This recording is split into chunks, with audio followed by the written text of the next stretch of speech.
Йоні пише, ай-яй-яй, Роман.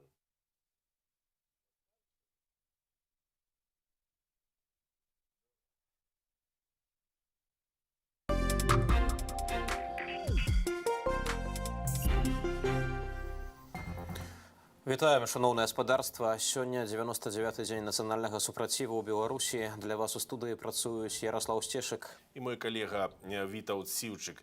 Сёння у Менску адбываецца марш смелых.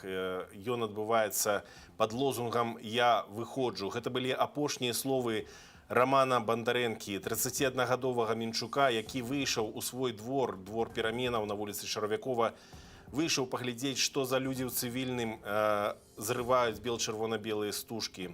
Ну і так здарылася, што гэтыя людзі ў цывільным збілі яго, пагрузілі ў мікрааўтобус, завезлі ў міліцыю, а ўжо з аддзялення міліцыі Роман трапіў у шпіталь, дзе памёр ад траўмаў галавы. Сёння людзі збіраюцца каля станцыі метро Пушкінская, дзе быў забіты Александр Тарайкоўскі. Там адновяць народны мемарыял, а потым скіруюцца праспектам Пушкіна, а таксама вуліцай Арлоўскай у бок плошчы пераменаў, каб ушанаваць памяць нашага суайчынніка Романа Бандарэнкі. Плошча пераменаў – гэта такое народная назва двара на вуліцы Чарвякова, двара дома нумар 58. І туды, уласна, накіруюцца людзі па магчымасці, хаця, як мы ведаем, улады ўвесь час спрабуюць перашкодзіць народным маршам. Ведаем, гаспадарства, таксама, што і сёння закрытая станцыя метро з Каменнай горкі аж па Купалаўскую, то бок пасажыр, які сядае на Каменнай горцы, наступная станцыя Першамайская. На першай лініі закрытая таксама станцыя Кастрычніцкая. Усе станцыі трэцяй лініі таксама закрытыя. Зрэшты, закрытыя падземныя пераходы ў раёне метро Пушкінская. Таксама ёсць паведамленні, што тралейбусы нармальна ў Менску не ездзяць. І было нават паведамленне, што цэлы тралейбус разам з кіроўцам і пасажырамі проста высадзілі. Пачынаем наш эфір.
І ўжо зараз з намі на тэлефоннай сувязі наша карэспандэнтка ў Менску Ганна Галёта, якая знаходзіцца каля метро Пушкінская. Ганна, вітаем. Распавядзі, калі ласка, што там адбываецца, бо мы ведаем, што ўжо пачынаюць збірацца людзі, і разам з тым ужо прыехаў мікрааўтобусы з амапаўцамі ўжо на месцы. Так, сапраўды, людзі пачалі збірацца, але іх не вельмі шмат. Вот, я думаю, что спужаліся, тому что уже паўгадзіны бусики з амапаўцамі катаюцца туды-сюды. Вот, зараз шмат людей разышліся зверху, каля кінотэатра «Аўрора» стаялі, бо ў гэты бок пайшлі амапаўцы, яны уже павыходзілі з бусаў і ходзяць тут. Вот, на іншы бок у 3 буса поехала у бок станции метро Спортивной, и вот каля меморіалу Тарайкоўскаму 1, 2, 3, 4, 9 бусаў зараз стаіць. Ганна, таксама была інфармацыя, што людзі, не гледзячы на гэта ўсё, спрабуюць аднавіць народны мемарыял Александра Тарайкоўскага, што кладуць кветкі на месца, дзе яго застрэлілі. Ну так, я бачила сьогодні там кветки, ось, але каля меморіалу зараз докладно нікого нема, ну тому що побач з ім амапаўцы. Ганна, таксама такое пытанне. Ведаем, што закрытая станцыя метро на другой лініі ад Кунцаўшчыны па Купалаўскую ключна. Як увогуле выглядае сітуацыя з наземным грамадскім транспартам? Ці ёсць магчымасць даехаць да ваколіцаў станцыі метро Пушкінская? Ну, видите, з боку Каменнай горкі я транспарту яшчэ не бачила. Тролейбусаў дакладна не было. З іншых бокоў я не бачу, але калі глядзець Параковскага, то ніякага грамадскага транспарту не заўважала я яшчэ.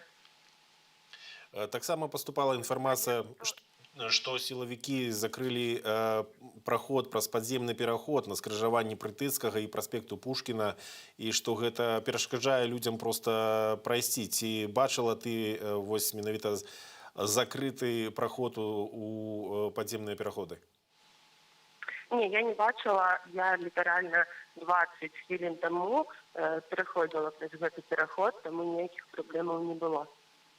Наконт даезду на прыватным аўтатранспарце, як выглядае сітуацыя на вуліцы Прытыцкага, а таксама на праспекце Пушкіна? Ці ўвогуле ёсць магчымасць даехаць на уласным аўтамабілі ў гэтыя кварталы? Ну, машины зараз едут, ось яны тут нават сігналяць, ось тому я думаю, што з прыватным транспартам, машинамі праблем пакуль няма, тому што рух ёсць. Ганна, вось ты казала, што ёсць гэтыя 9 бусікаў.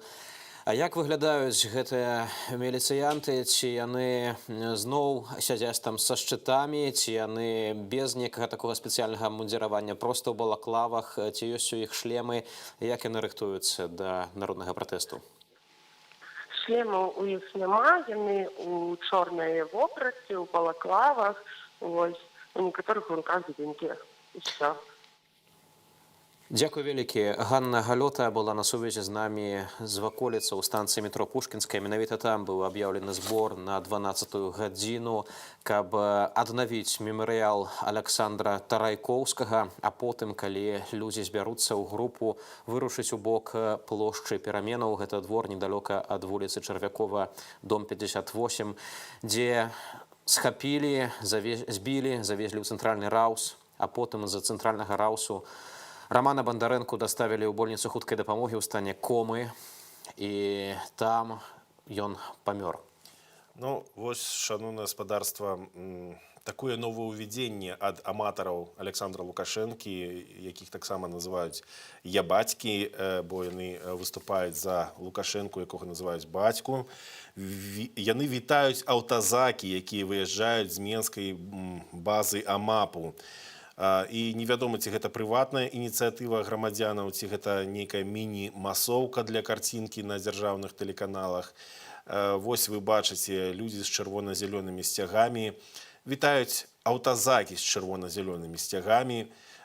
Вось гэта менавіта сёння раніцай гэтыя кадры мы атрымалі з вуліцаў Менску. Такім чынам аматары Александра Лукашэнкі вітаюць ягоных абаронцаў, менавіта працаўнікоў міліцыі. Бачылі мы таксама і зараз назіраем не толькі пешых, але людзі на аўтамабілях прыехалі, таксама стаяць у такім маленькім ланцугу з чырвона-зялёнымі сцягамі. Літаральна некалькі дзён таму у пятніцу, калі вось была хвіліна маўчання па ўсёй краіне, 12-й гадзіне, таксама былі кадры, асабліва ў рэгіёнах, дзе людзі сталі ў ланцуг салідарнасці з нацыянальнымі беларускімі чырвона-белымі сцягамі і партрэтамі Рамана Бандарэнкі. І побач літаральна з вясёлай музыкай праязджалі вось гэтыя колонны так званых ябацек, высунуўшы чырвона-зялёныя сцягі ў вакно міма ланцугоў памяці Рамана Бандарэнкі. Ну, наш корэспандэнт перадае, што зараз на плошчы Пераменаў у двары на вуліцы Чарвякова у гэты момант больш за 1000 чалавек, і людзі працягваюць збірацца. Паліцыя Лондану высвятляе, хто знішчыў народны мемарыял каля амбасады Беларусі ў Вялікай Брытаніі. Яго стварылі жыхары Лондану. А ў Менску, каб сілавікі не знішчылі народны мемарыял у памяць пра Рамана Бандарэнку, людзі дэжураць у дворыку Пераменаў дзень і ноч. І што яны адчуваюць, і як яны не разыходзяцца з гэтага падворка, распавядзе Наста Кахановіч. 3 гадзіны ночи на площади перамен не разыходзяцца людзі. Некаторыя тут з вечара, некаторыя прыехалі пазней. Тысячи кветак і знічак беларусы працягваюць ушаноўваць памяць Романа Бондаренка.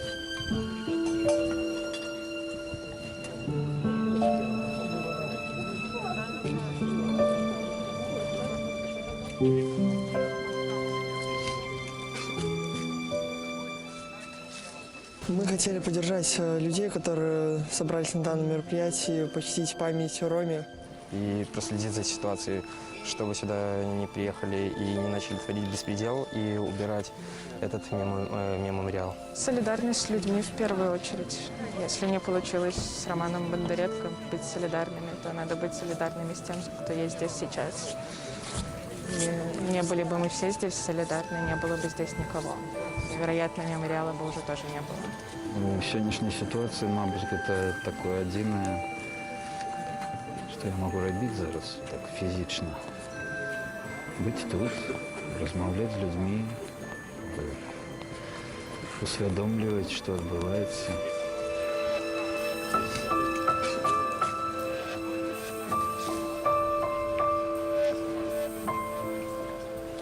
Это же и выражение гражданской позиции, это же и поддержка всех остальных людей, которые не согласны с тем, что сейчас происходит. Это и дань памяти погибшим. Мы не хотим жить в стране, где нас не слышат, где не хотят воспринимать наше мнение, не слышать наши голоса. Мы хотим жить в стране, где уважают чувства людей, уважают голоса, уважают мнение.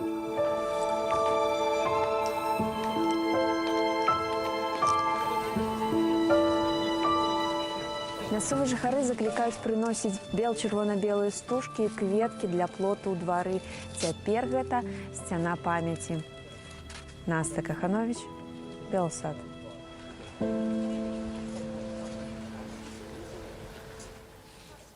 Менавіта сюды маюць сёння дайсці удзельнікі маршу смелых, маршу адважных, якія выходзяць пад лозунгам акурат «Я выходжу». Гэта былі апошнія словы Романа Бондарэнкі ў дваравым чаце перад тым, як ён выйшаў паразмаўляць з людзьмі ў балаклавах, у масках, якія зрывалі стужкі нацыянальных колераў. Аднак на яго адразу проста накінуліся, яго пачалі збіваць, потым занеслі ў бусік. Гэты бусік даехаў да цэнтральнага раўса, якое знаходзіцца вельмі блізка ад плошчы пераменаў на вуліцы Арлоўскай. А ўжо з цэнтральнага РУС Романа Бондаренко адвезлі ў шпіталь хуткай дапамогі у стане комы. Лекары цэлы дзень змагаліся за яго жыццё, зрабілі трапанацыю чэрапа. Аднак увечары, у чацвер, стала вядома, што ўсё ж такі не змаглі ўратаваць жыццё 31-гадовага Романа Бондарэнкі. Людзі выходзяць і ў сталіцы, і па ўсёй краіне. Ёсць таксама паведамленне аб тым, што міліцыянтаў звозяць з усёй Беларусі ў сталіцу, у Менск. І таксама быў такі нават кліч да рэгіёнаў, што варта больш адважна выходзіць у памяць пра забітага чалавека, бо таксама усе так званыя сілавікі, яны збольшага ўсё ж такі сцягнутыя ў сталіцу, у рэгіёнах не так шмат сіл застаецца. Ну, шановне господарство, скажу толькі, што у горадні вядома, што ў цэнтр сцягваюцца аўтобусы за мапам і міліцэйскія аўтамабілі. І каля драмтэатру актыўна спыняюць машыны для праверкі дакументаў экіпажы дзяржаўнай аўтаінспекцыі. А зараз мы злучаемся па тэлефоне з журналістам Максімам, які у Менску зараз знаходзіцца. Ну, вы разумееце, чаму мы абмяжоўваем, як прадстаўляць чалавека. Вітаю, ці вы нас чуеце і дзе вы зараз знаходзіцеся? Добрый день, я нахожусь зараз побач з каскадам, живем комплексом каскад. Ну вот, тому що зараз фактично спынены рух тролейбусаў таксама. Там чаканне на тролейбуса, які в гэты бок можа ісці на гадзіны, меркуючы па электронных табло. І зараз людзі невеликими группами, здесь уже большими, здесь по 2-3 человека, здесь по 10-15, идут в бок Кальварийских могил, ну и далее. И которые машины периодично сигналят. Вот. пакуль ніякай сімволікі, нічога такого няма. Ведаем таксама, што раён жыллёвага комплексу «Каскад» адзначаўся менавіта такімі акцыямі, як вывешванне велізарных нацыянальных сцягоў. Таксама ў дзень, калі стала вядомым пра смерць Рамана Бандарэнкі, вывесілі велізарны чорны сцяг. Ці сёння азіраецца нейкая вось такая актыўнасць менавіта ў раёне «Каскаду»? Ну, зараз вот сцягоў такіх вялікіх я не бачу. Зараз на каскаде, які традыцыйна вісяць паміж вежам, я не бачу. Ёсць некаторыя сцягі ў вокнах, такога, які прозавесь двор, такога я зараз не бачу. Кажаце, што тралейбусы не едуць увогуле спынены рух тралейбусаў, іх не відаць. А наконт індывідуальнага транспарту вы кажаце, што машыны сігналяць, то бок яшчэ вуліца Кальварыйская не перакрытая. Ну, не, пакуль дорога не перакрытая. Прынамсі, вот наколькі я бачу кальварыйскія могілкі наперадзе, туды іншыя машыны і едуць. Што там далей, я не магу сказаць, но на дадзены момант дорога не перакрыта. А ці ў раёне вуліцы Кальварыйскай назіраюцца так званыя сілавікі, нейкія іхныя прыкметы, то бок бусы без апазнавальных надпісаў, міліцыя ці штосьці такое? Не, пакуль не бачна, но там же знаходзяцца побач якраз кальварыйскія могілкамі феррараў. Так што, магчыма, там дакладна ёсць. Каля кароны стаялі некалькі машын ДАІ міліцэйскіх, спынялі некаторыя машыны. Вот. Ну, а так асноўныя нашы я бачыў толькі ў раёне плошчы Незалежнасці. Ну, наши коллеги с порталу Тутбай поведомляют про то, что отбывается в районе метро Пушкинская. Я просто зачитаю, что туды приехала колонна автозаков и микроавтобусов. Силовики у чорным зараз як бы гуляют сярод людей и разгоняют тех, кто стоит у компании больше за двух.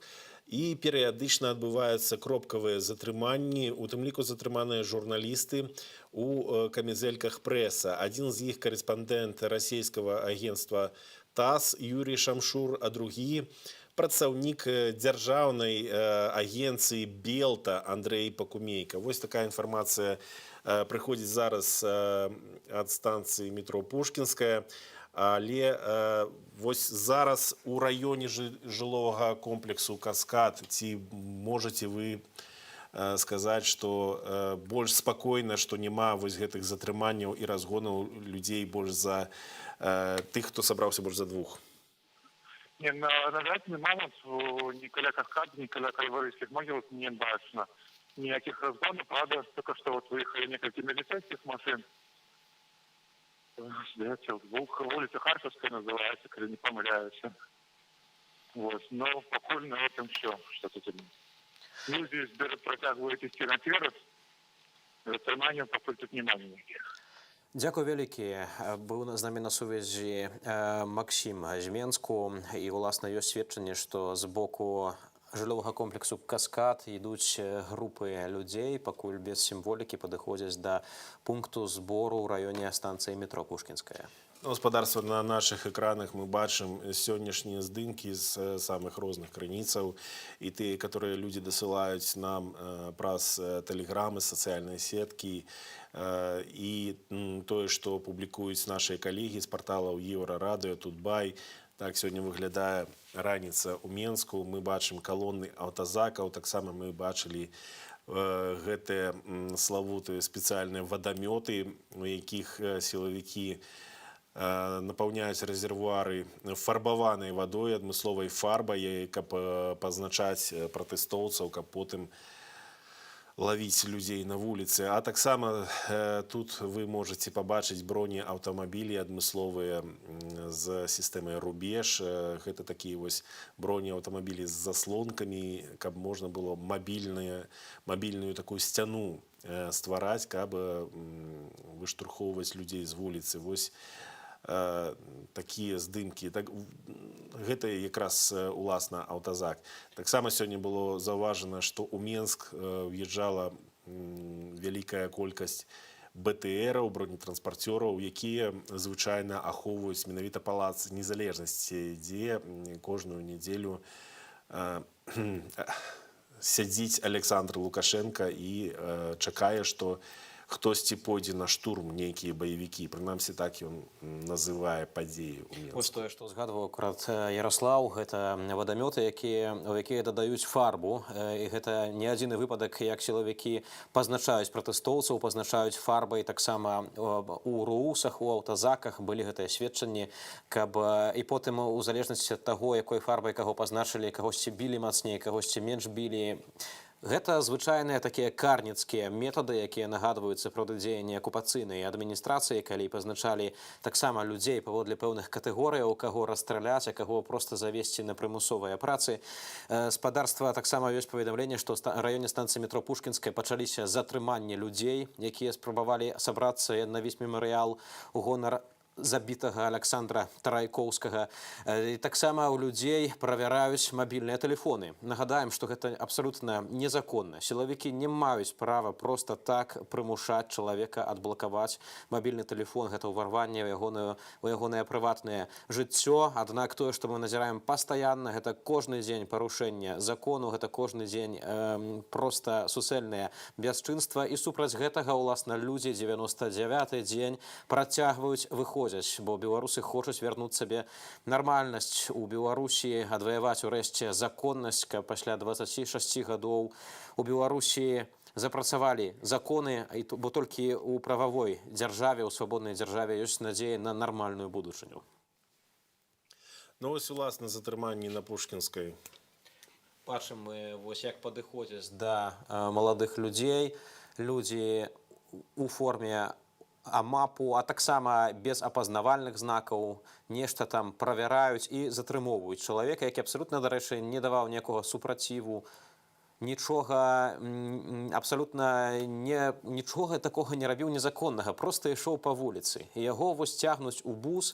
Ведаем таксама, што вызваляюць турмы ў Менску, павывозілі затрыманых у Баранавічы, у Магілёў, у іншыя ізалятары, у тым ліку, дарэчы, і нашых калегаў Евгена Шапчаца і Артёма Ляву, ледзьве там не па ўсёй Беларусі ўжо вазілі, іх асудзілі спадарства за тое, што яны былі на мітынгу, працавалі.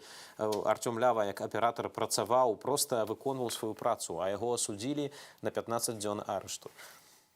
Таму вось тое самае працягваецца і цяпер, ніяк яны не могуць суняцца, забілі чалавека і нават гэта не могуць ушанаваць. Па ўсёй краіне людзі рабілі вось гэтыя мемарыялы памяці Александра Тарайкоўскага ў нейкіх знакавых месцах у горадзе. І па ўсёй краіне вельмі спешна, мала таго, што прыбіралі гэтыя знічы і кветкі, выслугоўваліся, дык яшчэ і забіралі, мелі нахабнасць арыштоўваць людзей, которые прыйшлі ўшанаваць забітага чалавека. Тое самае, зрэшты, робяцца і за мяжой. Вось казалі мы пра тое, што каля амбасады ў Лондане хтосьці знішчыў мемарыял, які зрабілі людзі, і лонданская паліцыя зараз будзе гэта расследаваць. У Кіеве таксама беларусы і украінцы зрабілі мемарыял каля амбасады і кажуць, што супрацоўнікі амбасады выйшлі ахова, ўсё папрыбірала хусенька ўначы, усе кветкі і знічы. Людзей гэта вельмі абурыла, і яны на наступны дзень зноў аднавілі мемарыял, і цяпер там проста кругласуткавая варта пад амбасадай Беларусі ў Кіеве, каб не даць вось гэтым, не ведаю, супрацоўнікам амбасады, мякка кажучы, каб не даць проста разбурыць памяць пра забітага суайчынніка. Шановне спадарства, зараз мне падказваюць, што ў нас зноўку ёсць магчымасць злучэння. Тым часам... У нас зараз ёсць магчымасць злучэння з Бабруйскам, з Марынай Малчанавай, калі я не памыляюся. Марына, вітаю, ці чуеш нас? Так, добрый день, чую. Распавядзі, калі ласка, якая зараз абстаноўка ў Бабруйску, ці спрабуюць людзі выйсці на ланцуг салідарнасці, на мірную акцыю пратэсту? Так, я пакуль не ведаю, што там у нас з ланцугамі салідарнасці і шэсцямі, бо мы пакуль толькі на шляху туды, але магу расказаць, што ўжо адбылося каля помніка ахвярам палітычных рэпрэсій, дзе бабрычане стварылі такі народны мемарыял Роману Бондаренка. Адразу ж пасля трагічнай навіны пра ягоную смерць людзі пачалі туды зносіць знічы, кветкі. І ў першую ж ноч нехта паспрабаваў знішчыць гэты мемарыял, ўсё забралі адтуль, але людзі аднавілі. Зноў учора позна ўвечары ўсё адтуль знеслі нехта невядомыя кветкі і знічы. Людзі знайшлі потым у сметніцы гэтыя кветкі. Усю ноч бабруйчане, некалькі чалавек, вартавалі помнік да самай раніцы. Ну і з раніцы, конечно, былі людзі. І о 11:30 приехала милиция, позабирали усіх, хто там стоял. Там было 3 чоловіки: Віктор Чарныш, Андрей Синица і яшчэ хлопець Владислав, прозвище не ведаю. Кажуть, што брутальна іх затрымлівалі, неслі ў бус за руки, за ногі. Таксама кажуть, што ўсё гэта адбывалася пад кіраўніцтвам намесніка нашага УУС Андрэя Малахова. Ну, а усе кветкі і знічы зноў павыкідалі, падышлі невядомыя хлопцы з такімі вялікімі чорнымі нахамі, ўсе туды падкідвалі, забралі ўсё, нават партрэт Рамана. Ну, карацей, зачысцілі ўсё, што там было. Марына, вось памятаем, што ў Бабруйску яшчэ і падчас перадвыбарчай кампаніі, зрэшты і потым, пасля так званых прэзідэнцкіх выбараў, выходзілі тысячы людзей, на вуліцы тысячы людзей. Цяпер вось зрабілі гэты мемарыял, нават аднаўлялі яго, аднак калі людзей, як бачым, мала збіраецца, то тады вось так званыя сілавікі вельмі нахабна паводзяцца, яны ўсіх забіраюць. Вось, можа быць, на тваю думку, чаму бабруйчанам вось не стае, чаго не стае, каб усё ж такі ушанаваць памяць забітага чалавека так вось масава усім горадам? Не, справа ў тым, што так, калі 13-го у пятніцу вельмі шмат людзей сабралося о 12 гадзіне ушанаваць памяць. Ну, там больш за 100 чалавек было каля гэтага помніка, і тады нікога не кранулі. Я не магу сказаць, што цалкам Бабруйскі не зняўся, бо сёння якраз і планавалі сабрацца, але проста не планавалі таксама на поўдзень, але гэта вось затрыманне, ну, яно адбылося раней. Затрымалі тых, хто стаяў і вартаваў яшчэ з раніцы, з ночы гэты помнік. Ёсць гэтая вось... Цяпер там збяруцца людзі, але... Ёсць вось гэтая памяць, таксама ёсць паведамленні аб тым, што ўсё ж такі асноўная частка сілавікоў перакінутая была ў Менск. Так, перакрываюць вось у горадзе, напрыклад, плошчу закрылі, у Бабруйску затрыманні, як ты кажаш, але ўсё ж такі асноўная частка у Менску сілавікоў, і, быць можа, гэта абнадзейвае дае надзею людзям у рэгіёнах, якія хочуць вось ушанаваць памяць Рамана, ўсё ж такі, каб выйсці і ўскласці гэтыя знічы, кветкі. Можа быць, ну, я асабіста вельмі спадзяюся, што ўсё ж людзі будуць, але я бачу таксама шмат страху вось пасля такого інцыдэнта 4 кастрычніка, калі 20 чалавек, амаль усе жанчыны, ішлі шэсцем мірным, і на іх 40 сілавікоў, ну, касманаўтаў так званых, і всіх пазатрымлівалі. Менавіта пасля таго выпадку людзі так апасаюцца крыху выходзіць. Ну, таму не магу сказаць, што будзе далей сёння, але мы сачым за сітуацыяй. Марына, скажы, а вось як увогуле сябе менавіта бабруйская міліцыя паводзіць, ці адзначыліся яны чымсьці падчас і пасля затрыманняў з жыхарамі свайго ж гораду? Як паводзіць сябе міліцыянты? Так, менавіта бабруйскія.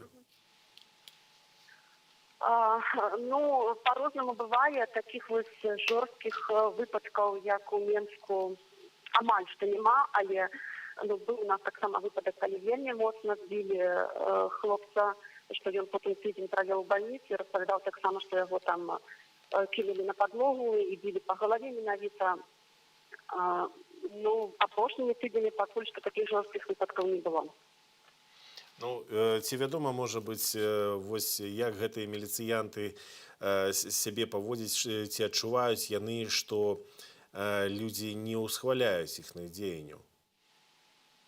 Я маю на ўвазе, часта бывае так, што менавіта ў рэгіёнах міліцыянты баяцца праяўляць жорсткасць менавіта з тымі, хто жыве побач, таму што яны апасаюцца менавіта помсты нейкай альбо асуджэння. Вось ці вядома пра нейкі такі ціск жыхароў Бабруйску на мясцовых міліцыянтаў? Ёсць такія, так скажем, на першы погляд, што адэкватныя, ці што, з якімі можна размаўляць. Так, гэта я па асабістым досведзе таксама кажу. Але ёсць у нас такая зондеркаманда, так скажем, пад кіраўніцтвам намесніка кіраўніка нашага УУС. ну, у іх вельмі, і ў яго асабіста я бачу вельмі шмат жорсткасці, і гэта адзначаюць іншыя людзі, што... Ну, і вось сёння якраз пад ягоным кіраўніцтвам было затрыманне. Ну, то бок вельмі па-рознаму. То бок ёсць некая група актыўных, самых жорсткіх і кіраваных непасрэдна высокім начальствам, і якія праяўляюць найбольш актыўнасці і найбольш жорсткасці адносна мірных пратэстаў. Так, так. Дзякуй вялікі, Марына. Дзякуй вялікі. Марына Малчанова была з намі на сувязі з Бабруйску, дзе таксама людзі ушаноўваюць памяць Рамана Бандарэнкі і іншых забітых падчас мірных пратэстаў у Беларусі. Людзі склалі кветкі з нічы да камяня з надпісам ахвярам рэпрэсіяў жыхарам Бабруйску. Аднак ужо двойчы невядомыя знішчылі гэты мемарыял. Хапае людзям нахабнасці вось так глуміцца над памяццю забітага чалавека. І вось ёсць паведамленне, што ў раёне станцыі метро Пушкінская міліцыянты вось тых першых людзей, якія сабраліся ў пэўную групу, пачалі разганяць, прытым вельмі таксама жорстка паводзяцца, ідуць дубінкі, пырскаюць газам з размаху, бягуць і нагой у жывот б'юць. Абсалютна не спыняюцца. Яны вось забілі чалавека зусім нядаўна, і абсалютна ніякога сораму, ніякіх тармазоў. Яны гатовыя абсалютна далей так вось дзейнічаць.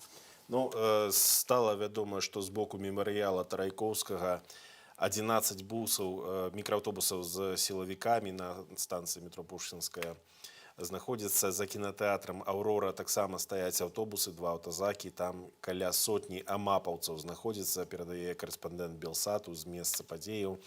Ад кінатэатра «Аўрора» людзей адціснулі ў бок ракаўскага кірмаша, а тым часам у міліцыі пацвердзілі інфармацыю аб затрыманнях, а канкрэтна афіцыйны прадстаўнік галоўнага ўпраўлення ўнутраных справаў Менгарвыканкама Наталья Ганусевіч пацвердзіла гэту інфармацыю. Ну, мы будзем сачыць за тым, што адбываецца.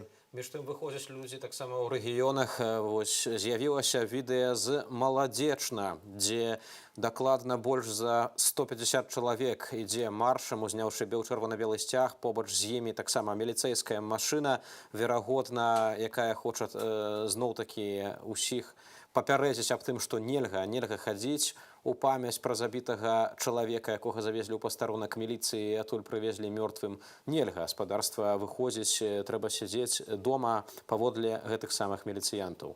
Ну, так лічаць міліцыянты, грамадзяне лічаць іначай, маюць на гэта поўнае права, усяляк праяўляюць сваю пратэставую актыўнасць, у тым ліку вывешваючы чырвона-белыя сцягі.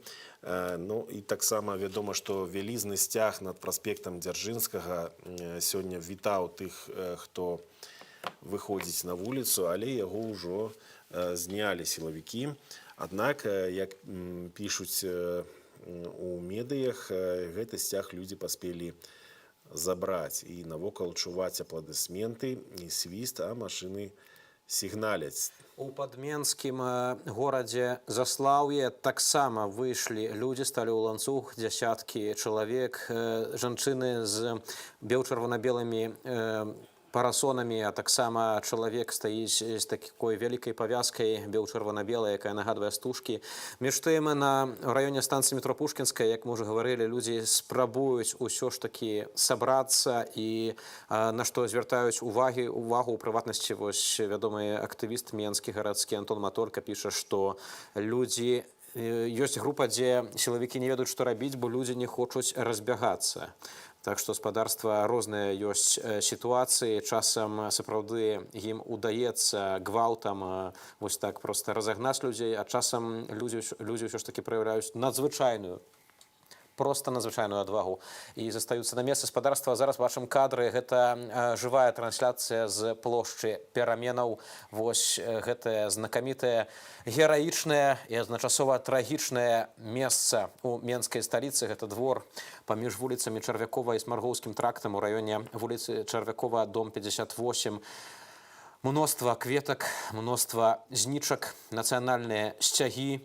Бачым таксама нацыянальны сцяг, на якім напісаны апошнія словы Рамана Бандарэнкі «Я выходжу». Людзі прыходзяць, каб ушанаваць памяць забітага суайчынніка, закатаванага чалавека. Проста жыхара, які выйшаў у двор, каб паразмаўляць з людзьмі, якія ў масках прыехалі зрываць стужкі нацыянальных беларускіх колераў. А ў адказ яго збілі, занеслі ў бус, завезлі ў цэнтральны раус, якое знаходзіцца вельмі блізка ад плошчы пераменаў. І адтуль чалавека даставілі ў стане комы ў больніцу хуткай дапамогі, і лекары вельмі намагаліся, але ўжо проста было амаль без шансаў, каб уратаваць Рамана Бандарэнку, і 31-гадовы чалавек памёр. Проста з-за таго, што выйшаў у двор, каб, па сутнасці, абараніць, нават словам абараніць стужкі бел-чырвона-белыя. Шановне гаспадарства, тым, хто толькі зараз далучыўся да нашага эфіру, нагадаю, гэта жывая трансляцыя з плошчы пераменаў, гэта так называецца у народзе двор на вуліцы Чарвякова, двор, які адзначыўся сваёй пратэставай актыўнасцю і самаарганізацыяй, і шмат хто ўзяў прыклад менавіта з жыхароў гэтага двара. Людзі сталі арганізоўвацца у сваіх дварах, у сваіх раёнах, мікрараёнах, дапамагаць адно аднаму, у першую чаргу дапамагаць адно аднаму супраць міліцэйскіх рэпрэсіяў і супраць атмасферы тэрору, якую проста насаджаюць улады праз сваіх сілавікоў, калі хапаюць усіх без разбору. Людзі прыйшлі, бачым гэтыя кветкі, знічы, абсалютна такія жалобныя настрой, людзі спакойна стаяць. Ёсць паведамленне, што ў бок плошчы пераменаў выехала калона аўтазакаў. Менавіта паведамленне літаральна хвіліну таму прыйшло. Цяжка гэта зразумець нармальным розумам. Няўжо міліцыянты збіраюцца зараз прыехаць і гэта ўсё параскідаць кветкі ў памяць забітага чалавека, якога даставілі з пастарунку міліцыі у стане перадсмяротным. Гэта проста не ўкладваецца абсалютна ў галаве. Праз хвіліну мы пакажам. Вось так, зараз мы паказваем менавіта момант затрымання каля станцыі метро Пушкінская. Гэтыя кадры зусім недавно з'явіліся у нас дасланыя з станцыі метро Пушкінская, дзе людзі спрабавалі аднавіць народны мемарыял Александру Тарайкоўскаму, аднаму з першых забітых падчас мірных пратэстаў. Адразу пасля прэзідэнцкіх выбараў тут сілавікі застрэлілі, прыцэльна застрэлілі Александра Тарайкоўскага, чалавека, звычайнага мінчука, які выйшаў сказаць сваё «не», выказацца супраць фальсіфікацыі выбараў. Яго застрэлілі без якой-кольвек нагоды і без якой-кольвек пагрозы, і нават на кадрах, якія былі, мы бачылі, як гэта адбылося. А тут вы бачыце, як міліцыянты, АМАП, сілавікі гэтыя затрымліваюць людзей каля станцыі метро Пушкінская. Бачыце, што ужываюць фізічную сілу. Людзі спрабуюць зараз трымацца разам. Вось гэтыя знакамітыя шчэпкі, калі людзі стаяць у шчэпках і спрабуюць усё ж такі супрацьстаяць гэтым разгонам. Спадарства, ўжо зараз з намі на сувязі наша калега Ганна Галёта. Ганна, вітаю яшчэ раз. Распавядзі, калі ласка, што ты бачыш, што адбываецца вакол цябе? Вітаю. Людей становится больше, не глядячи на то, что каля Ауроры людей разогнали. Вот это уже были силовики в шлемах, и они их погнали у бок Раковского кірмашу. Вот каля меморіалу Тарайкоўскага з того боку людей оттиснули нават до Віталюра. Вот, але колонна з боку спортивной, она все-таки прошла, и люди зараз идут. Нават уже скандовали, что выходим на дорогу, але люди пошли кричать, что еще рано. Вот снова разгоняют людей, снова люди бегут с боку кинотеатра Ауроры у бок Раковского кірмаша. Вот, и я так разумею, с боку, насупраць меморіалу Тарайкоўскага, то з боку Припільскага, так само уже люди почали разворачиваться, которые шли с боку Каменной горки. Вот. Я так разумею, что там трошку дальше так само разгоняют. Ганна, вось хацеў запытацца, ці ўдалося табе пабачыць менавіта, якім спосабам сілавікі разганяюць пратэстоўцаў. Мы вось на відэа бачылі, што і газ прымянялі, і таксама нагой нават білі чалавека ў жывот. Што вось на тваіх вачах адбывалася? Ну, я такого не бачила. Я бачила просто, что яны кидалися на людей, оттесняли людей. Покуль я не бачила, что б'ють. Ось бачу, зараз людей затримують, ведуть у автозак хлопця, чи в бус ведуть. Ось люди кричать їм убійці, уроди і так далі. Такім чынам, рух, ўсё ж такі машыны ўсё яшчэ пад'язджаюць у ваколіцы станцыі метро Пушкінская. Рух не перакрыты цалкам. Так, я гляжу, что вот литерально, есть рух, невеликий рух, але есть машин. Ён не такі великий, например, які був годину тому, я не ведаю, може, недзе і перакрылі, але, есть трохи машин. Было паведамленне у прыватнасці у тэлеграм-канале «Матолька дапамажы». Было паведамленне, што сіні бус нават збіў аднаго чалавека. Вельмі такое страшнае сапраўды дзеянне. Аднак, Ганна, я так разумею, ты не бачыла нічога такога вельмі такога страшэннага. Менавіта на твае вочы гэта не трапляла. Не, я такого не бачила, але бачу, што зараз перекрыта дорога, то бок машины перекрыли только что для тых машин, які едут с боку спортивной, то бок для іх перекрыт рух. Дзякую вялікі. Ганна Галёта была з намі на сувязі. Яна назірае менавіта з тым, што адбываецца ў раёне станцыі метро Пушкінская. Спадарства, зараз мы бачым на экранах жывую трансляцыю з плошчы пераменаў. Людзі збіраюцца, каб ушанаваць памяць Рамана Бандарэнкі. Менавіта тут сёння мае скончыцца марш смелых пад лозунгам «Я выходжу». Гэта былі апошнія словы Рамана Бандарэнкі, якія ён пакінуў у дваравым чаце. Да таго, як яго збілі, выкралі, даставілі ў пастарунак міліцыі побач, а адтуль у перадсмяротным стане даставілі ў шпіталь, дзе ён і памёр.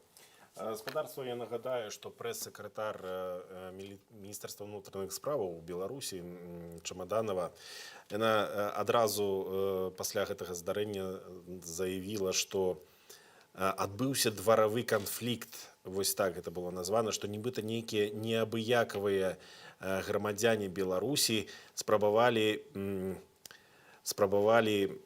не даць вандалам здзейсняць свае вандальскія дзеянні, менавіта вешаць чырвона-белыя стужкі, і нібыта, прынамсі так заяўляе Чамаданова, нібыта адбылася бойка. Хаця ўсё паказвае, што людзі, якія збілі і затрымалі Рамана Бандарэнку, гэта не зусім неабыякавыя грамадзяне, это людзі, якія маюць дачыненне да вайсковай часткі 3214, а таксама да спартовых розных аб'яднанняў і спартовых чыноўнікаў. Зараз на сувязі з намі спадарня Наталля Сасункевіч, праваабаронца. Вітаю вас. Прывітанне. Спадарня Наталля, ну вось зноў бачым, людзі абсалютна спакойна, мірна выходзяць, няма ніякай агрэсіі ў бок гэтак званых сілавікоў, аднак іх пакуюць у бусы, супраць іх распыляюць газ, зноў з'явіліся сілавікі са зброяй на вуліцах. Як вось гэта ўсё можна ўвогуле каментаваць у рэчышчы нейкіх законаў? Пытанне зразумелае, але адказ на яго, конечно, складаны, тому што, як мы добра ведаем, у Беларусі там апошнія 20 гадоў павагі да правоў чалавека асабліва не было, але тое, што мы бачым апошнія месяцы, апошні тыдзень і сёння, гэта проста відавочнае, непрыкрытае ігнараванне ўсіх правоў чалавека. І тут хочу сказаць, што шкада, але такое, з-за таго, што это адбываецца ўжо кожны дзень у Беларусі зараз, гэта арышты, затрыманне, збіццё людзей, то такое становіцца звычайнай рэччу. Але я хочу нагадаць, што павага да правоў чалавека і выкананне іх з боку беларускіх уладаў павінна быць у прыярытэце, і кожны акт парушэння правоў чалавека гэта вялікая праблема, з якой трэба працаваць. Тое, што мы сёння бачым спыненне мірнага сходу ад самага пачатку, фактычна у людзей няма магчымасці сабрацца, это цалкам недапушчальна. І ўвогуле, тое, што мы бачылі на гэтым тыдні, што адбываецца ў Беларусі, вызывае вельмі вялікую занепакоенасць, і з нашага боку мы патрабуем ад уладаў спыніць гэтыя дзеянні па парушэнню правоў чалавека. Зноў жа шмат паведамленняў пра тое, што людзей збіваюць і ў русах, тое, што умовы ўтрымання ў ізалятарах недапушчальныя, не адпавядаюць усім магчымым нормам. Як мы бачым, месца ў ізалятарах не хапае людзей. Учора адводзілі у Гомель. І гэта ўсё рэчы, з якімі мы зараз жывем, але яны не з'яўляюцца нармальнымі. Я хочу гэта дадаткова падкрэсліць. Спадарня Наталя, вось вы як прадстаўнік праваабарончага цэнтру «Вясна», вы ведаеце, што людзей сапраўды перавозяць з месцаў утрымання. Вядома, што з Менску перавозяць у Жодзіна аўтазакамі і поўнымі аўтазакамі перавозяць арыштаваных, а з Жодзіна ў Магілёў, у тым ліку там нашыя калегі цяпер знаходзяцца ў Магілёве, наколькі я разумею, у турме. Наколькі вось гэтая практыка такіх перакідванняў, транзітаў, этапаў, не ведаю, як назваць, наколькі гэта ўсё законна і навошта гэта робіцца? Я думаю, што гэта робіцца для таго, што проста вызваляюцца месцы, відавочна, што затрыманых у мінулыя 2 тыдні нашмат больш вольных месцаў у ізалятарах, і таму людзей проста адвозяць там у бліжэйшыя вольныя. І мы бачым, насамрэч, вельмі такія сумныя выпадкі. Учора ішоў у Бранічах павінна выйсці незалежная журналістка сяброўка «Вясны» Марына Касцелянченка, але яе і іншых затрыманых з ёй не выпусцілі. І міліцыянты паведамілі аб тым, што складзены новыя пратаколы, і цягам 3 сутак іх зноў будуць судзіць, быццам бы за ўдзел у нейкай акцыі. Тут складана гэта ўсё каментаваць у свеце нейкіх законаў, бо бачна, што законы гэтыя зараз у Беларусі працуюць толькі ў адзін бок.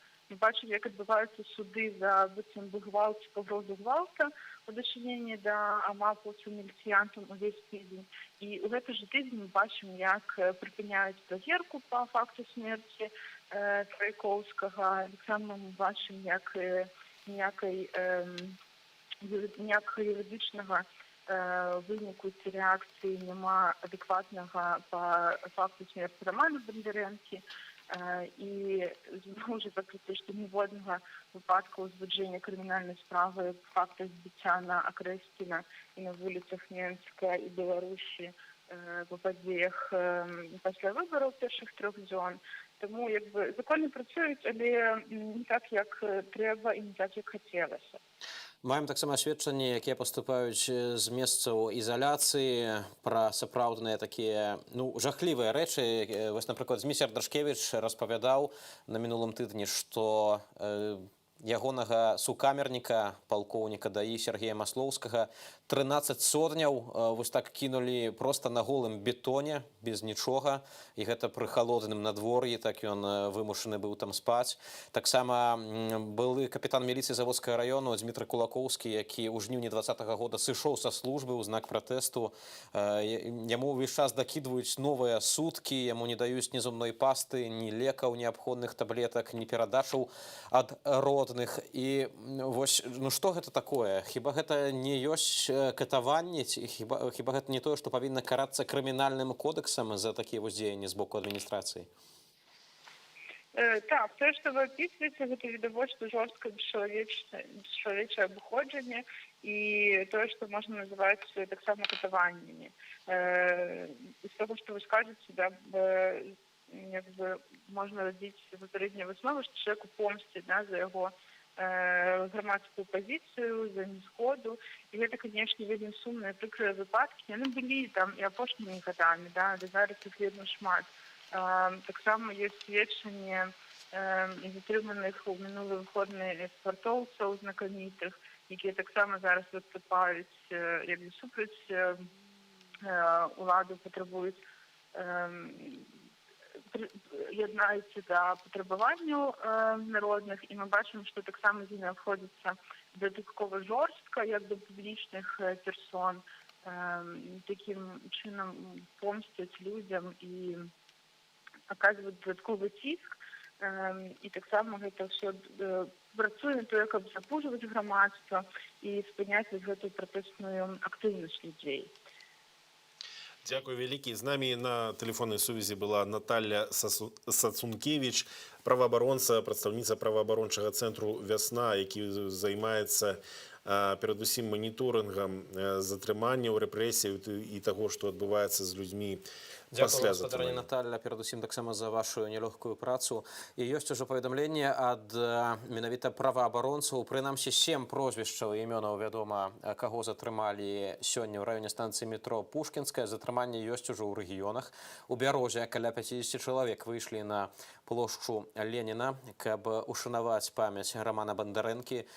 І тут таксама так званыя сілавікі не змаглі вось гэтую проста момант памяці ніяк абысці, ніяк не маглі проста гэта зігнараваць і нахабна затрымалі зноў-такі людзей. 2 чалавек затрымалі, прынамсі, якія проста выйшлі ушанаваць памяць забітага чалавека, якога прывезлі ў перадсмяротным стане акурат з пастарунку міліцыі. Зрэшты, наконт таксама вось сітуацыі з Раманам Бандарэнкам чытаю таксама, што пішуць у ініцыятыве «Байпол». Гэта аб'яднанне сілавікоў Беларусі, якія не згодныя з выкананнем злачынных загадаў, не згодныя з гэтым гвалтам. Ініцыятыву ўзначальвае былы следчы ў сталіцы Андрэй Астаповіч.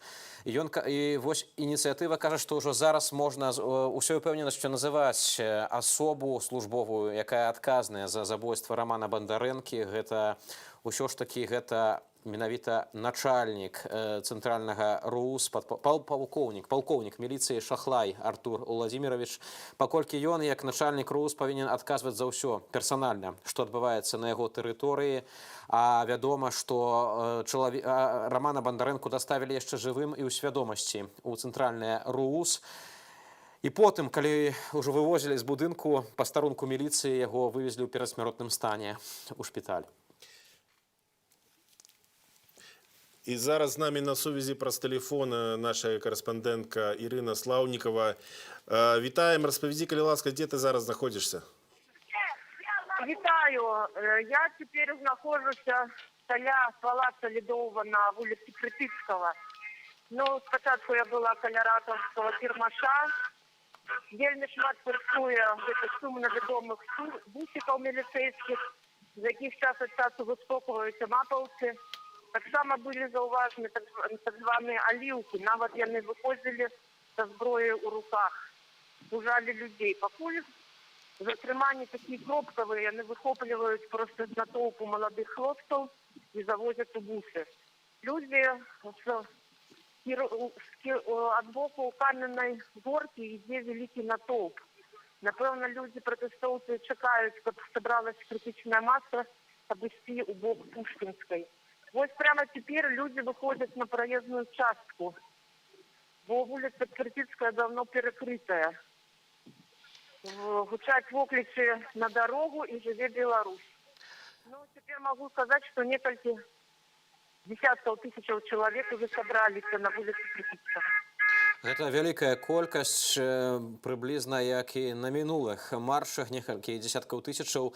І людзі, я так разумею, ўсё ж такі пакуль чакаюць перад тым, як моцна так рушыць у бок плошчы пераменаў, каб не паўтарылася сітуацыя на дзяды, калі людзі зарана выйшлі з парку чалюскінцаў і потым цяжка было сабраць вось гэтую крытычную масу. Так, быў прызначаны час ад 12 да гадзіны, но вось людзі як бы не рызыкавалі, чакалі, каб сабралася як ну, цяпер, напэўна, гэта крытычная маса сабралася, і людзі пачынаюць выходзіць на праезную частку.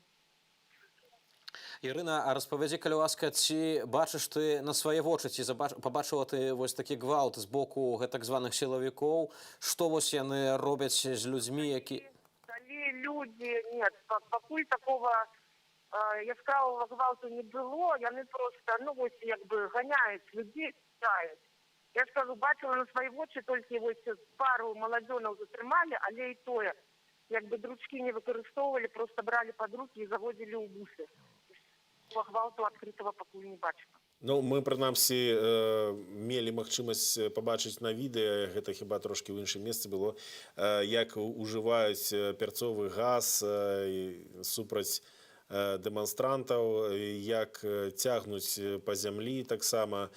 Але таксама вядома, што атагналі менавіта ад ракаўскага кірмаша сілавікі людзей. Ну, ці можаш ты сказаць, чаму менавіта вось ад ракаўскага кірмаша адганяюць, ці гэта проста так супала геаграфічна? Вось мы якраз так... І пачалі вы казаць лозунгі. Жыве Беларусь, там пазор, трыбунал, ганьба. І таму, якби, яны тут, пакуль было мало людей, бусы гэты курсавалі, адкрывалі дзверы і, ну, просто беглі ў натоўп. Але люди досить спокойно, якби все заўсёды заклики не бегче, люди спокойно отходили на территорию Раковского кірмаша и там ховалися. А маповцы просто ходили, якби пужали так своим выглядом и вертались у бусы. Ёсць таксама паведамленне з тэлеграм-каналаў, што ідзе вялікая калона людзей з боку Каменнай горкі па вуліцы Прытыцкага. Так, я бачу на свои очи. Идут по ходниках з двух боков вулицы Прытыцкага, з боку Каменнай горкі великий натоўп людей. Людзі падыходзяць і ўсё ж такі збіраюцца вось на гэты марш смелых, марш адважных. Хацеў таксама запытацца, ці відаць у раёне станцыі метро Пушкінская нейкая спецыяльная тэхніка накшталт вадамётаў і гэтак далей?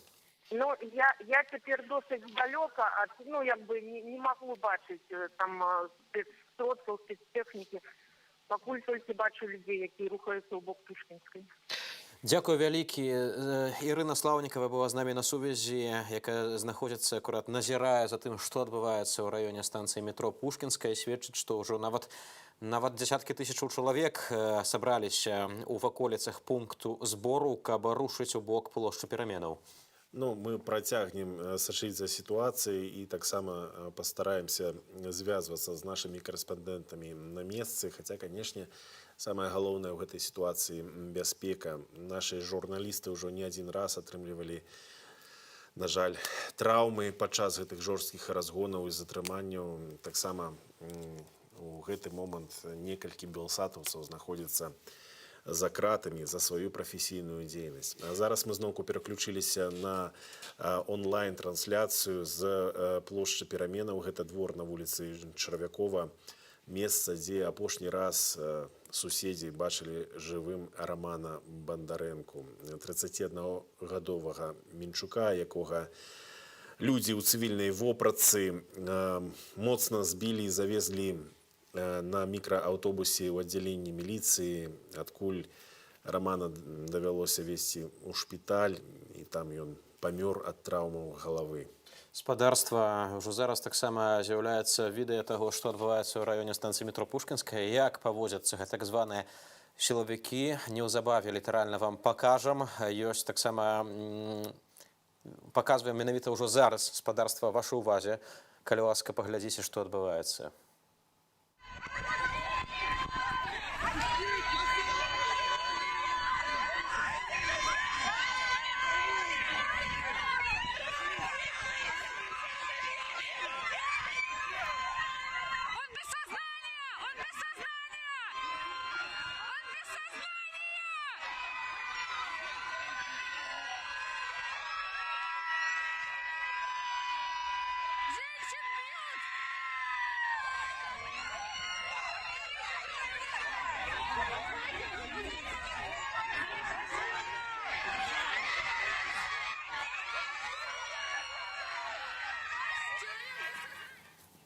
Бачым, як нахабна міліцыянты напічкаваныя вось усім гэтым абмундзіраваннем і проста падышоў, піхнуў жанчыну, якая звалілася, абсалютна не думаючы, якія можа гэта мець траўмы, наступствы.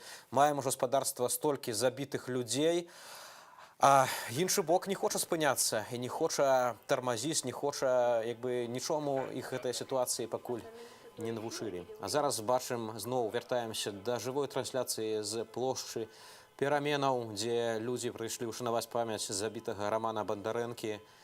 Менавіта тут будзе канчатковы пункт сённяшняга маршу смелых, маршу адважных, які праходзіць пад лозунгам «Я выходжу». Нагадаю, спадарства, гэта былі апошнія словы Рамана Бандарэнкі, які не пабаяўся і ў цемры выйшаў у свой двор, каб паразмаўляць з людзьмі у масках, якія зразалі стужкі нашых нацыянальных колераў. І ў выніку яго збілі, пагрузілі ў бус, адвезлі ў цэнтральны РУС, якое па суседстве на вуліцы Арлоўскай знаходзіцца. А ўжо потым з-за пастарунку міліцыі яго у перадсмяротным стане, ў стане комы, даставілі ў шпіталь хуткай дапамогі. Лекары змагаліся за жыццё Рамана Бандарэнкі, аднак не ўдалося яго ўратаваць. 31-гадовы мастак Раман Бандарэнка памёр. Гэтая трагедыя ўскалыхнула беларускае грамадства, хаця ўжо былі забітыя падчас акцыяў пратэсту мірных, але таксама былі мемарыялы, таксама людзі выходзілі з пратэстам супраць гэтых. Вітаю гледачоў Белсату. Мы знаходзімся на плошчы перамен у Менску, дзе проста цяпер сабраліся усе гэтыя сотні людзей для мемарыялу загінуламу 31-гадоваму Раману Бандарэнку. Тут мора кветак, проста цяпер можаце пачуць, як людзі пляскаюць у ладкі, ды машыны, якія праязджаюць па вуліцы Чарвякова, запавольваюць рух і сігналяць. Таксама можаце звярнуць увагу на ланцугі салідарнасці, якія выстраіліся ўздоўж вуліцы па абодва бакі. Людзі трымаюць бел-чырвона-белыя сцягі, ды плакаты. Асноўны матыў гэта не забудзем і не прабачым. Людзі не маюць намеру выбачаць тое, што здарылася з Раманам Бандарэнка, гэтую трагедыю, якая, на думку людзей, адбылася па віне сілавікоў. Мы таксама можам адсюль назіраць, што людзі перыядычна падыходзяць з розных кропак, бачым з двароў, выходзяць групкі людзей. Тут вельмі зручна і ў тым сэнсе, што мясцовыя жыхары усяляк спрыяюць пратэстоўцам, якія тут сабраліся. Яны дапамагаюць чым могуць, і цяпер бачым, што мемарыял мае вельмі дагледжаны выгляд, мае такі упарадкаваны выгляд. Кветкі стаяць з усіх бакоў вядомай трансфарматарнай будкі, на якой свой час былі намаляваныя дыджэі перамен, і гэты малюнак, як стала нядаўна вядома, на вялікі жаль, пасля смерці Рамана стала вядома, што гэта менавіта Раман Бандарэнка аднаўляў перыядычна гэты малюнак, і мы можам сказаць дакладна, што Раман Бандарэнка быў актыўным удзельнікам жыцця гэтага двару, плошчы пераменаў, удзельнічаў у жыцці гэтага лакальнага кам'юніці. Таму і людзі, якія яго ведалі асабіста, таксама сёння прыйшлі сюды, каб аддаць пашану ягонай памяці, каб ушанаваць памяць загінулага. Пакуль што невядома, які далейшы план у людзей, якія сабраліся менавіта тут. Сілавікоў мы не назіраем пакуль што менавіта ў гэтым раёне. Вядома, што на Пушкінскай, на першапачатковай кропцы збору людзей адбываюцца жорсткія разгоны да затрымання, там нават ужываюць слезацечны газ па людзях. А тут пакуль не бачым актыўнасці сілавікоў, затое назіраем актыўнасць людзей надзвычайную. Ланцуг салідарнасці робіцца ўсё большым, літаральна на нашых вачах. Бачыце, людзі стаяць па абодва бакі дарогі. Машыны проста без перапынку сігналяць. Спадзяемся, вы можаце гэта таксама адсюль пачуць.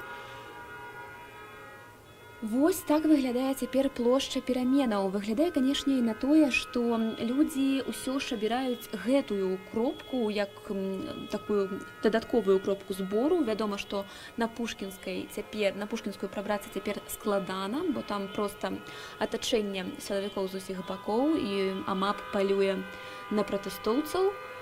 Таму лагічна, што людзі канцэнтруюцца тут, дзе пакуль што выглядае больш бяспечным. больш бяспечнай выглядае акцыя сама, але мясцовыя самі кажуць, што тут у любы момант могуць пад'ехаць сілавікі і бегчы фактычна будзе няма куды бегчы тут, бо з усіх бакоў альбо плот, альбо дамы. Ну, нягледзячы на гэтую небяспеку, людзі ўсё роўна сабраліся.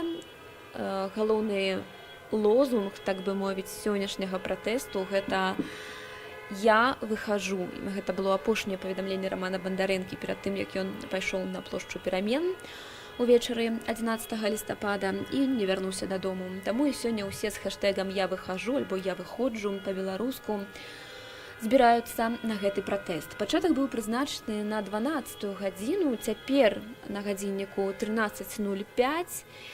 Пакуль што людзі не рушылі ні ў якім напрамку, але яны ўсталі у ланцугі салідарнасці на ўзбочыне па вуліцы Чарвякова, па абодва бакі, як вы можаце пабачыць.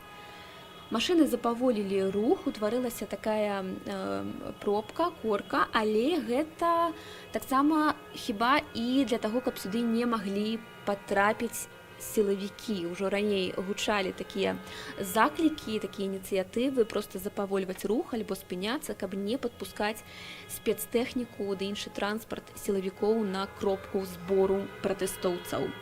Кветак вельмі шмат. Магу падзяліцца сваімі ўражаннямі. Я была на плошчы Перамен і 12, і 13, 14 лістапада. Прыносілі сюды таксама са сваёй сям'ёй мы кветкі, але тады іх было значна меней. Цяпер жа ўсё ператварылася ў мора кветак, і я ніколі не бачыла ў сваім жыцці такой велізарнай колькасці кветак, знічак і сцягоў менавіта ў месцы мемарыялу. Гэта падаецца мне надзвычайным і дэманструе гатоўнасць людзей не толькі ушаноўваць памяць загінулага, але і выходзіць на пратэст, каб такое больш не паўтарылася.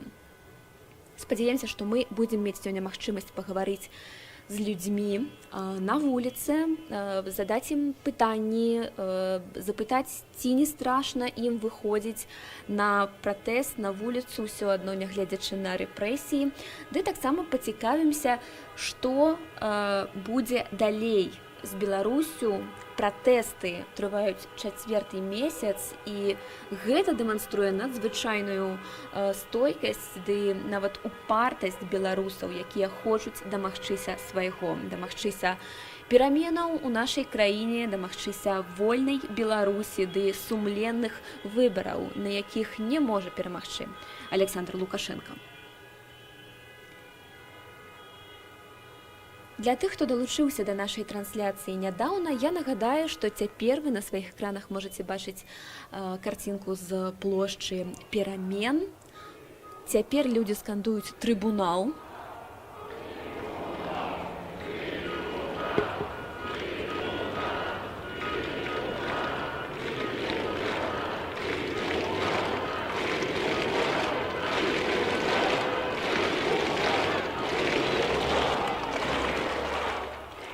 Пляскаюць уладкі ды скандуюць «Трыбунал». Трыбунал для забойцаў Рамана Бандарэнкі.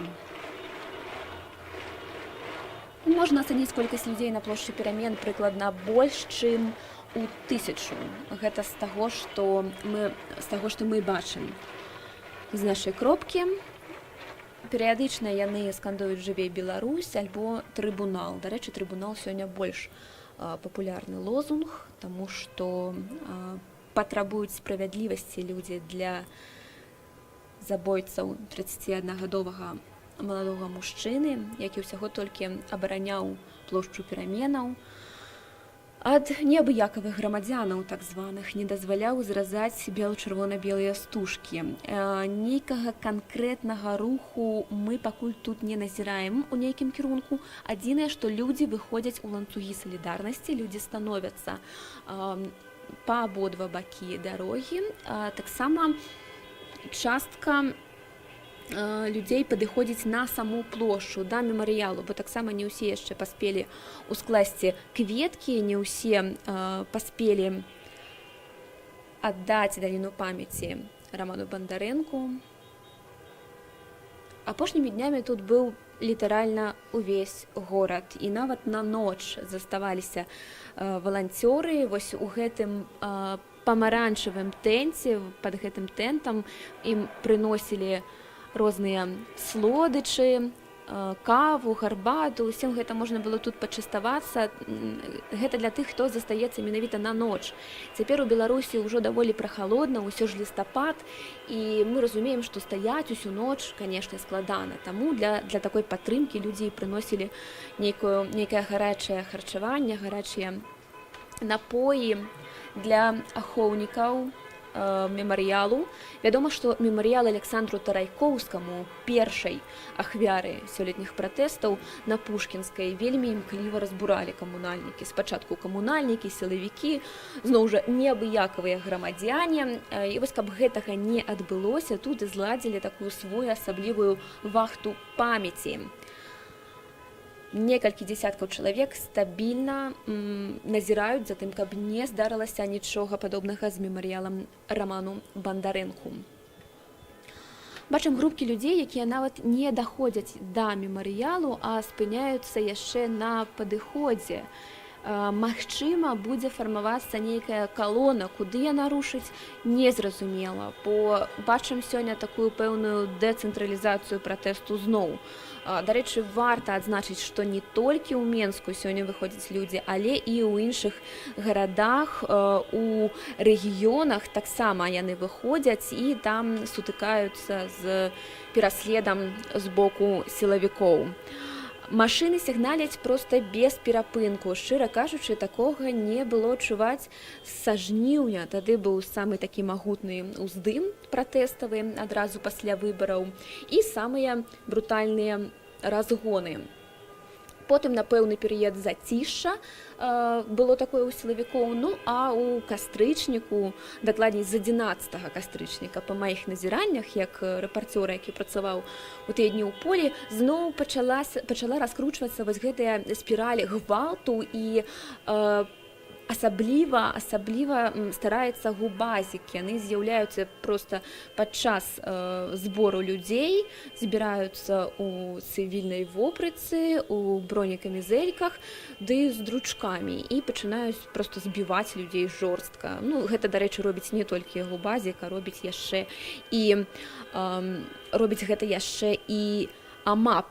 І вось цяпер з'явілася інфармацыя, што светашумавыя гранаты былі выкарыстаныя на Пушкінскай. Проста цяпер у тэлеграм-каналах можам пабачыць, як пачалі сілавікі кідаць светашумавыя гранаты пасля таго, як людзі сабраліся ў калону. Гэта адбылося вось фактычна о 13:08, 13:09, калі людзі сфармавалі калону з боку станцыі метро Спартыўная.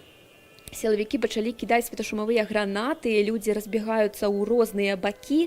Бачна, што завеса дыму, гэта цяпер проста перадаюць усе тэлеграм-каналы, таму нашых гледачоў заклікаем быць сёння максімальна асцярожнымі. Бачым, што ўжываюць спецсродкі супраць пратэстоўцаў, не толькі слезацечны газ, але на Пушкінскай дайшло і да гранатаў. То бок страляліна сёння зноў па звычайным сцэнарыем, да якога ўжо прызвычаіліся і пратэстоўцы, і ад якога не збіраюцца, як мы бачым, адмаўляцца сілавікі. Для нашых новых гледачоў нагадаю, што можаце бачыць цяпер. Гэта Менск, плошча пераменаў, вуліца Чарвякова, дзе стаяць ланцугі салідарнасці, ды мемарыял Раману Бандарэнку, куды ўвесь час падыходзяць новыя удзельнікі сённяшняй акцыі. Акцыя сёння на, скажем так, перасячэнні жалобнай акцыі памяці ды пратэсту. Пратэставыя настроі ў грамадстве не затухаюць. Гвалтоўная смерць Рамана Бандарэнкі толькі падштурхнула гэтыя настроі ў людзей. Такую выснову мы можам зрабіць проста паразмаўляўшы з людзьмі. Перш чым мы пачалі наш эфір, мы мелі магчымасць пагаварыць з тымі, хто прыйшоў сёння ўскласці кветкі, з тымі, хто прыйшоў да мемарыялу. Ды вось яны кажуць, што нават калі ўжо і назіраўся пэўны спад на мінулых выходных, сёння такога няма і быць не можа, бо усе адчуваюць гэтую жалобу па Раману Бандарэнку, гэты страх ад таго, што падобнае можа здарыцца з кім заўгодна з беларусаў, проста за чырвона-белую стужку. Паведамляецца таксама, што развязка Ціміразева-Пушкіна цяпер заблакаваная людзьмі са шчытамі. Там расцягнулі калючы дрот. Рух там ужо даўно перакрыты, але нашым гледачам вось паведамляем, што калючы дрот на перасячэнні Ціміразева-Пушкіна. Ну, а мы на плошчы перамен назіраем за тым, як людзей робіцца ўсё больш. Некалькі тысячаў на дадзены момант паводле прыкладных падлікаў мы можам тут бачыць. Ну, а я перадаю слова маім калегам у Варшаве і вялікі дзякуй, што глядзіце жывы эфір Белсата. Заставайцеся з намі.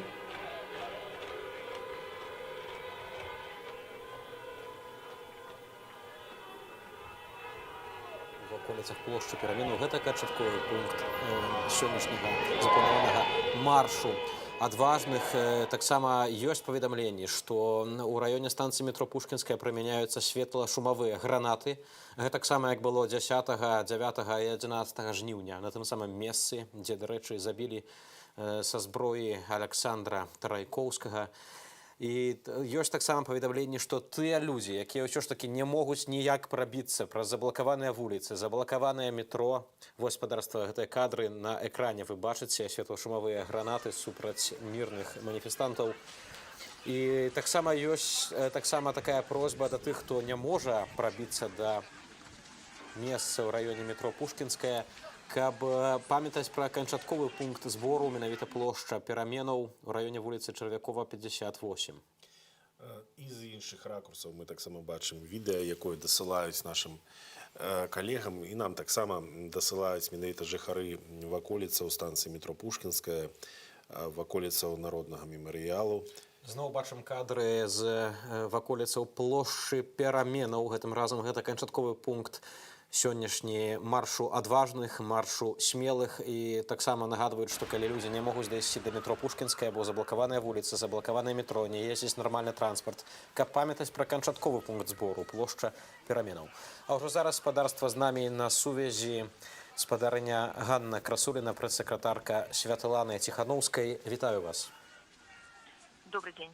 Спадарыня Ганна, вось літаральна ў чацвер вядома было, што забілі Рамана Бандарэнку, якога даставілі з будынку пастарунку міліцыі. Аднак вось тыя самыя міліцыянты, незважаючы на дзеянні сваіх калегаў, не баяцца далей выходзяць на вуліцы, далей затрымоўваюць, прымяняюць светла-шумавыя гранаты, б'юць людзей. Вось што гэта такое? Ніякіх тармазоў, здаецца, у гэтых людзей няма. Ну, во-первых, про не бояться, это вы переборщили. Они на самом деле боятся. Именно этим объясняется то, что они выходят в полном вооружении против безоружных людей. И при этом их гонят. Посмотрите, как на Пушкинской погнали. Погнали этих черных. Так что все нормально. Все продолжается так, как нужно. Шакута ответит за то, что он убил человека, вышедшего в свой двор, который хозяин своего двора, который не сопротивлялся, не имел символики в руках.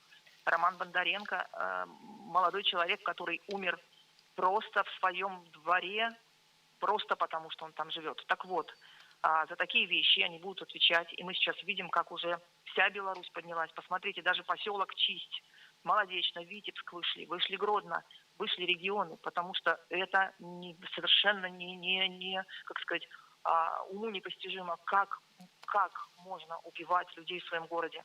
Так вот сейчас как раз у меня, например, вопрос большой к женам вот этих ОМОНовцев, к женам сотрудников ГАИ. Мы сегодня видели, как сотрудник ГАИ по какому-то странному бежал за протестующим. Это что такое? Это провокатор в этой форме или что? Сотрудники ГАИ, обратите на это внимание, чтобы не попасть потом под народный гнев, вот этих вот провокаторов в вашей форме, которые бегут за протестующими, нейтрализуйте сами, что происходит.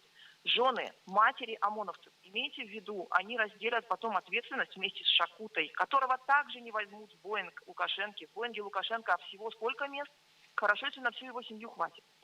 А он еще и почистит ведь за собой. Он ведь еще кое-кого еще найдут и убитыми, и повешенными для того, чтобы они не свидетельствовали против Лукашенко. Вы ведь знаете его приемы.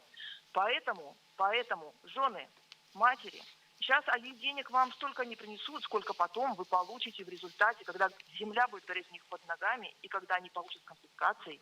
Так что думайте сейчас, запасайтесь сейчас свидетельствами против тех людей, которые совершают преступления рядом. Это я обращаюсь к силовикам и к их близким. И это возможно, даст вам смягчение наказания, когда произойдет судебное разбирательство. Справедливый суд настигнет каждого.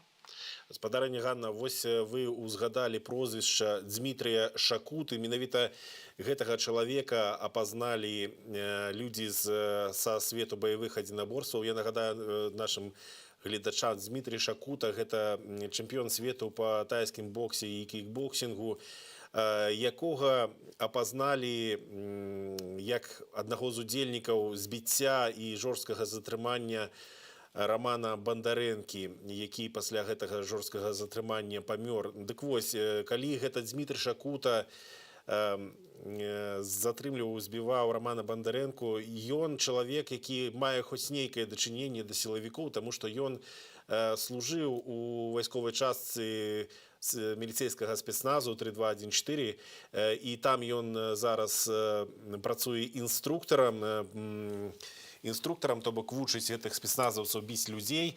Але яшчэ адзін чалавек, з якім Шакута быў разам падчас затрымання Романа Бандарэнкі, гэта Дмітрий Баскаў, гэта кіраўнік Федэрацыі хакею Беларусі, нядаўна прызначаны.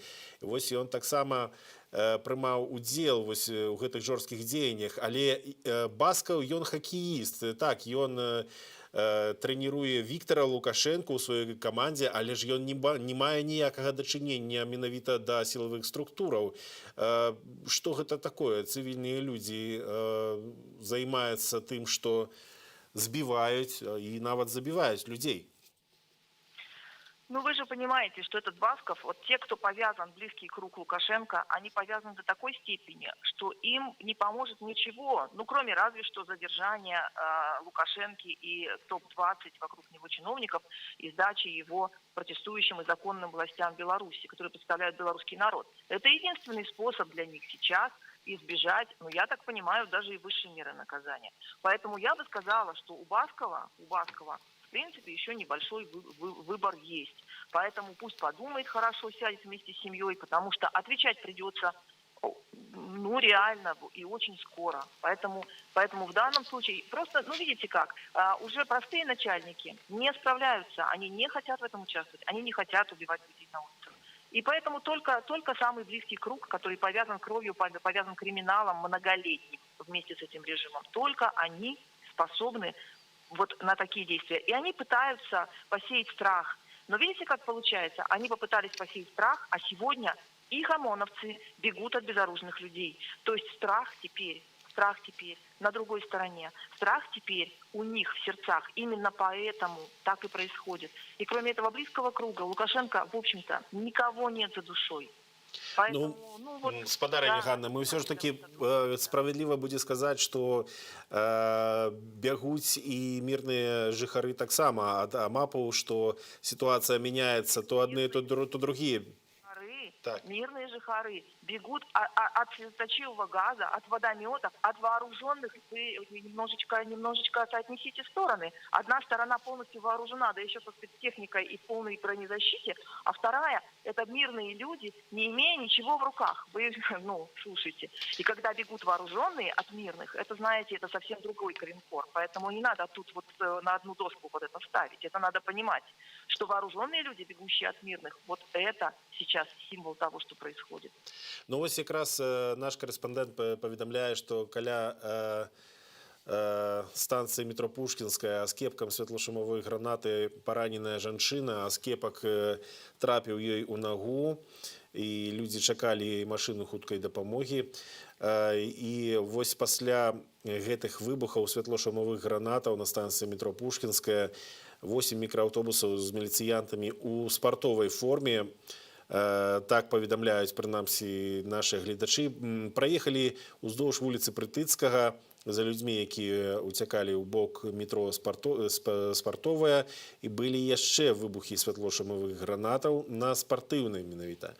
А потым шэрэнга спецназа ў аліўкавай форме з вадамётам была на вуліцы Прытыцкага і таксама у бок вуліцы спартыўнай. Ну, вось як вы і кажаце, што вся гэтая спецтэхніка таксама задзейнічаная. Спадарня Ганна, я вось толькі нагадаю на момант для нашых гледачоў, мы размаўляем са спадарняй Ганнай Красулінай, прэс-сакратаркай Святланы Ціханаўскай, і акурат Святлана Ціханаўская на днях абвесціла вось народны трыбунал, працэдуру ў сітуацыі, калі законы ў Беларусі навогуле практычна не працуюць, але памятаем, што гэта ўсё ж такі наша краіна і грамадзяне павінны вырашаць, што з нашай краінай будзе. Ёсць таксама вось гэты 109 артыкул крымінальна-працэсуальнага кодексу аб тым, што грамадзяне самыя могуць затрымоўваць злачынцаў, могуць затрымоўваць людзей, якія скрываюцца з месца злачынства. Спадарня Ганна, хацеў бы, каб вы для нашых тэлегледачоў яшчэ раз патлумачылі вось сутнасць народнага трыбуналу, як грамадзяне могуць перамагчы беззаконне ў Беларусі. Вось гэты механізм. Да, смотрите, начинаем с того, что нейтрализуем маленьких Лукашенок на местах. Вот этих всех идеологов, вот этих всех там замдеканов, которые отвечают за зачисление студентов, за увольнение бастующих рабочих. Мы начинаем конкретно называть их имена, говорить реально, что они являются пособниками режима, что они будут за это ответственны. Перестаем выполнять их распоряжения. Все вот эти идеологические вещи саботируем таким образом, чтобы их деятельность совершенно потеряла какой бы то ни было смысл. То есть они на местах должны понять, что они, да, они ответственны за это. И вы должны донести это до их родных и близких о том, что вот этот человек, зам по идеологии такого-то предприятия, он является здесь конкретно ответственным за то, что происходит, за кровь на улицах, за убийство Романа Бондаренко. Далее, после этого собираем доказательства того, что произошло. Граждане скидывают это все в инициативу «Единая книга Беларуси». Туда скидывается весь состав преступлений, свидетельства, доказательства, видео, фото. Оно будет верифицироваться. Для силовиков, которые хотят потом как-то жить в этой стране, для них появляется система рапорт. Про нее будет очень конкретно дополнительно сообщено, но это система, которая полностью защищена и полностью анонимна. Туда силовики скидывают вот прямо по системе рапорт, кто, где, когда, что сделал, система доказательств, там, очевидцы и так далее. Они это все заполняют и получают потом такой, свидетельство, код. То есть они не называют своего имени, они не раскрывают себя, но они получают какой-то там, не знаю, какой-то, например, 12-значный код, который у них где-то аккуратно хранится. И потом, когда дело дойдет до справедливого суда, они смогут его предъявить в качестве смягчающего вину доказательства их деятельности, либо даже получат амнистию в связи с этим, если они будут иметь такие свидетельства о том, что они помогали правосудию, то есть что они свидетельствовали против преступлений, которые совершаются людьми в форме. Все это время мы работаем над тем, чтобы признать эти организации террористическими. ОМОН, Гуповик, лично Лукашенко и его окружение, вот этих Шакуту, вот этого Баскова, это люди-террористы. Люди действуют на улицах города без опознавательных знаков, то есть они не представляют даже чисто номинально какую-то структуру. Они в масках, они с закрытыми лицами, это бандиты, это террористы, это люди. Более того, чьи приказы они исполняют? Нелегитимного гражданина Лукашенко на основании чего? То есть что такое происходит сейчас? Это бандиты на улицах наших городов. И поскольку они террористы, мы с вами должны собрать на них доказательства. После этого доказательства будут верифицированы, и после этого мы говорим о том, что вот эти преступления народ обвиняет вот эту банду вот в таких преступлениях. 20 декабря мы все выходим с вами на суперакцию, которая требует справедливого суда над всеми преступниками, начиная, естественно, с главы этой бандитской группировки Александра Лукашенко. Топ-20 или топ-10, мы с вами над этим еще подумаем. Тех чиновников, которые ответственны за то, что происходит, мы с вами определим на платформе «Голос». Будет, наверное, что-нибудь типа рейтингового голосования, кто попадет конкретно вот в тот список топ-10, топ-20, которые будут отвечать вместе с Лукашенко просто сразу.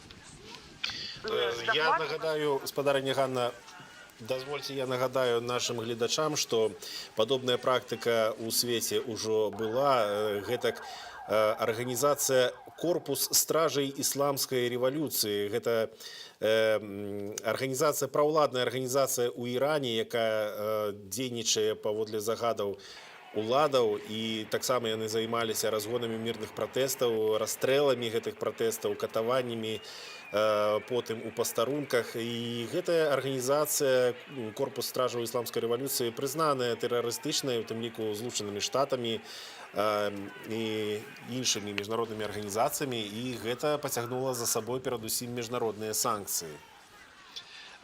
А вось чарговае сведчанне таго, што сілавікі перавышаюць свае паўнамоцтвы. Партал Kuku.org паведамляе: на чытачоў, якія з вакна кватэры здымалі для нас відэа, сілавікі скіравалі пісталет. Стрэлу не было, але мы ўсе памятаем падзеі у жніўні. Вось все ж таки зброя на вуліцах кожную нядзелю, ды нават не толькі кожную нядзелю, зброя ў руках людзей у форме альбо ў цывільным стала ўжо такой звыклай справай. Ніхто не здзіўляецца БТРам, ніхто не здзіўляецца гэтым узброеным людзям. А што далей? Куды яшчэ можа дайсці? Да чаго? Да якога ўзроўню гвалту? Видите ли, в чем дело? Они пытаются запугать людей.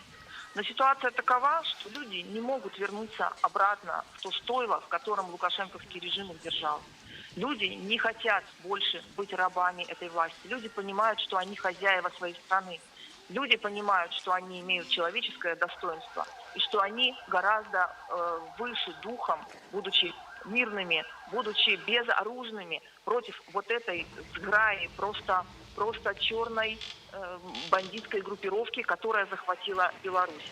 Сейчас, когда мы с вами работаем над тем, чтобы признать террористической группировкой и на международном уровне, это означает, что все их действия начинают попадать там и под систему Интерпола, и под другие вещи. То есть на самом деле присоединяются еще дополнительные факторы давления. Если вы думаете, что вот как бы у них какой-то бесконечный ресурс, у них ресурс очень конечен. Вот эти все нижние чины, они ведь наемники. Хорошо, Шакута и Басков, эти ребятки, как бы они уже наворовали, то есть они уже сейчас не за деньги действуют, а просто спасая свою шкуру, потому что им точно придется отвечать. Я говорю, у них выход один, это сдать Лукашенко, принести просто на блюдечке, это единственный их способ. Что касается остальных, они наемники, их нужно кормить. Чем они собираются кормить вот этих вот черных, которые бегают сейчас по улицам? Им же нужно довольно много платить за такие преступления. Хорошо, где брать эти деньги? У Лукашенко денег нет. Вернее, свои-то есть, но он совершенно не собирается ими делиться, он скорее полетит к своим деньгам ближе. А этих ребяток, смотрите, во-первых, у нас забастовки продолжаются, у нас Гродно, Азот, у нас Беларусь-Кали на подступах к забастовке. То есть нужно думать об экономических санкциях, которые каждый из нас должен включить против режима. Обязательно, конечно, мы продолжаем действовать с вами по всем направлениям. Но вот сейчас вот Народный трибунал, он нам позволяет очень конкретно заявить о том, что это террористическая группировка, и о том, что каждый из них находится вот в этой ситуации, когда его преступления свидетельствуют о его преступлении его же коллеги. Вот это они должны понять, что каждый из них сейчас становится объектом наблюдения не только со стороны вот этих вот людей на улицах, которые как бы под маской их не могут рассмотреть, но вокруг них действуют их коллеги, которые вполне вероятно хотят перейти на сторону народа и подумывают, что такого они должны сделать, чтобы народ простил им их преступления. Все очень просто. Нужно засвидетельствовать преступление и на систему рапорт сообщить об этом. Так что сейчас происходят очень интересные моменты. Кроме того, я уверена, что кто-то из высших чиновников, может быть, обладает еще какими-то остатками мыслительной деятельности и тоже понимает, что его семья не будет вместе с Лукашенко эвакуирована, понимаете, и придется как-то здесь жить. Соответственно, у них тоже появляется очень большой соблазн, в общем-то, подумать над тем, кого из топ-10, топ-20 чиновников он хотел бы сдать, а может, не хотел бы оказаться самим в этом топ-10, топ-20. Опять же, я хочу сказать, что если Качанова думает, что ее пока не посылают избивать и убивать мирных жителей, это не означает, что она не войдет в топ-10, в топ-20. Так же, как, кстати говоря, Ермошина. На руках Ермошиной и, между прочим, всех членов участковых комиссий и провладных наблюдателей, они тоже должны понимать всю степень своей ответственности. Поэтому сейчас им всем пора включиться, если они хотят получить оправдательные приговоры или амнистию. Таким образом, мы сейчас с вами получаем очень интересную ситуацию, которая разбивает их фронт и усиливает наш. Ну и экономические санкции против режима. Забирайте деньги из банков и уходим в забастовку, кто может.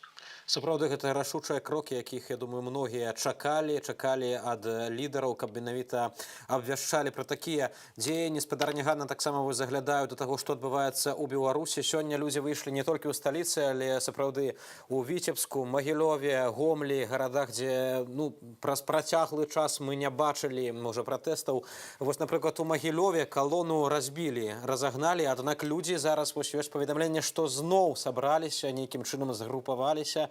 Пытанне таксама, вось вы сказалі, што людзі не вернуцца ў тое стойла лукашэнкаўскае, якое было раней, людзі адчуваюць, што патрэбная свабода, але тут таксама, напэўна, і для гэтых хамонаўцаў важна нагадаць, што такога, як было раней, ужо ніколі не будзе, што нават калі яны вось так будуць размахваць зброяй, яны ніколі не будуць нармальна проста жыць, яны будуць пастаянна на ваенным становішчы, пакуль Лукашенко будзе ўзурпаваць уладу.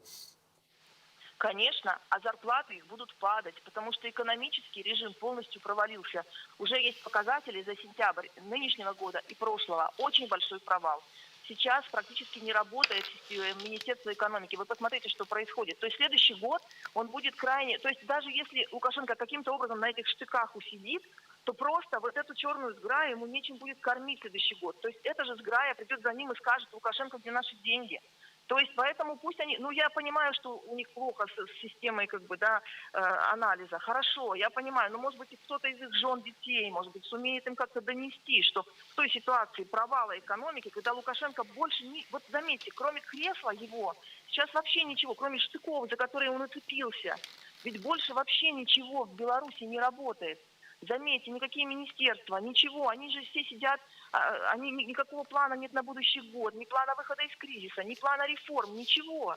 То есть они просто сидят на этих штыках и просто ждут, кто кого вот погонит. Вот этот вот черный ОМОН, хорошо, даже если этот ОМОН куда-то загонит, дальше что вы есть будете? Друг друга вы будете есть? То есть, это же, я не знаю, что там еще нужно понимать. Как можно было так людям промыть мозги? Если честно, сложно мне понять. Там, говорят, специально таких набирают, так что тут надо быть спокойными. Но в любом случае, они наемники, понимаете? Кто им больше заплатит, на того они будут работать. Вот это тоже должны понимать их начальники. Сейчас и под Басковым, и выше. Так что увидим. Все будет.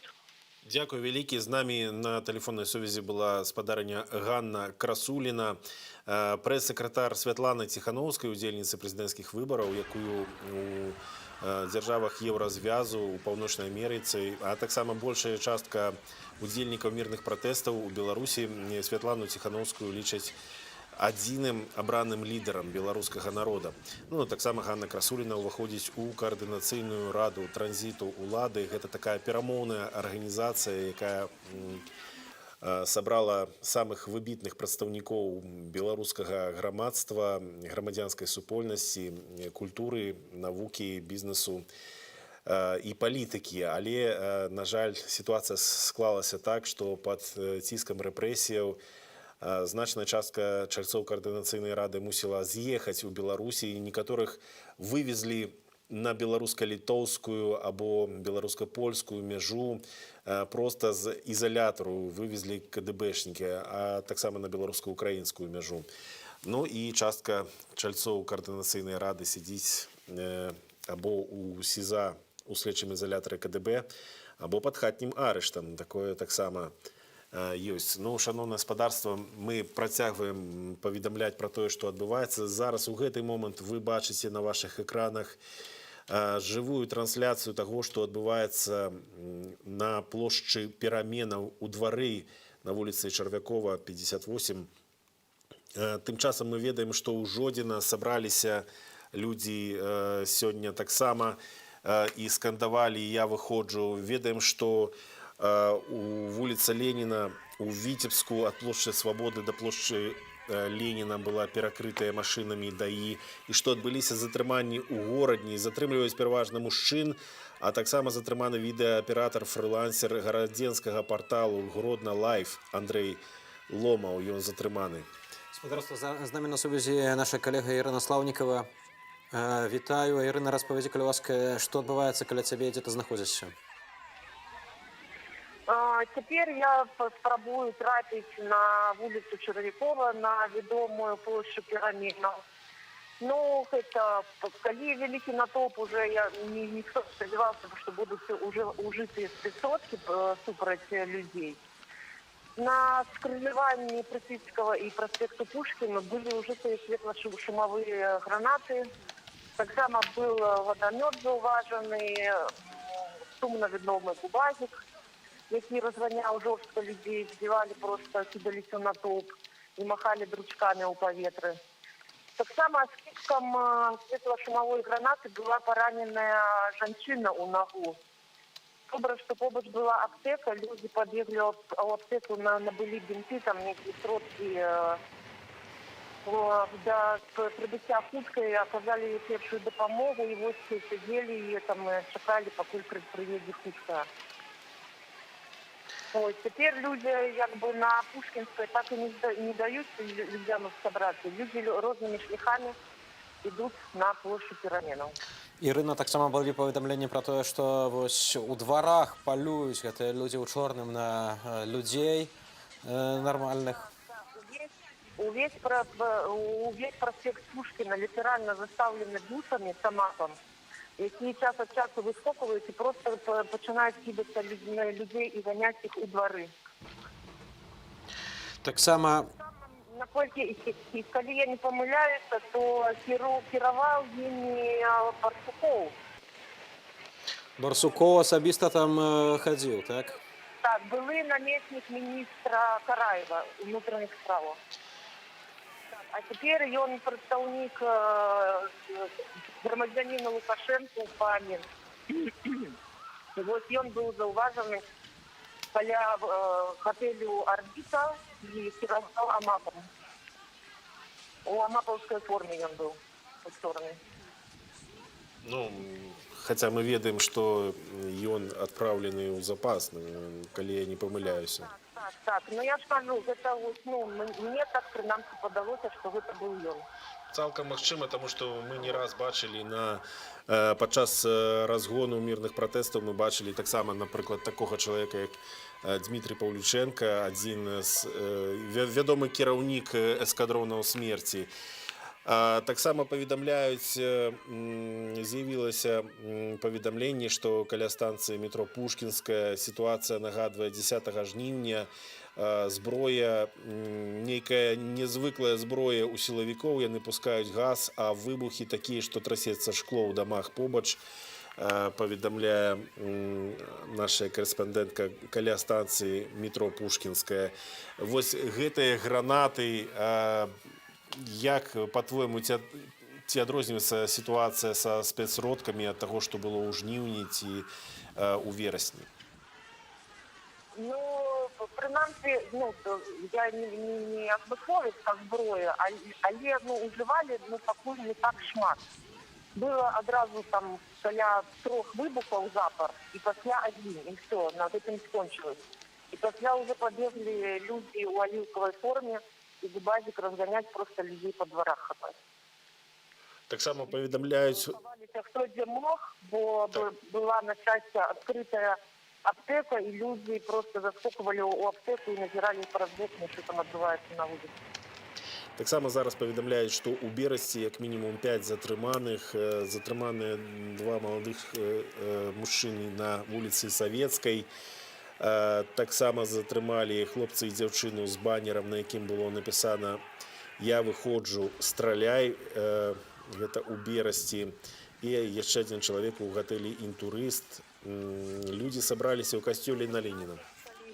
Так, слухаем тебя. Хочу значить, што ўжо пачалі ўжываць сілу моцна, што калі хлопцаў хапалі, то накидывались на его там некалькі асобаў і вельмі моцна збивали дручками. Это было зауважено, женщины кричали, демонтовали.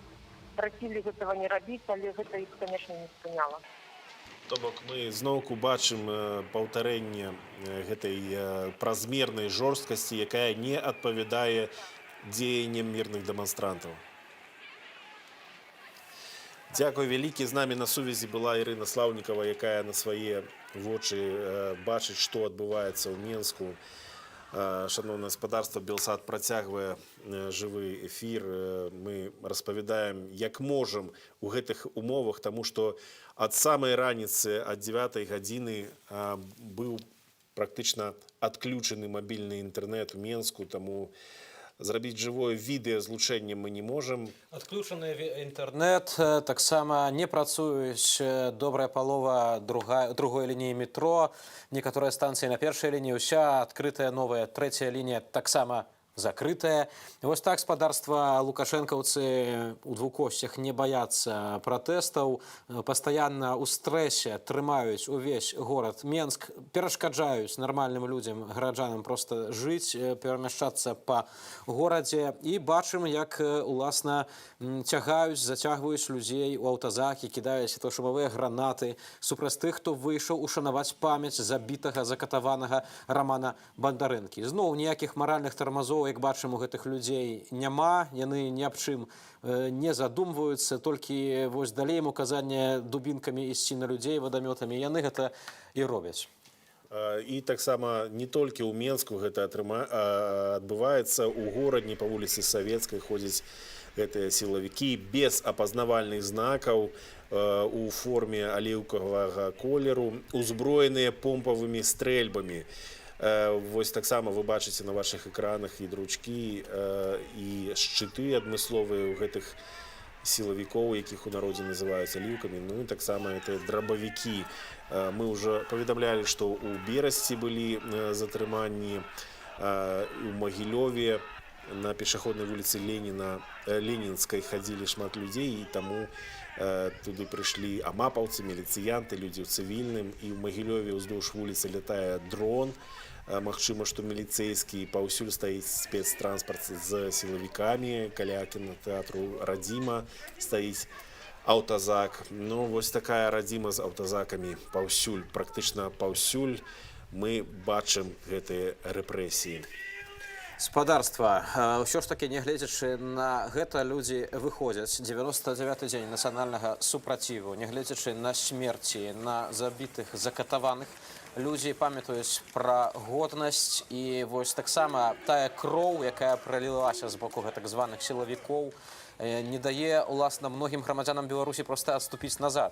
Людзі разумеюць, што дарогі назад не будзе, і не можа быць вяртання да той сітуацыі, якая была перад вось гэтай хваляй гвалту, перад гэтымі забойствамі. Альбо у нас сапраўды будзе канцлагер, прабачце за такое параўнанне, альбо мы ўсё ж такі вернем законнасць у нашу краіну. Тут толькі дзве такія дарогі, ніякой дарогі сярэдзіны, і вярнуцца да таго, што было да лета 2020 года, ўжо проста нерэальна. Ну, калі казаць пра канцлагеры, то, на жаль, практыку канцлагераў мы ўжо бачылі. Гаспадарства, ўжо зараз з намі на сувязі наш калега Станіслав Івашкевіч. Стась, вітаю цябе. Распавядзі, калі ласка, дзе ты знаходзішся, што адбываецца вакол цябе? Так, вітаю. Зараз мы знаходзімся на Пушкінскай, тут перыядычна курсіруюць бусы і спрабуюць, ну і хапаюць людзей, якія назад групіруюцца у гэтым раёне. Значит, ну, вы, напэўна, ўжо ведаеце пра разгон калоны, якая сабралася, перакрыла саму вуліцу Пушкінскую, Прутыцкая. І пасля этого людзі разбегліся, пачалі кідаць гранаты. Людзі разбегліся, у розныя бакі былі невялікія сутычкі, але у выніку большыня людзей разбеглася ў розныя бакі, і зараз паступова яны спрабуюць збірацца назад, і адпаведна калона з бусікамі, аўтазакамі курсіруе туды-сюды, і там забачыць людзей, там пачынаюць іх хапаць або проста разганяць. Станіслав, таксама пытанне наконт таго, ўсё ж такі, ці ўдаецца людзям неяк сфармавацца ў калону і накіравацца ў бок плошчы пераменаў? Ну, асобныя чародкі людзей кіруюцца ў бок плошчы пераменаў, пытаюцца адзін аднаго, як туды дабрацца, але калоны мы не бачым, машын мы не бачым тут на нашым участку. Это у скверы на Сердица, который непосредственно на Пушкинской. Тут людей нема, тому що вони розбіглися від великої маси курсуючих бусиків і автозаків. Але люди говорять між собою, що треба туди прибиратися. Але з того, що ми бачимо, не колоною, а поособно невеличкими групами. Так само ўсё ж такі вось пытанне такое, ці ўдаецца людзям неяк адбівацца ад сілавікоў, ці ўдаецца неяк уласна чыніць супраціў гэтым незаконным дзеянням, ці ты прынамсі, Станіславе, бачыў можа на свае вочы, як грамадзяне вось стаялі ў шчэпках, а зараз спадарства падказваюць мне, што можам мы даць гэтае відэа, зараз мы пакажам, як гэта выглядала ў раёне станцыі метро Пушкінскай.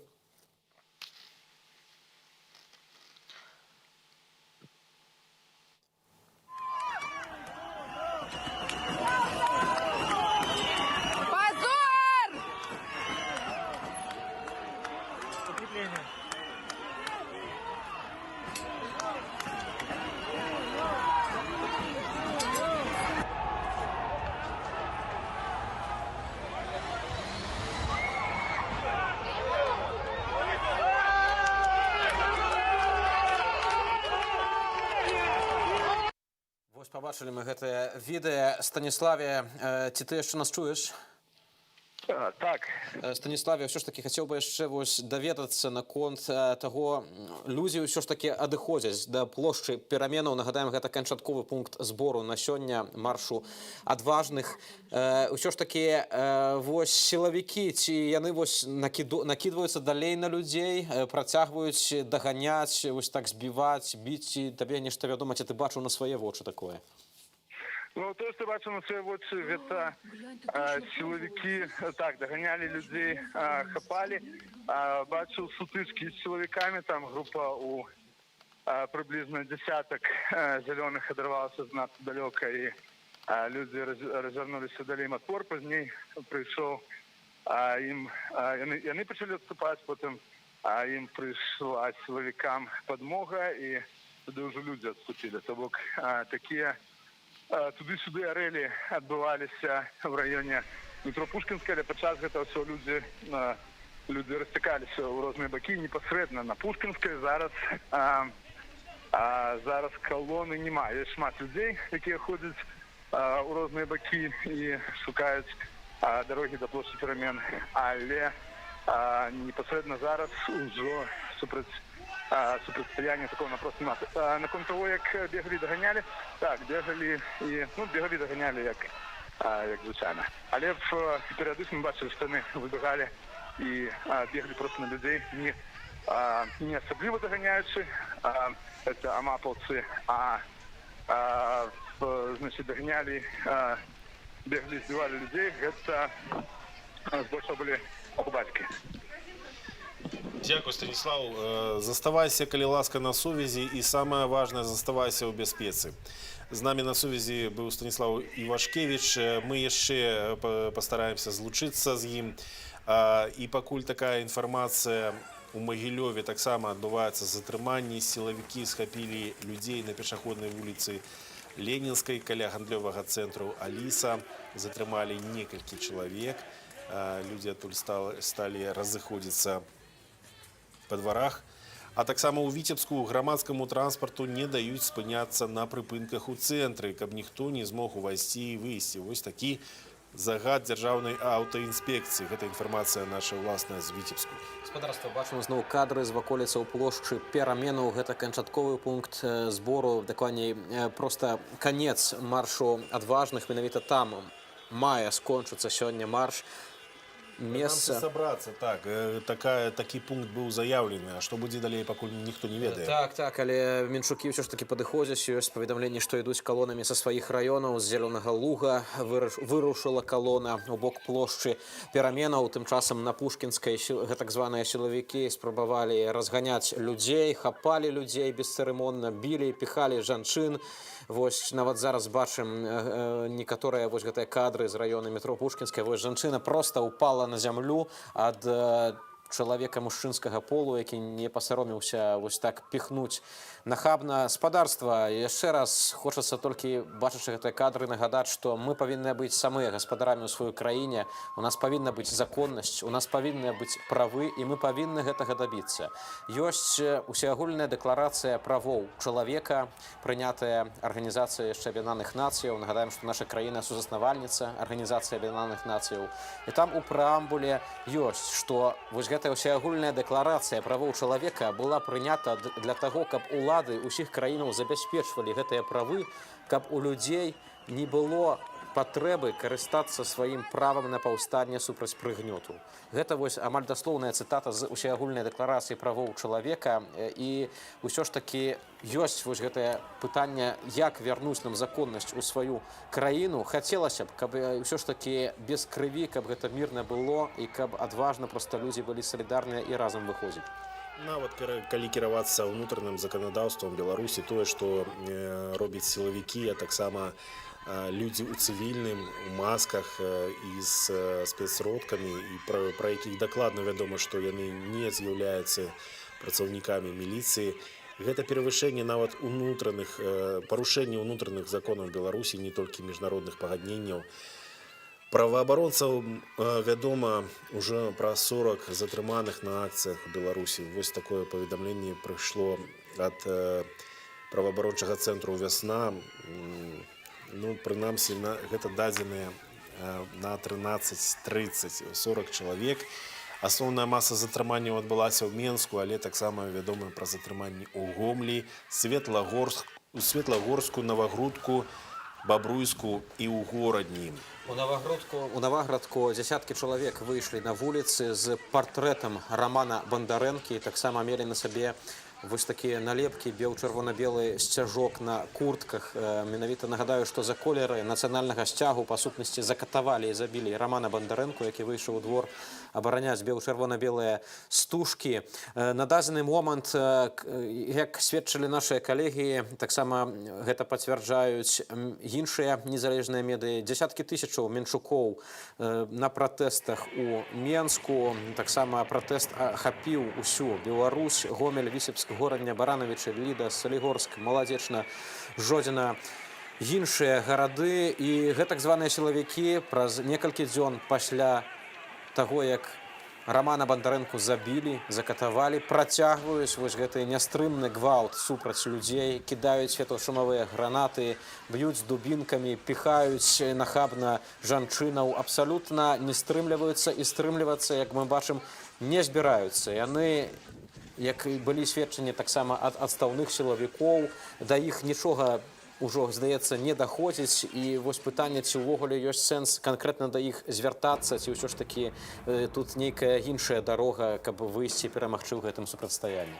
Ну, аднак спадарня Ганна Красуліна, прэс-сакратарка Святланы Ціхановскай, ось літаральна недавно ў нашым эфіры звярнулася да сем'яў гэтых сілавікоў і попрасіла пераканаць сваіх мужоў, сваіх бацькоў тым, што будзе адказнасць за іх дзеянні. Спадарства, ўжо зараз хочам вам таксама паказаць відэа менавіта затрыманняў у Менску. Вашай увазе давайце паглядзім на гэтыя дзеянні асобаў у чорным. Бьют, вон просто... Твари вообще. Смотри. Капюшон на голову. Фашисты, вообще реально, блин.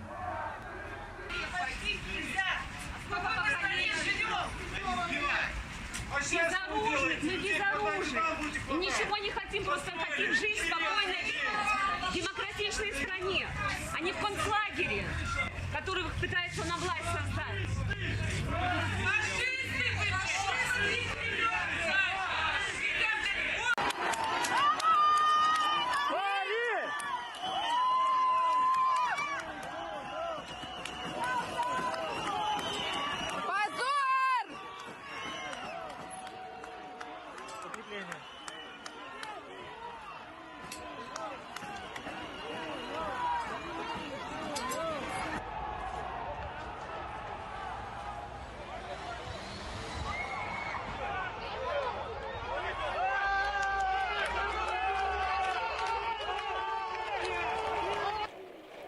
Спадарства бачым, вяртаемся на плошчу пераменаў. Гэта жывая трансляцыя, што там адбываецца, тысячы мінчакоў туды падыходзяць.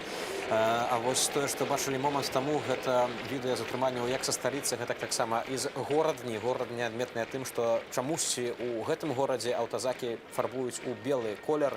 І бачылі мы, як людзі крычалі таксама фашысты, хаця была налепка на аўтазаку людзі. Гледачоў на плошчы пераменаў. Для тых, хто далучыўся да прагляду трансляцыі, нагадаю, што тут людзі сабраліся на пратэставы марш смелых. Некалькі тысяч чалавек, вось такая колькасць прыкладная цяпер людзей. Яны ўжо выйшлі на праезную частку. Пачыналася ўсё з ланцугоў салідарнасці. Спачатку яны стаялі па абодва бакі дарогі людзі, ну а цяпер яны выйшлі ўжо і на праезную частку. Некаторыя машыны на заклік тэлеграм-каналаў пачалі спыняцца непадалёк, каб такім чынам запавольваць рух і абмежаваць магчымае прасоўванне сілавікоў у гэты раён. Бачым, што частка людзей застаецца ля мемарыялу па-ранейшаму, а частка выйшла на дарогу. У людзей шмат бел-чырвона-белых сцягоў з сабой, а таксама некаторыя прынеслі плакаты, што праўда, плакатаў меней, больш бел-чырвона-белыя сцягі. І пераважна цёмны колер вопраткі. Перыядычна пляскаюць уладкі, скандуюць «Жыве Беларусь», чуваць таксама сігнал машын. Вы можаце пачуць таксама, я спадзяюся, як сігналяць машыны. Пакуль не зразумела, насамрэч, які далейшы план.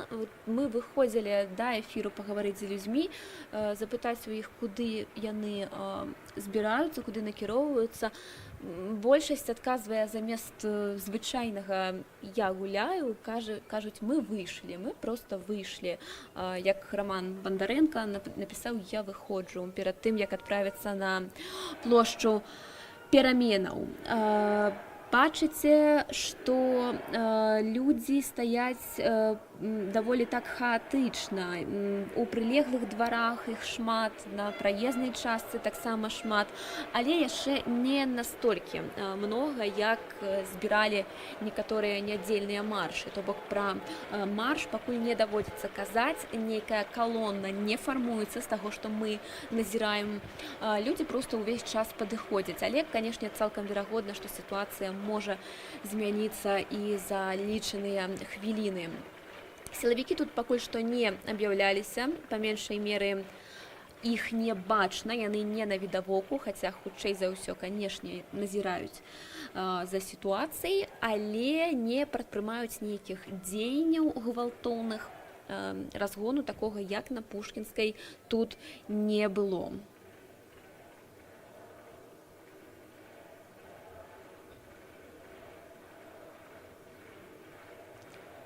На плошчы перамен няма месца фактычна. Людзі займаюць бліжэйшыя двары, паведамляюць цяпер буйныя навінавыя тэлеграм-каналы. Таксама паведамляецца, што машыны, кіроўцы, якія вольныя, цяпер могуць пад'ехаць у раён плошчы пераменаў, каб дапамагчы абараніць людзей ад магчымага прыезду сюды спецтэхнікі. Пакуль не вельмі зразумела, дзе знаходзяцца сілавікі. Выглядае на тое, што пераважна яны сілы свае сканцэнтравалі на Пушкінскай сёння, там, дзе была прызначаная кропка збору першапачаткова. Бачыце, запалілі фаеры на даху трансфарматарнай будкі, той самай, дзе былі намаляваныя ды-джэй пераменаў. Гэты малюнак аднаўляў Роман Бандаренко.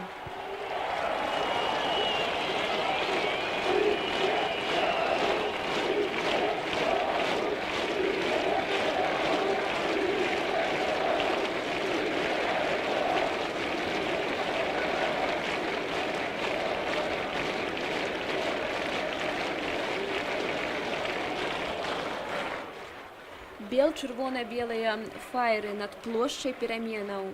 Людзі пляскаюць у ладкі і вітаюць гэтых смелых хлапцоў, якія цяпер на даху трансфарматарнай будкі стаяць з фаерамі ў колерах нацыянальнага сцягу. І ўсе разам гукаюць «Жыве Беларусь». Вось так выглядае плошча пераменаў. Сёння, безумоўна, гэта самы масавы збор тут за ўвесь час яе існавання, са жніўня.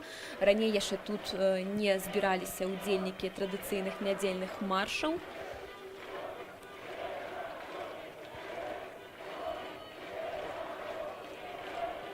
Пачалося ўсё не сёння. На гэтай кропцы такі рух назіраўся апошнія дні. Увесь горад прыязджаў сюды, каб ускласці кветкі на мемарыял, народны мемарыял Романа Бандарэнкі. Ну а вахта памяці стаяла тут дзень і ноч, каб не даць камунальнікам, сілавікам, неабыякавым грамадзянам разбурыць гэты сімвалічны помнік. Народны помнік.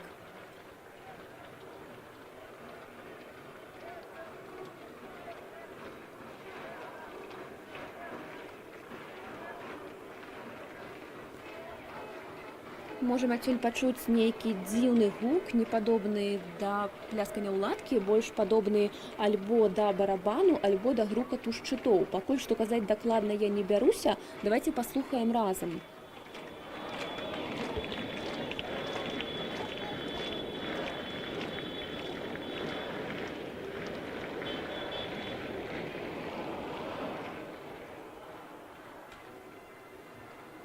Не можем адсюль пабачыць, незразумела, што адбываецца. Імаверна, гэта ўсё ж не сілавікі, але стане зразумела ў бліжэйшы час. Хутчэй за ўсё, проста ствараюць нейкі дадатковы гукавы эфект самі пратэстоўцы, каб падняць настрой, падняць дух, так бы мовіць, пратэсны.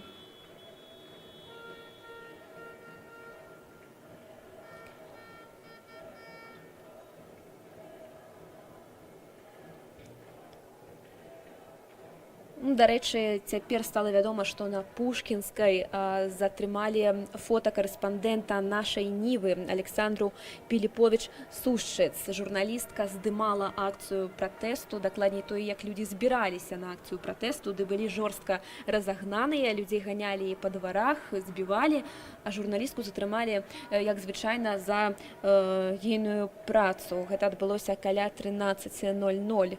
Вось такія апошнія навіны.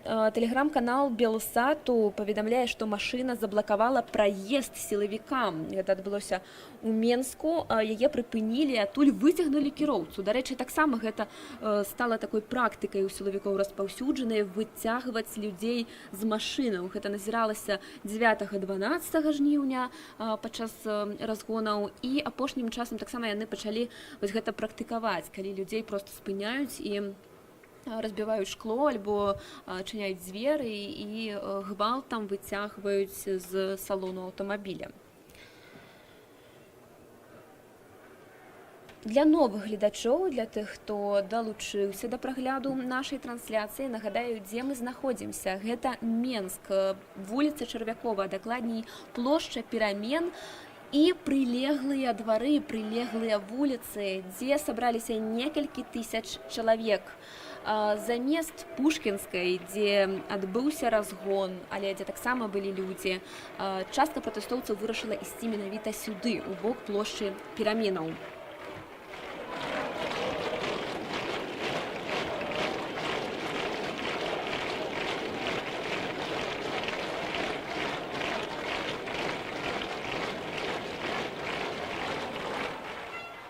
Тым часам паступае інфармацыя пра тое, што жорсткія разгоны адбываюцца ў Магілёве, таксама і ў Берасці затрыманні. Але людзі ўсё адно, ведаючы нават пра гэта, нікуды не сыходзяць, застаюцца тут. Хтосьці стаіць на самой плошчы пераменаў, хтосьці, як вы бачыце, стаіць на вуліцы Чарвякова на самой, на праезнай частцы, на ходніках.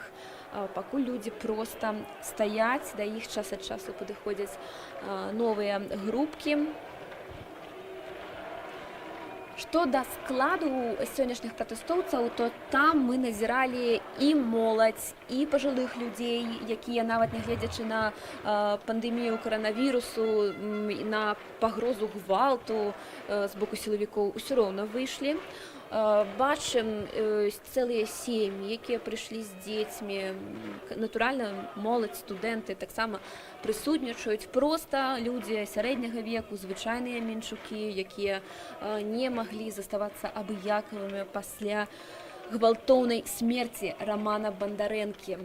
Раман Бандарэнка памёр у шпіталі, не прыходзячы ў прытомнасць. У яго быў дыягназаваны ацёк мозгу, вельмі цяжкая закрытая чэрапна-мазгавая траўма. Усё гэта адбылося пасля таго, як яго даставілі.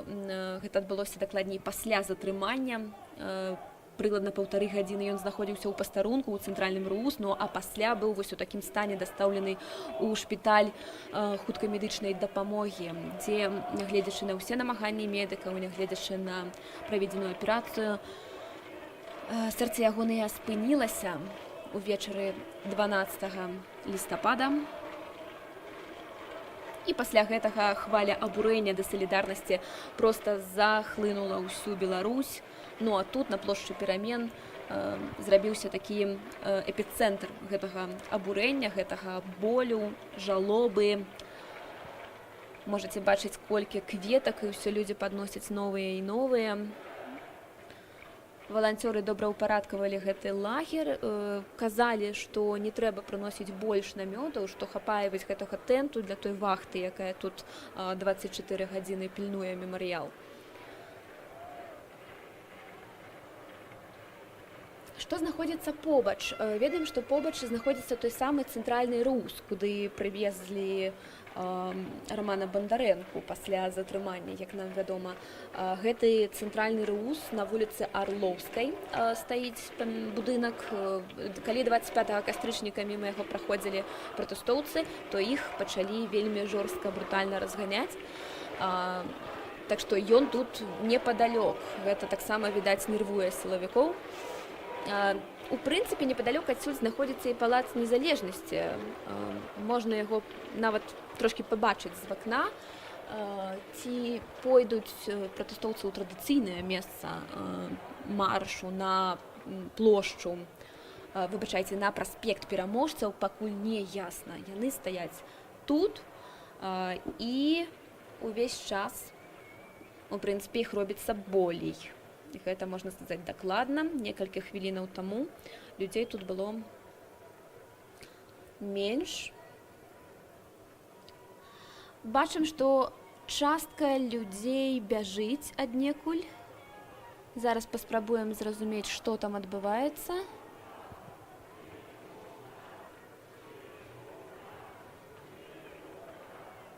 Можа, проста пабеглі даганяць сваіх, пакуль не зразумела.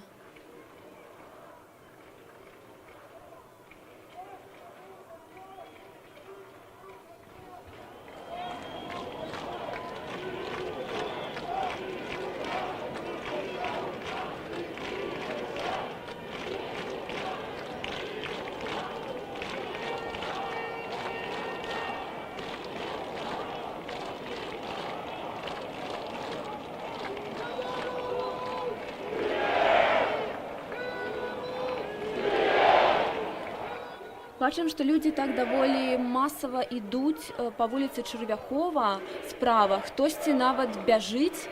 На жаль, за гэтым будынкам мы не бачым, ці там ёсць сілавікі. Але вось так з'явіліся. Паведамляюць, што з'явіліся яны тут непадалёк. Давайте паглядзім, што будзе адбывацца далей.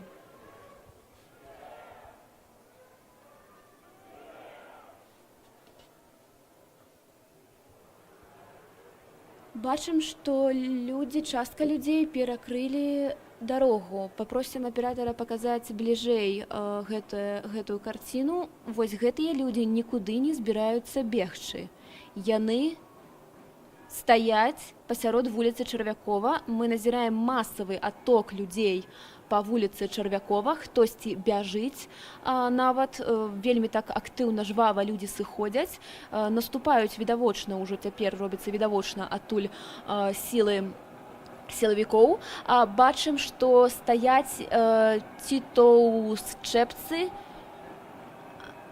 але проста вельмі такой шчыльнай групкай. Бачым, што людзі падыходзяць проста цяпер туды. Наадварот, замест таго, каб збягаць, людзі пачалі падыходзіць да вось гэтага умацавання. Фактычна яны ўяўляюць сябе такі жывы шчыт. І пачаўся абстрэл.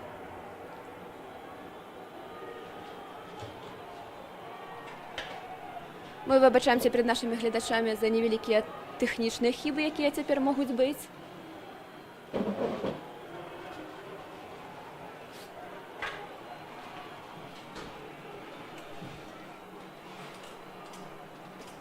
Зараз мы пакажам вам усю карціну. Вось так вуліца Чарвякова цяпер выглядае. Гэта была светашумавая граната, хутчэй за ўсё, альбо такая адмысловая петарда, якія выкарыстоўваюць сілавікі. Гэта была такая ўспышка святла яскравая, пасля чаго людзі не збеглі. Вы проста можаце бачыць, як цяпер яны працягваюць ісці наперад.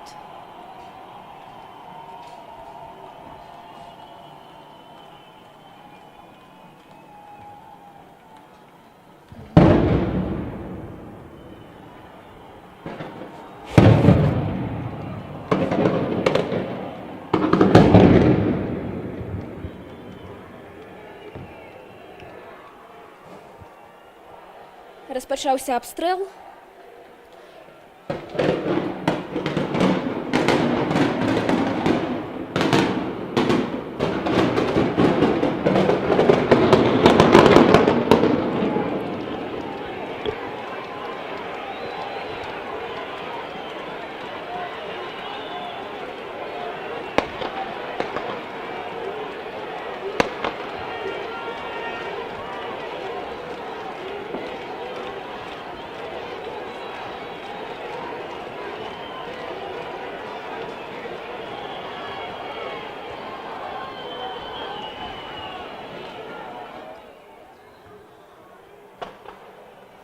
Сілавікі абстралялі людзей.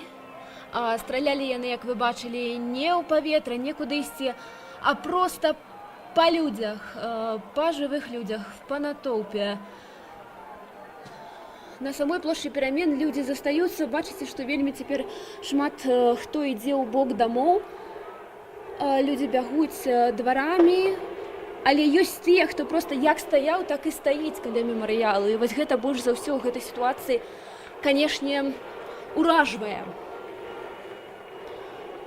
Вось там мы бачым вайскоўцаў, якія выстрэліліся ў такі кардон невялікі. Хутчэй за ўсё гэта менавіта вайскоўцы альбо губазік. Бачым, што людзі гэтыя ў цывільнай вопратцы, а паверху іх апранутыя бронекамізэлькі з флікерамі, каскі і зброя ў іх у руках. Ззаду да іх падыходзіць падмацаванне.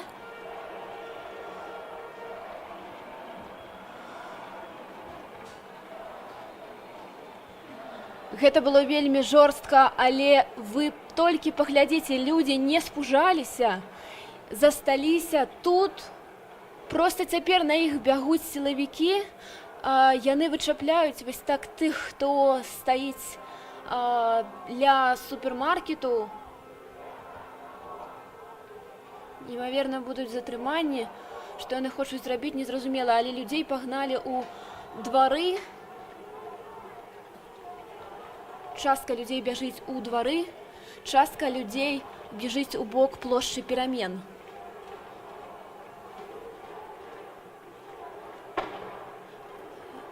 адчуваць страляніна і па дварах, не толькі на самой вуліцы Чарвякова. Ну, некаторым людзям зусім не страшна. Вы можете пабачыць, як стаяць нават пажылыя людзі побач з кардонам сілавікоў, падыходзяць і нешта спрабуюць ім казаць. Спадзяюся, што наша камера можа дацягнуцца вось да гэтай карцінкі, як людзі падыходзяць проста да гэтага кардону наўпрост. Яны, канешне, трошкі адбеглі, каб не стаяць проста пад абстрэлам. Але яны згрупаваліся тут, на самой плошчы пераменаў, яны згрупаваліся ў дварах. Гэта значыць, што яны не збіраюцца сыходзіць, не збіраюцца адступаць. А яшчэ людзей відавочна болей, чым сілавікоў. Нават са зброяй іх колькасць тут не ўражвае абсалютна, скажам так. Пакуль невядома, ці ёсць пацярпелыя, каб ехалі хуткія, таксама не бачна. Адзінае, што гэта была страляніна па людзях. І я вельмі цешуся, калі ім пашанцавала і ніхто не атрымаў раненняў. На вялікі жаль, раней не атрымалася пазбегнуць ні ахвяраў, ні раненых. Гэта ўжо такое традыцыйнае суправаджэнне нядзельных маршаў.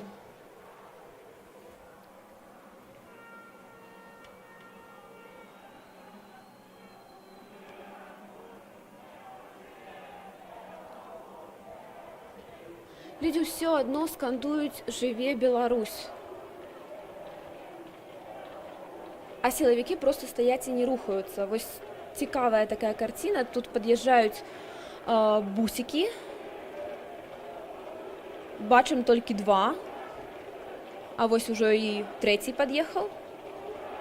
Пакуль не ясна, канешне, як яны збіраюцца ў гэтыя 3 бусікі запакаваць некалькі тысяч чалавек. Можа, яны прыехалі за самімі сілавікамі, каб кагосьці з іх забраць. Самых актыўных пратэстоўцаў усё ж, бачым, вядуць у гэтыя бусы, кагосьці ўдалося затрымаць. Так, вось цяпер бачу я затрыманага чалавека, якога садзяць у гэты белы мікрааўтобус мужчыну.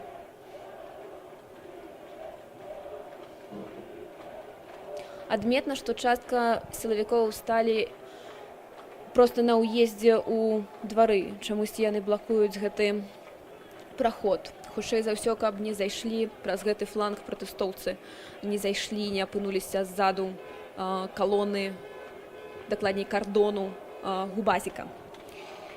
Я кажу губазік, бо звычайна так называюць гэтых байцоў у цывільным і бронежылетах з дручкамі, са зброяй.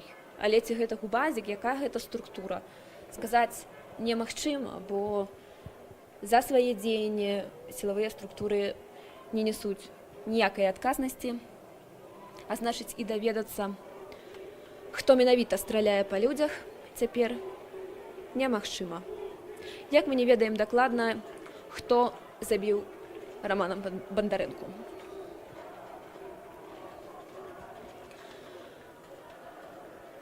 Напишите нам у каментарах, што думаеце пра сітуацыю цяпер у Менску, пра тое, што бачыце на сваіх экранах. Таксама заклікаем дзяліцца гэтай трансляцыяй. Калі сёння вы не на вуліцы, калі вы дома, у іншым горадзе, у іншай краіне, альбо на каранціне, то далучайцеся да прагляду нашага эфіру. Будзем паказваць усё, што адбываецца проста цяпер у Менску.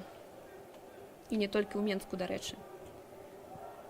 Можем назіраць, што згрупаваліся бусікі на вуліцы Чарвякова, прыпаркаваліся ля дарогі. Хутчэй за ўсё яны будуць туды за свой кардон уцягваць людзей затрыманых і звозіць. Мы не ведаем, якая сітуацыя цяпер злева на вуліцы Чарвякова з таго боку, ці могуць людзі проста сысці ад сілавікоў далей па Чарвякова. Гэта незразумела, мы не бачым. Але яны пакуль калоны не ўтваралі, частка застаецца ў дварах, частка застаецца на плошчы. Людзей, канешне, паменяла. Ну, гэта не дзіўна, па іх толькі што стралялі. І стралялі вельмі актыўна. ўсё гэта вы маглі бачыць у жывым эфіры. Зрэшты, вось цікава, якая была патрэба цяпер страляць па людзях. Яны нібыта нічога кепскага не рабілі, яны не грамілі нейкія будынкі, грамадскія аб'екты, яны нават не ішлі, не пачыналі рух калоннай, нават у кірунку Рус ці яшчэ кудысьці. Яны проста стаялі на дарозе. Кіроўцам гэта не моцна замінала, тому што вядома, што машыны хуткай пратэстоўцы прапускаюць без праблем. Ну, а іншыя кіроўцы салідарызаваліся, выбачайце, праявілі салідарнасць з пратэстоўцамі і проста не паехалі сюды, альбо паехалі і спрабавалі заблакаваць праезд спецтэхнікі. Бачым, што ніякай спецтэхнікі на гэтым этапе не спатрэбілася. Вадамёту мы тут не бачылі, магчыма, ён недзе таксама стаіць у дварах, альбо далей па вуліцы, але бачылі страляніну. Гэта, праўда, выглядае вельмі страшна, калі страляюць проста па людзях. Мне паведамляюць, што пачаліся затрыманні ў дварах, што перыядычна сілавікі затрымліваюць людзей, якія пабеглі ў двары, таму заклікаем быць асцярожнымі тых, хто спрабуе схавацца недзе ў раёне плошчы Перамен.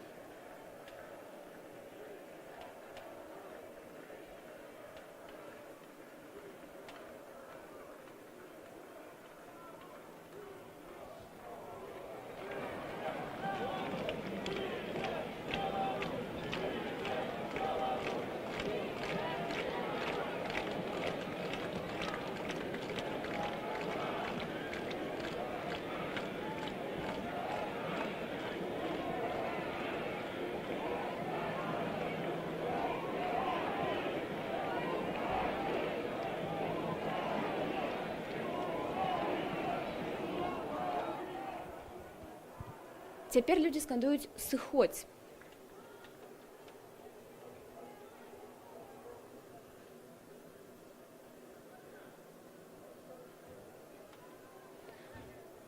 Нешта незразумелае адбываецца ў сілавікоў. Гэты кардон стаіць не рухаючыся, а ззаду стаяць бусы, бегаюць сілавікі. Абсалютна незразумела, які далейшы ў іх план. Пры тым, што людзі спакойна стаяць насупраць іх, проста стаяць, глядзяць на іх. І на гэтым усё. Ніякага руху, такое пазіцыйнае супрацьстаянне. Усе занялі свае пазіцыі і стаяць. Паглядзіце вось на гэтых смелых хлапцоў, якія стаяць на дарозе на Чарвякова. Спачатку ўсе збеглі з дарогі, а цяпер зноў паступова людзі пачынаюць туды выходзіць. І вось паглядзіце на гэтых хлапцоў, магчыма, там не толькі хлопцы і дзяўчыны, але гэта моладзь у любым разе. Бачна, што маладыя людзі стаяць насупраць гэтых губазікаў і проста глядзяць на іх, нічога не прадпрымаюць. Я прашу нашых гледачоў звярнуць увагу, што ніякай агрэсіі ад гэтых людзей не сыходзіць. Адзінае, што можна пачуць, гэта лозунгі, палітычныя лозунгі, «Жыве Беларусь», лозунг «Сыходзь». Гэта ўсё нармальныя палітычныя патрабаванні. Мы не бачылі тут ніякіх камянёў, нічога таго, пра што звычайна кажа дзяржаўная прапаганда на сваіх тэлеканалах. Мы паказваем карцінку, як яна ёсць, проста цяпер у жывым эфіры.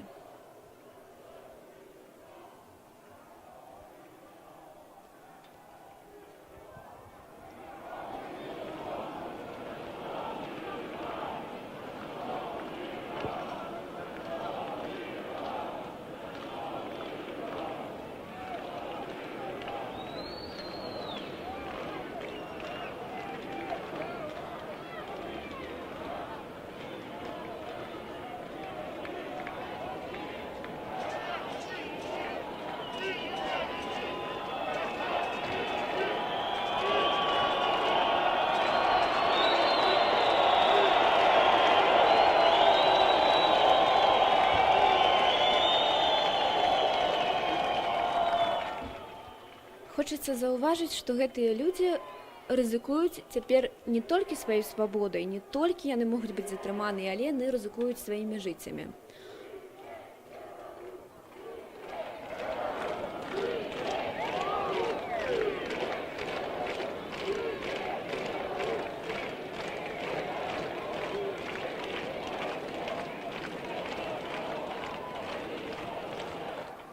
Цяпер я чую, як скандуюць адзін за ўсіх і ўсе за аднаго. Насамрэч, лічбавая перавага, колькасная перавага на баку людзей. Некалькі тысяч пратэстоўцаў супраць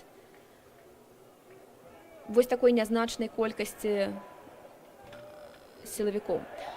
Пад'ехала хуткая дапамога, імаверна, гэта звязана з тым, што адбылося цяпер у раёне плошчы Пераменаў. Пакуль мы не ведаем дакладна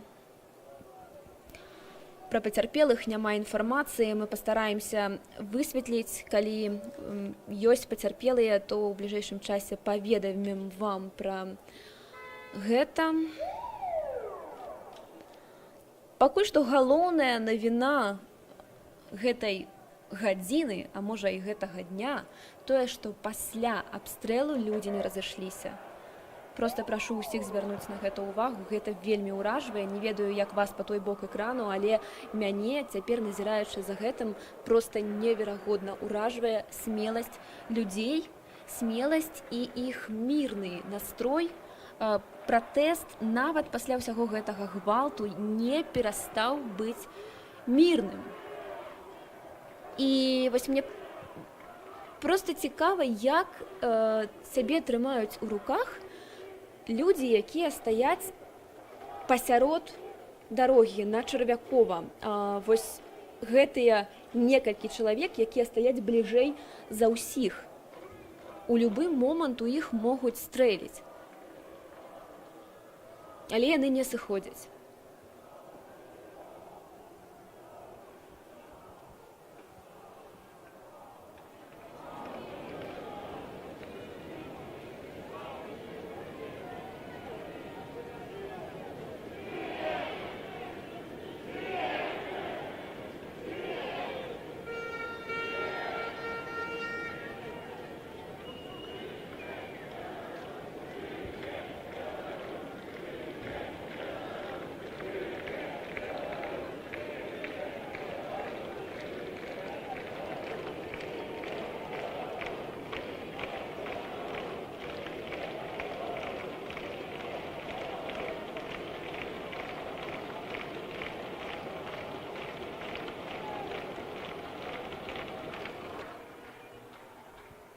Жорсткі адказ сілавікоў мірным пратэстоўцам у раёне плошчы Перамен. Мы маглі назіраць апошнія паўгадзіны.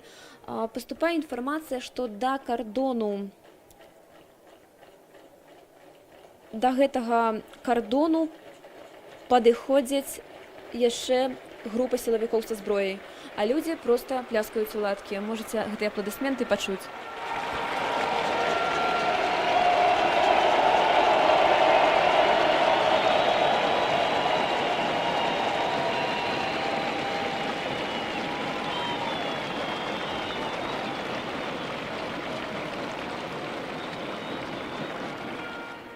Проста цяпер у гэтыя моманты людзей разганяюць са зброі на Пушкінскай. Там таксама чуваць стрэлы, чуваць выбухі. Пра гэта паведамляецца проста цяпер. Раён метро Пушкінская, страляніна, выбухі.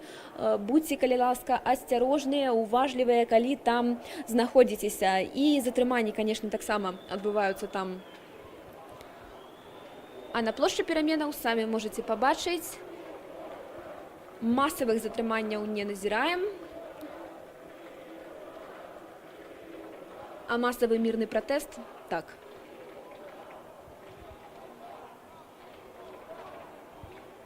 Скандуюць трыбунал.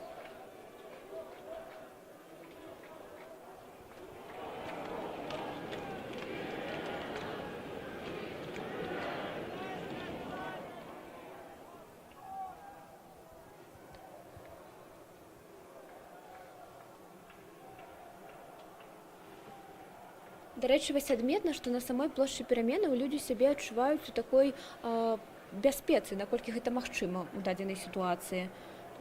Бачым, што каля валанцёры каля намётавага мястэчка нікуды не сышлі.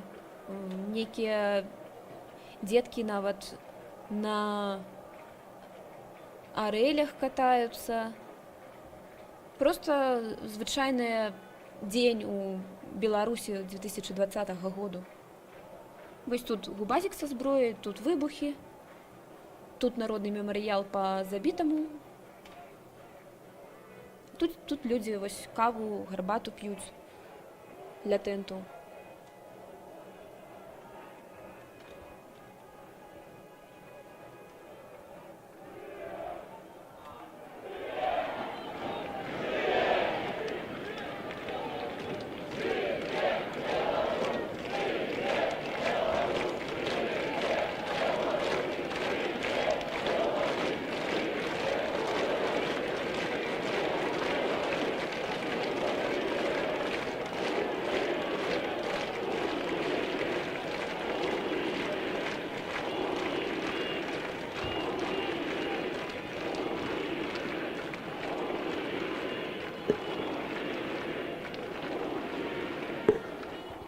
Скандуюць убійцы, забойцы, намякаючы такім чынам на датычнасць сілавікоў да смерці Романа Бандарэнкі.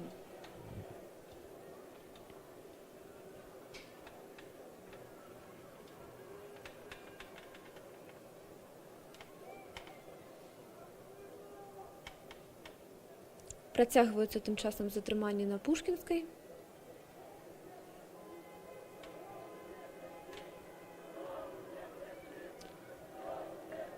Вуліца Чарвякова адчэпленая.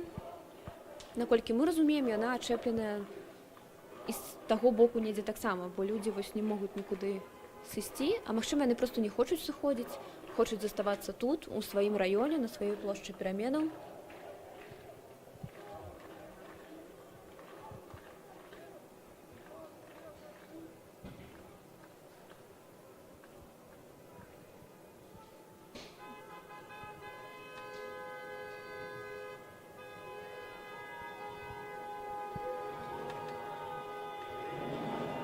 Машины сігналяць.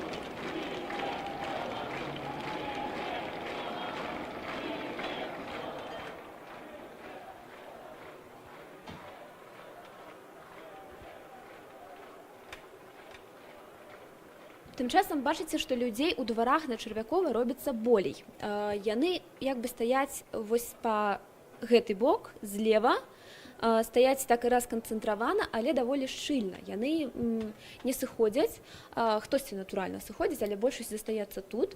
Сілавікі апошнія хвілін 20 проста занялі гэтую пазіцыю і застаюцца тут. Частка з іх у чорным, частка у цывільнай вопратцы з камуфляжнымі бронікамі-зэлькамі, з флікерамі вось такімі жоўтымі, якімі яны сябе абазначаюць, у касках, са зброяй. А з гэтай зброяй стралялі нядаўна проста па людзях. Навінавыя тэлеграм-каналы паведамляюць, што стралялі проста людзям у спіну.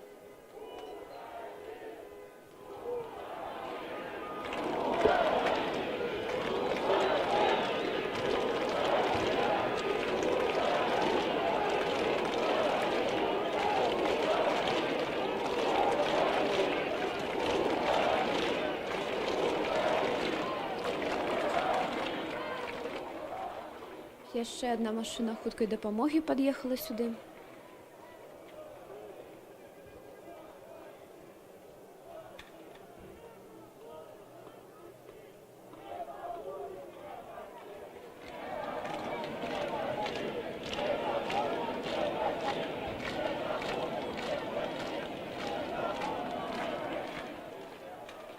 Не забудзем, не прабачым, скандуюць цяпер пратэстоўцы.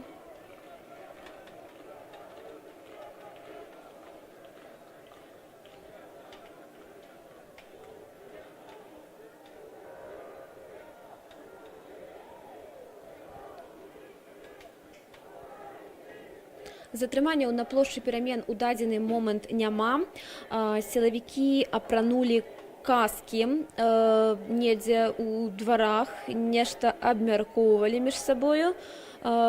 Пішуць тэлеграм-каналы, што да чагосьці рыхтуюцца, да чаго невядома. Тым часам паступае інфармацыя, што ў горадні, дзе сёння таксама адбываюцца пратэсты, быў затрыманы вядомы фатограф Яўген Бузук.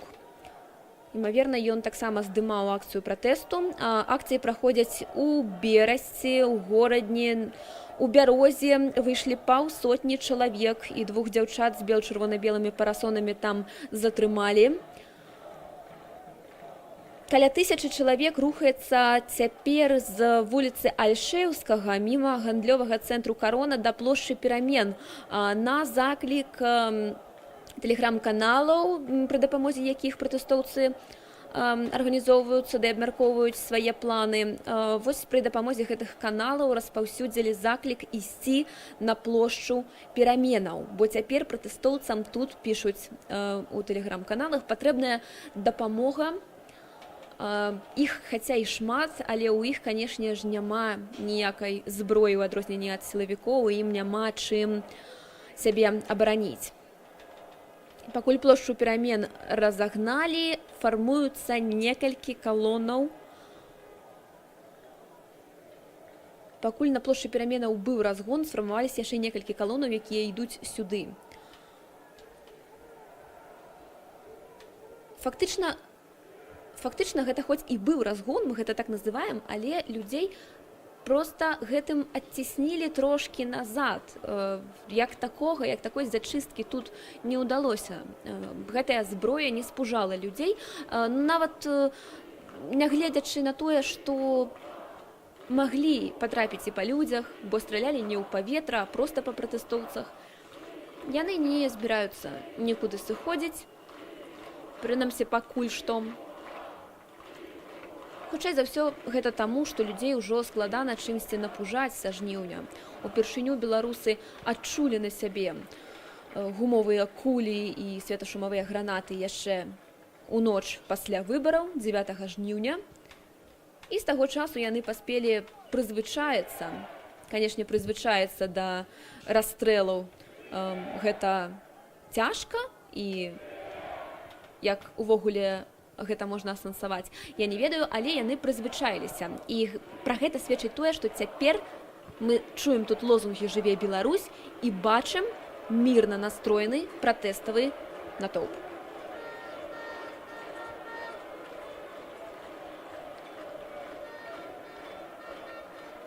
Кіроўцы на прылеглых вуліцах вітаюць людзей сігналамі, як заўжды. У дамах побач вывесілі, шмат хто вывесіў бел-чырвона-белыя сцягі.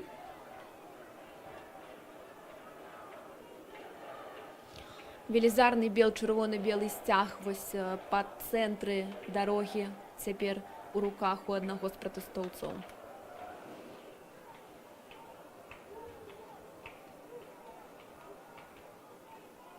А тыя людзі, пра якіх мы казалі, застаюцца стаяць бліжэй за ўсё да сілавікоў, застаюцца на праезнай частцы, некалькі дзясяткаў чалавек, якія стаяць бліжэй за ўсё, і цяпер яны ў найбольшай небяспецы.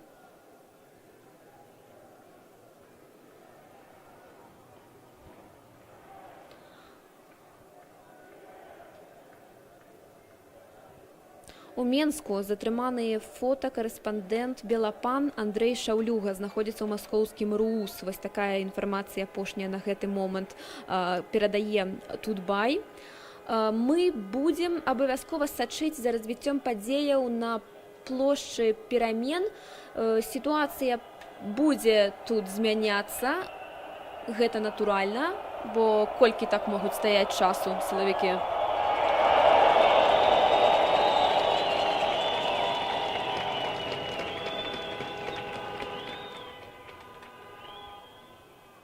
Неўзабаве вернемся з жывым эфірам з плошчы пераменаў, ну а пакуль я перадаю слова маім калегам.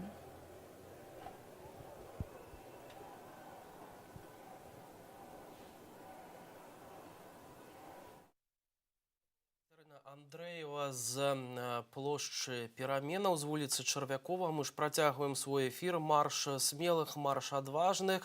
З вами на дадзеную хвіліну працуюць Аліна Коўшык і Віталь Бабін. Сёння 99-й дзень пратэстаў у Беларусі. І ў напроставым эфіры мы разам з вами маглі назіраць за тым, як карнікі страляюць наўпрост у людзей і кідаюць светлашумавыя гранаты ў мірных пратэстоўцаў. Супрацьстаянне ў двары пераменаў працягваецца, тым не менш трагічныя падзеі адбываюцца не толькі там. А таксама на станцыі метро Пушкінская, дзе знаходзіцца журналістка Марыя Рацыбашева. Марыя, калі ласка, табе слова. Чулі, што там былі таксама выбухі і разгон дэманстрантаў.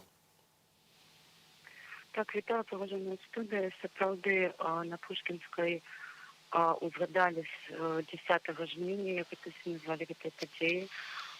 Правда, тут вельмі шмат сілавікоў наехала, набегла. Як людзі кажуць, мясцовыя жыхары распавядалі, гэта сілавікі былі на Пушкінскай ўжо на палову 12 нават, і, можа быць, яшчэ і раней.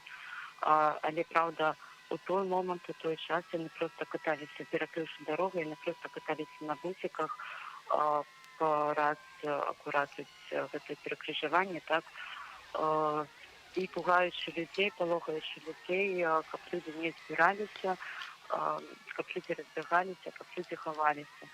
Ну, пасля 12, уже хіба, можа быць, на палову першай, тут пачаліся нейкія баявыя дзеянні. Сапраўды, вельмі шмат было сілавікоў па рознай форме. Гэта былі як і аліўкі, гэтак і чорныя, гэтак яшчэ і ў цывільным, ну, хутчэй за ўсё гэта губаць, так, дзе ходзяць людзьмі, людзей зноўку затрымлівалі, то бок людзей ўжо не палохалі. І, у прынцыпе, ўсё адбываецца такім жа чынам, як і ў мінулую нядзелю. Проста адчуванне такое, што загад як мага болей затрымаць людзей. У прынцыпе, што яны і робяць. Праўда, людзі, шмат хто спрабуе даваць адпор, высочваць выпіноваць, калі гэтыя карнікі, гэтыя сілавікі апынуцца там больш-менш у меншай колькасці, скажем так, чымся звычайна, так, каб крыху іх адагнаць. Таксама робяцца да гэтай пары робяцца зачысткі двароў, па дварах стаяць бусікі, у якіх таксама пільнуюць сілавікі, таксама яны ходзяць па дварах, яны затрымліваюць дзяцей. Нават не скажу за што, тому што людзей чапляюць проста выбарачна з натоўпу. Можна, нават не шукаючы ні сімволікі, не спраўджваючы, там, не правяраючы асабістыя рэчы, нават хіба не трэба нешта казаць, крычаць, каб цябе затрымалі. А таксама, ну, гэта не толькі каля станцыі метро Пушкінская, гэта туды крышачку далей затрыманні таксама адбываюцца па дварах. Это і Матасевіша, очень бок па Пушкіна, так, і па адваротны бок на Жухова таксама. Вельмі шмат бегае гэтых сілавікоў і затрымліваць людзей, працягваюць затрымліваць, глядзець па пад'ездах, хто дзе знаходзіцца. Вось, ну, шмат людзей прынялі сябе, салідарнасці працягваюцца, пад'езды адчыненыя. Людзі да сябе запрашаюць таксама, каб схаваць іншых людзей. Але вось гэтыя выбухі, канешне, палохаюць сваёй неверагоднай колькасцю. Гэта было як і на Пушкінскай, так і туды далей уже да спартыўнай. вельмі шмат выбухаў, сапраўды згадваюцца падзеі жнівеньскія. Тыя, якія ўсе хацелі забыць, спрабавалі забыць, але вы бачыце, нам, на жаль, нашыя сілавыя структуры не даюць на гэта забыцца. Вось некім такім чынам адбываецца цяпер усе. Ну, людзі збіраюцца ўжо на Пушкінскай зноў. Ну, я думаю, што хутчэй за ўсё заштаткі прыцягнуцца і у хуткім часе зноў наведуць бусікі і сілавікі.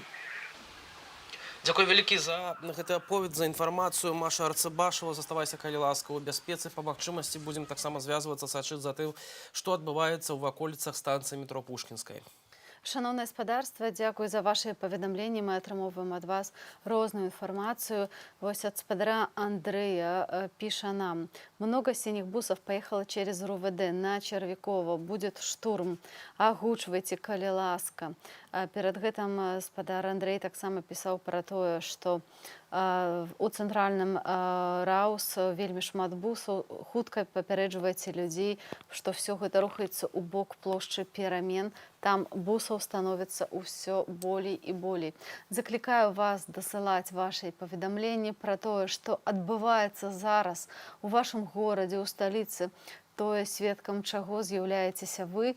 Дасылаць нам наўпрост у паведамленні альбо ў Telegram-бот. Сачыце за нашай трансляцыяй, жывым эфірам. Можете распаўсюджваць гэтыя лінкі, каб больш людзей даведалася праўду пра тое, што адбываецца сёння на вуліцах Менску і іншых гарадоў. У дадзеную хвіліну нас аглядаюць на Ютубе нашу трансляцыю больш за 35 тысяч гледачоў. Калі ласка, далучаюся да закліка Аліны, каб гэтую нашу трансляцыю як мага больш магло пабачыць людзей, распаўсюджвайце яе ў сацыяльных сетках, таксама рэкамендуйце сваім знаёмым, сябрам. Разам з тым, затрыманні, пра якія ўжо казала Марыя Арцыбашева, каля станцыі метро Пушкінская працягваюцца, яны адбываюцца ўвесь час. Там жа ж сілавікі, як мы ўжо вам паведамлялі, прымянілі слезатечны газ, і станам на 14-ю гадзіну праваабарончы цэнтр «Вясна» ўжо паведамляў пра больш як 100 затрыманых асобаў, больш за 120. У Аліны больш дакладныя лічбы ёсць. Так, я сачу за сайтам «Вясны», праваабарончага цэнтру «Вясна», і вось на дадзены момант, на сённяшні дзень, у спісе затрыманых 166 асобаў. І гэты спіс увесь час расце і папаўняецца. Нагадаем, што у мінулую нядзелю падобныя разгоны таксама адбываліся ў ваколіцах станцыі метро Пушкінскай, таксама у іншых кропках Менску. Тады, калі марш народаўладдзя сабраў не такую, як звыкла мы прывыклі назіраць, колькасць людзей, сілавікі скапілі ўсе магчымыя сілы.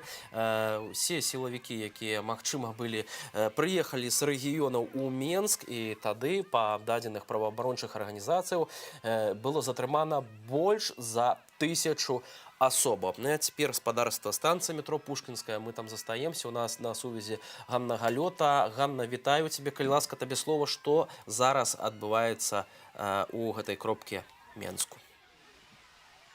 Вітаю. Людзей ужо амаль не засталося. Я так разумею, што тых, каго не разагналі, або нават разагналі, яны ўжо пайшлі да плошчы Пераменаў. Вось зараз людзей ўжо, ну, можа, там сотні засталася. Вось, але разганялі вельмі моцна сёння. Це былі і светашумавыя гранаты, гэта і шмат сілавікоў, якія затрымлівалі тут людзей.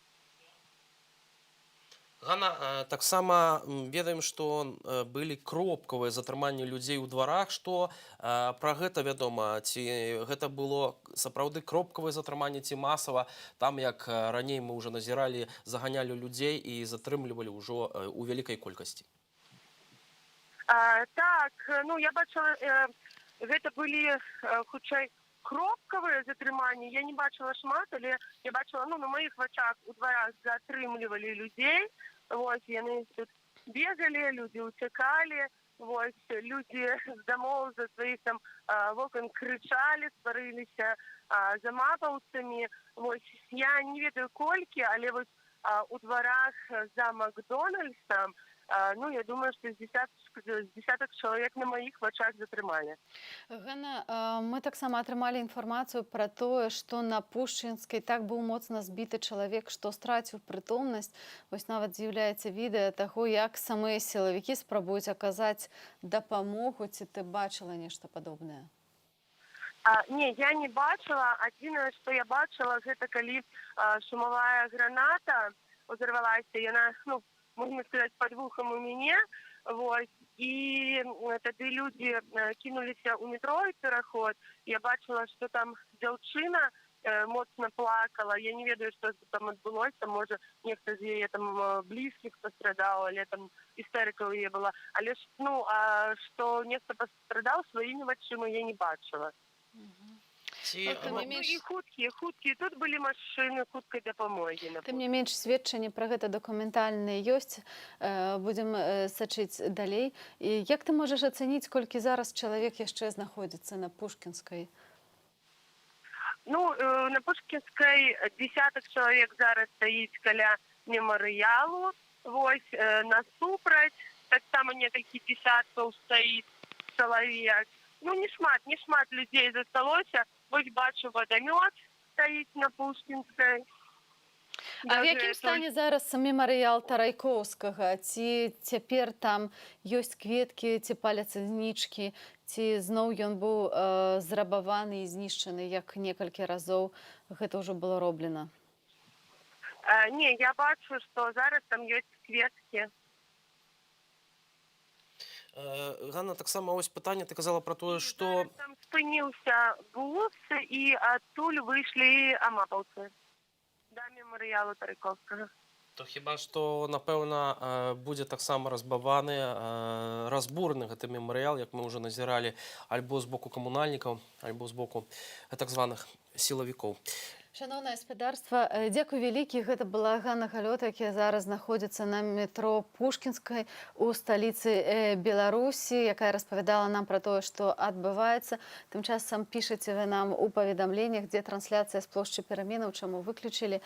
Ну, мы будзем спрабаваць яшчэ раз аднавіць гэтую трансляцыю, каб, напэўна, паказаць вам і не ўпусціць усе важныя моманты таго, што адбываецца у Беларусі.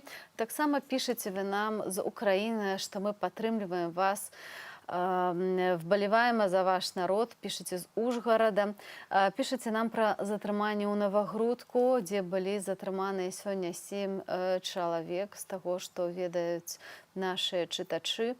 Вось. Ну і з Маладзечна піша нам Мікалай. Прабачце мяне, я просты беларус, але калі народ просіць зайсці, то гэта просто сорам сидзець і камандаваць. Так піша Мікалай. Мы з вами згодныя.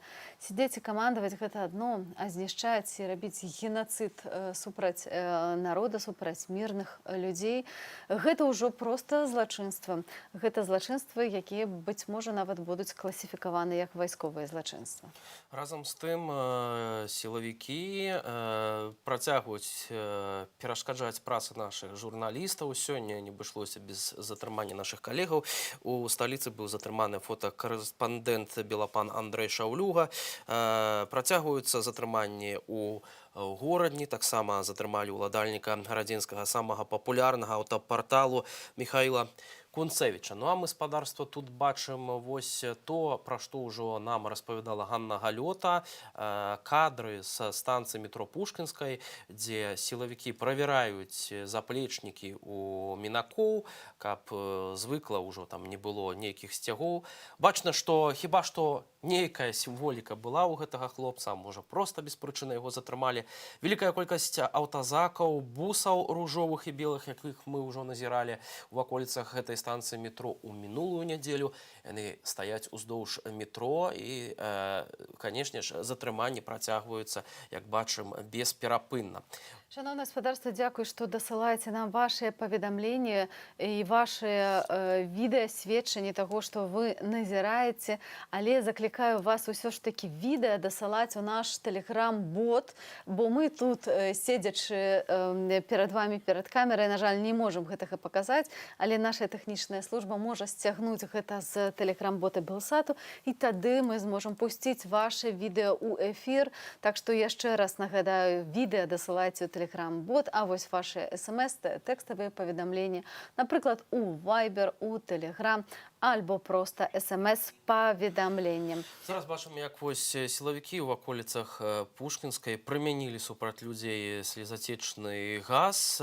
Тое самае, прыкладна, мы назіралі толькі ў больш жорсткай форме ў ваколіцах вуліцы Чарвякова, каля плошчы Пераменаў, калі сілавікі закідалі светашумовымі гранатамі, мы бачылі выбухі, людзі адступілі на нейкую адлегласць, аднак не разышліся, застаюцца там. І супрацьстаянне працягваецца. У двары Пераменаў, плошчы Пераменаў працягваецца. Я паведамляла вам зусім літаральна 10 хвілінаў таму пра тое, што затрыманых на дадзены момант было 166 чалавек. Цяпер гэтая лічба вырасла ўжо до 182 чалавек. І, на жаль, выглядае ўсё гэта кепска і выглядае на тое, што сёння лічба затрыманых зноў будзе вельмі і вельмі высокай. Ну і вось удакладнілі дадзеныя наконт затрымання ў журналістаў. Ужо затрыманыя 10 нашых калегаў, адзін з іх карэспандэнт ТАСС, ён быў адпушчаны, сярод іх Юрый Шамшур з ТАССу, Андрэй Пакумейка з Белты, таксама Шура Піліповіч Шушчыц, Яўген Аццецкі, фотограф, фрылансер з Менску, Алесь Пілецкі, ды Народная воля, Андрэй Ломаў, Ігор Мацвей, Яўген Бузук з Горадні, Андрэй Шаўлюга, як мы ўжо вам казалі, фотожурналіст з агентства «Белапан», Михаил Кунцевич і Александр Івулін з Трыбуна.ком. Так, гэта апошняе паведамленне, як мы бачым, колькасць затрыманых журналістаў уражвае, негатыўна уражвае. Тым часам з'яўляецца паведамленне пра тое, што на Чарвякова сцягваецца падмацаванне сілавікоў, наперадзе едзе вадамёт, паведамляе наша Ніва. Тым часам, спадарства, вось спрабуем з вами перанесціся праз момант, перанесціся на плошчу Пераменаў, адкуль ужо працавала наша калега Кацярына Андрэева. Там акурат такі, спадарства, мы бачылі з вами відэакадры, калі сілавікі на пачатку, калі закідалі светашумовымі гранатамі пратэстоўцаў, рынуліся ў нейкі момант да крамы Гіппо. Дык вось відавочцы адтуль перадаюць, што сілавікі збівалі людзей у самой краме. Таксама вось у гэтым мы, напэўна, з вами хутка пераканаемся, калі з'явяцца, можа быць, актуальныя відэа і фота з гэтага боку плошчы Пераменаў. Будзем спрабаваць палучыцца. Тым часам каля Пушкінскай застаюцца людзі, нягледзячы на невялікую колькасць і вялікі разгон, яны скандуюць «адпускае», сілавікі настаўляюць аўтаматы на людзей. Ну, мы ўжо это, Аліна, назіралі неаднаразова. Гэта мы назіралі, але кожны раз гэтыя кадры шакуюць. Тым часам тэлеграм-канал «Нехта Лайф» заклікае людзей усе на плошчу Пераменаў. Пратэстоўцам патрэбная ваша дапамога. Яшчэ адзін заклік, калі ты за стырном і хочаш безапасна дапамагчы пратэсту, пад'язджай да плошчы Пераменаў і ставай у пробку. Цяпер мы з вами, шаноўнае спадарства, пераносімся на галоўную, бадайжа, сённяшнюю кропку. Гэта плошча Пераменаў.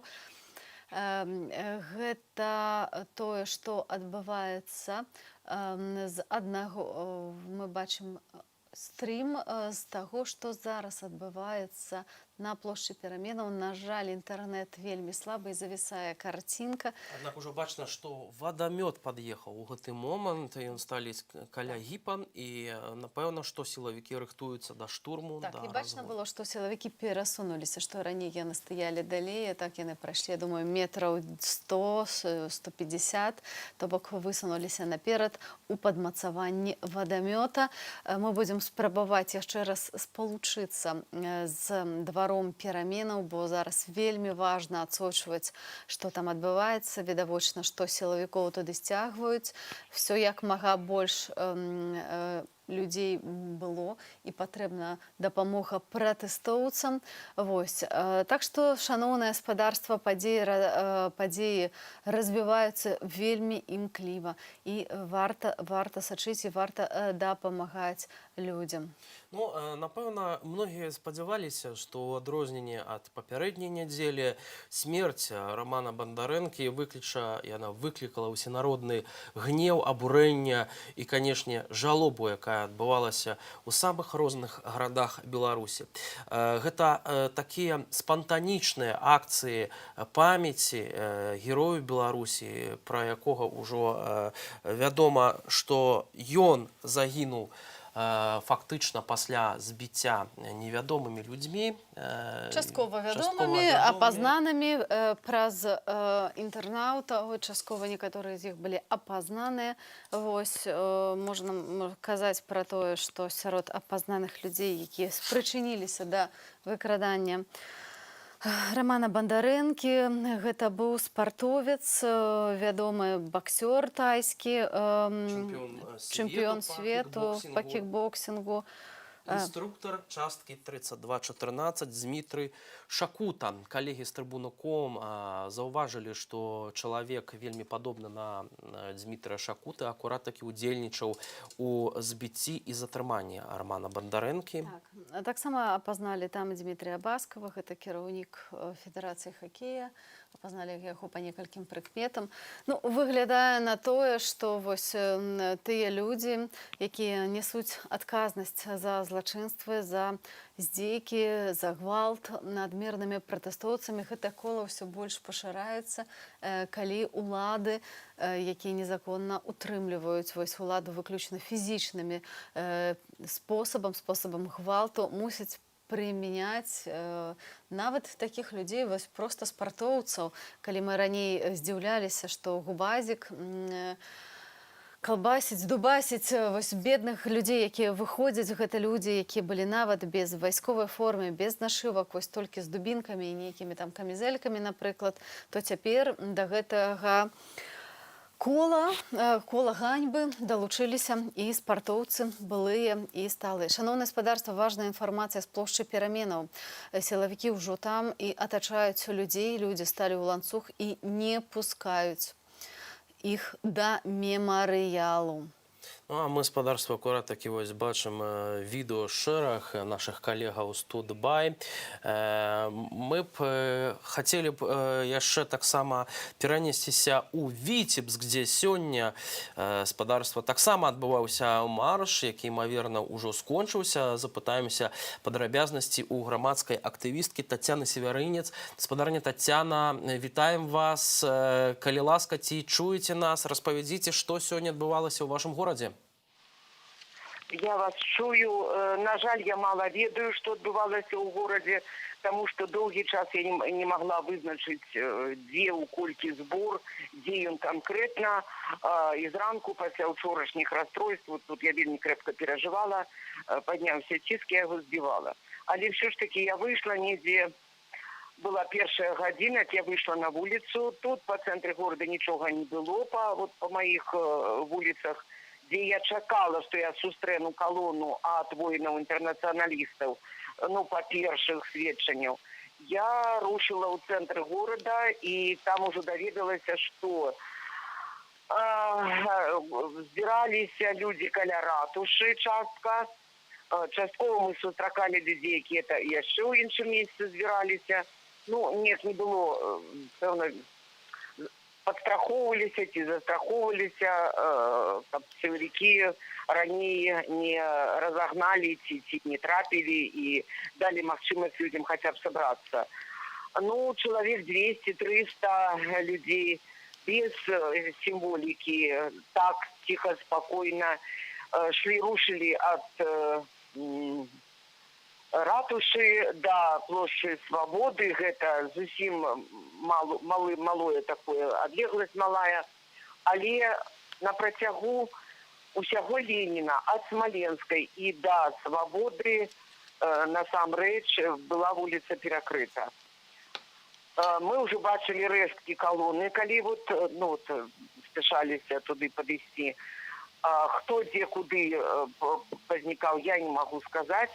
Але справа ў тым, што сёння сілавікі не далі магчымасці людзям прайсціся маршам па вуліцах роднага горада.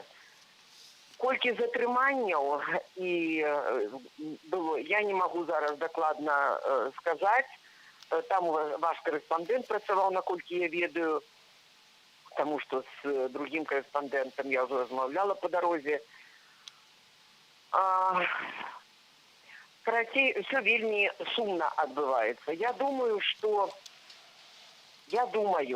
маршы гэта добра. Вуліца гэта вуліца, як заўсёды. Вуліца – это пратэсная частка. Але трэба пераходзіць да агульнай кампаніі нацыянальнага непадпарадкавання. Ігнараваць абсалютна ўсе пастановы кіраўніцтва. Ігнараваць. Ну, зразумела, трэба, каб і рабочыя, працоўныя нашы былі больш мужныя і больш рашучыя, каб яны проста здагадаліся, даведаліся. Чым раней яны выйдуць масава, тым хутчэй гэта все скончыцца. Спадарня Тацяна, дзякуй вам вялікі. Дзякуй вялікі за падрабязнасці. Мы на секундочку перарвемся в нашай размове, бо мусім паведаміць гледачам, што на дадзены момант мы паказваем у жывым эфіры жывую картинку з плошчы Перамену, дзе людзі згрупіраваліся вельмі шчыльна, абараняючы мемарыял Романа Бандарэнкі. Мы бачым, як сілавікі атачылі, ну хіба што ўзялі ў кола, зачысцілі вось тэрыторыю побач, ужо няма пратэстоўцаў, засталіся толькі тыя людзі, якія стаяць у сярэдзіне, у самым двары каля мемарыяла. Вось мы бачым, што сілавікоў сапраўды даехала больш людзей, вось якіх яны атачылі. Ну тут не так шмат, я думаю, можа 1002, а можа і менш. Цяжка палічыць па вось гэтай карцінцы. Але штурму пакуль няма. Мы бачым, што стаяць сапраўды сілавікі, ёсць і людзі больш сталога ўзросту, ёсць і моладзь. Вось бачым чырвона-белыя сцягі. Бачым, што вось, ну, взялі ў атачэнне, і Перадаем слово Катерине Андреевне, якая знаходзіцца зараз там, калі ласка. Змены у нашым плане, таму цяпер вы можаце мяне бачыць вось тут. Гэта тая ж самая плошча Пераменаў. Апошнія 10 хвілін тут з'явіўся вадамёт. Вельмі шмат вайскоўцаў. Яны стаяць, ці то гэта губазік, ці то вайскоўцы, але яны стаяць вакол плошчы Пераменаў. Яны стаялі зусім блізка ля мемарыялу, але людзі пачалі скандаваць сыходзьце, і пасля гэтага іх усё далей адціскалі. І вось вы бачыце, што цяпер яны стаяць ужо на ўездзе ў двор. Стаялі зусім ля мемарыялу, зусім побач. Людзі скандуюць «Я выходжу». Ну, варта сказаць, што людзі рашуча настроеныя, яны не спужаліся ні сённяшняй страляніны, нічога, працягваюць несці чырвона-белыя сцягі. Ну, а сілы вайскоўцаў тут сканцэнтраваліся даволі значныя. Тут і вадамёт. Паглядзіце, стаіць вадамёт. Гэтыя губазікі, якія стралялі, кудысьці рухаюцца. Не можам пакуль зразумець, куды. Частка байцоў стаіць вось тут. Бачым, што адзін з іх паказвае ў гэты бок. Таму я выбачаюся, што буду вымушаная трошкі прысесці.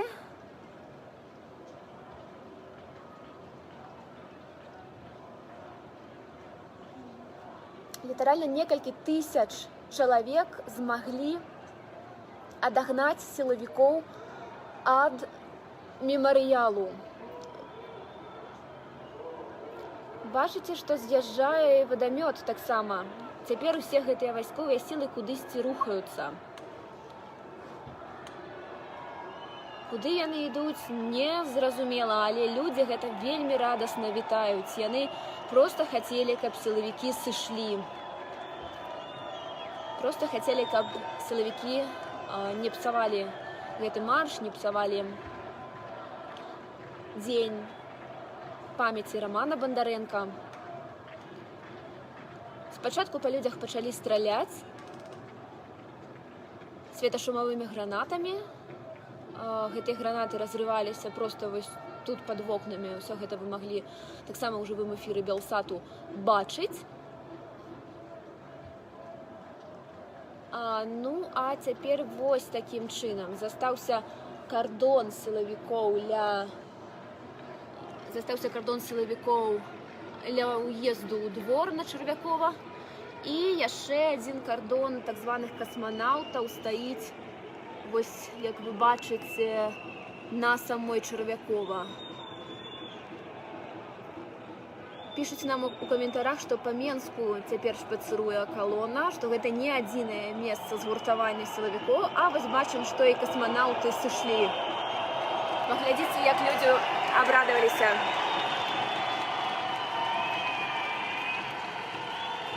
Сілавікі адступаюць. Разыходзіцца і адчапленне на ўездзе ў двор. Все, поступила команда сысці, яны адступаюць. З усіх бакоў пачынаюць людзі ісці на марш.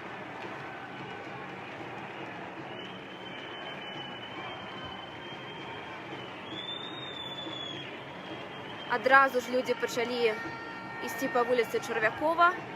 Канешне, стыхійны атрымаўся гэтым разам збор маршу, але вельмі яскравы і вельмі адметна, што вось так цэнтралізавана яны адступаюць. Пакуль што адступаюць. Магчыма, канешне, яны проста перагрупоўваюць свае сілы. Гэта мы пабачым зусім хутка. Будем назіраць за сітуацыяй тут. Я нагадаю, што гэта плошча Перамен, вуліца Чарвякова. Некалькі тысяч чалавек толькі што абсалютна мірна, без нейкага гвалту са свайго боку, прымусілі сілавікоў, калі не сысці цалкам, то значна адступіць. Яны проста адступаюць спіной, прыкрываючыся нейкімі сваімі шчытамі. А вось, дарэчы, той самы дрон. Мы не ведаем, ці гэта міліцэйскі, ці гэта дрон пратэстоўцаў, ці гэта нейкія медыі здымаюць, але ёсць, што ёсць. Маем, што маем. І маем карцінку, як байцы АМАПу, Губазіку проста адводзяць свае сілы ад вуліцы Чарвякова. Тут робіцца значна больш бяспечна цяпер. Людзі зноў выходзяць на праезную частку. Усе, хто чакаў, пакуль скончыцца абстрэл у дварах, у пад'ездах, цяпер яны выходзяць, каб нарэшце правесці марш смелых. Гэтая назва, дарэчы, апраўдвае сябе, бо тут моладзь, тут пажылыя людзі, жанчыны. Яны стаялі да апошняга ля свайго мемарыялу. Вось паглядзіце, нават цяпер, калі ўсе гэтыя падзеі імкліва развіваюцца, людзі ўсё роўна стаяць ля мемарыялу.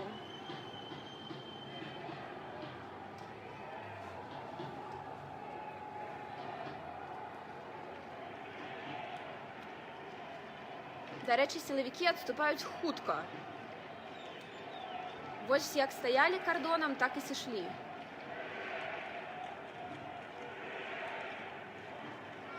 Што ж, пакуль вось такая сітуацыя на гэты момант на плошчы Пераменаў. Вялікі дзякуй, што глядзелі маю трансляцыю, што глядзіце Белсат. Я, Кацярына Андрэева, з вамі не развітваюся, але на пэўны час перадаю слова сваім калегам. Спадзяюся, у іх была гэтая карцінка цяпер для эфіру. А мы працягваем працаваць у Менску, асвятляць падзеі.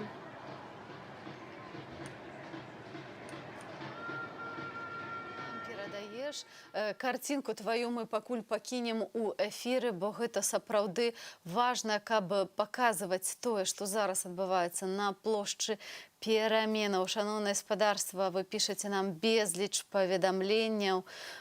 Жыве Беларусь.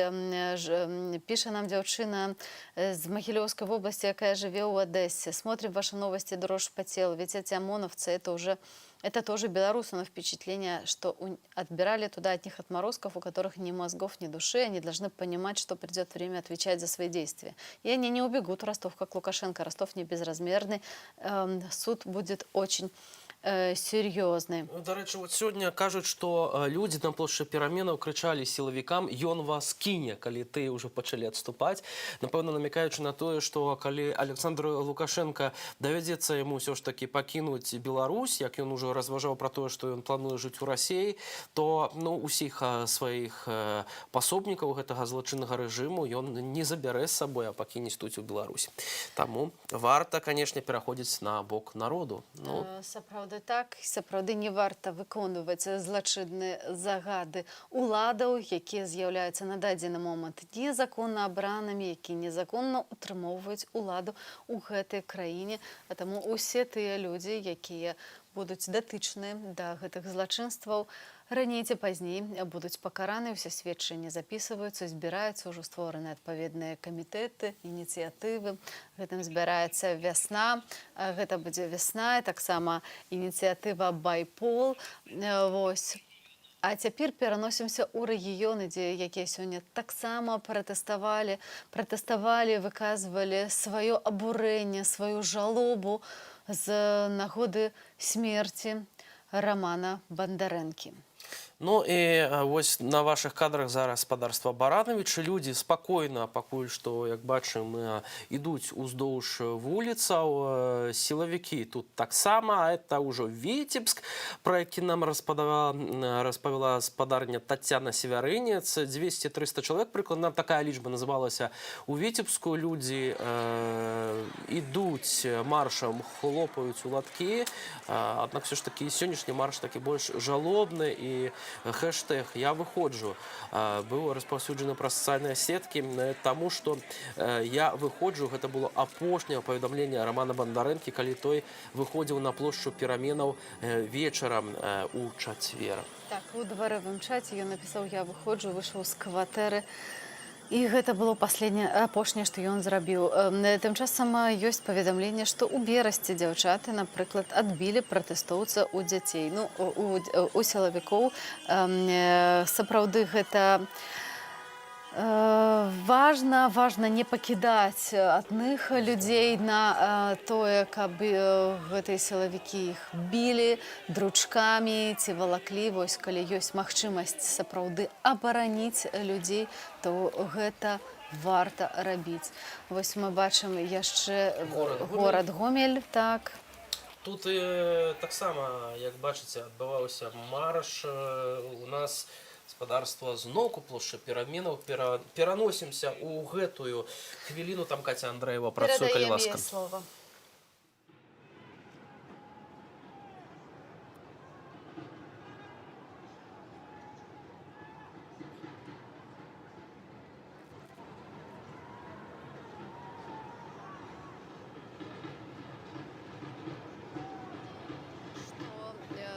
Людзі пачалі выходзіць з тых месцаў, дзе яны хаваліся. Цяпер яны так занялі вуліцу Чарвякова. Зараз гэты натоўп такі рассредаточаны, гэта не нейкая калонна. Мы бачым, што людзі сапраўды займаюць вось вуліцу, узвыш, вось гэтай прыступкі каля гіпермаркету. Вось пакуль на гэтай карцінцы, якую бачым мы не бачым сілавікоў. Цяпер перадаем. Калі вы прыглядзіцеся, то пабачыце, ля гіпа адбылося такое вельмі шчыльнае, скажем так, згуртаванне людзей. І наперад калона не ідзе, яна проста там стаіць. Што менавіта там адбылося, мы не ведаем, не маем цяпер магчымасці пабачыць, але туды ідуць людзі. Вось менавіта ў тым кірунку падбягаюць літаральна вось да гэтай групы ля машыны. Ці то пацярпелы там, ці нешта яшчэ здарылася, але людзі туды вось масава ідуць.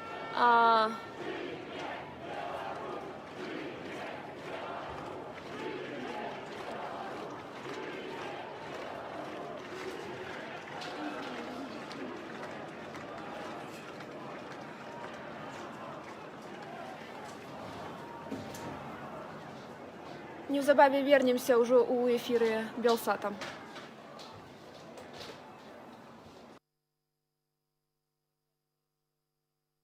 Плошча пераменаў. Тым часам некаторыя крыніцы паведамляюць, што да плошчы пераменаў едуць аўтазакі ўжо з іншых раёнаў. У той час, як адныя сілавікі адступілі, іншыя хіба што туды скіроўваюцца. Ну, пакуль што незразумела гэтая тактыка. Будем сачыць, пакуль што трансляцыя ў нас прырываецца у сувязі з, канешне, з вялікімі цяжкасцямі, з мабільным інтэрнэтам у Менску, які традыцыйна ўжо адключаны. Які традыцыйна не працуе. Тым часам сёння улады ўчынілі паляванне сапраўднае на журналістаў, затрыманы больш як 12 нашых калегаў, прадстаўнікоў розных сродкаў масавай інфармацыі. І вось гэтыя паведамленні яны да нас яшчэ ўсё даходзяць.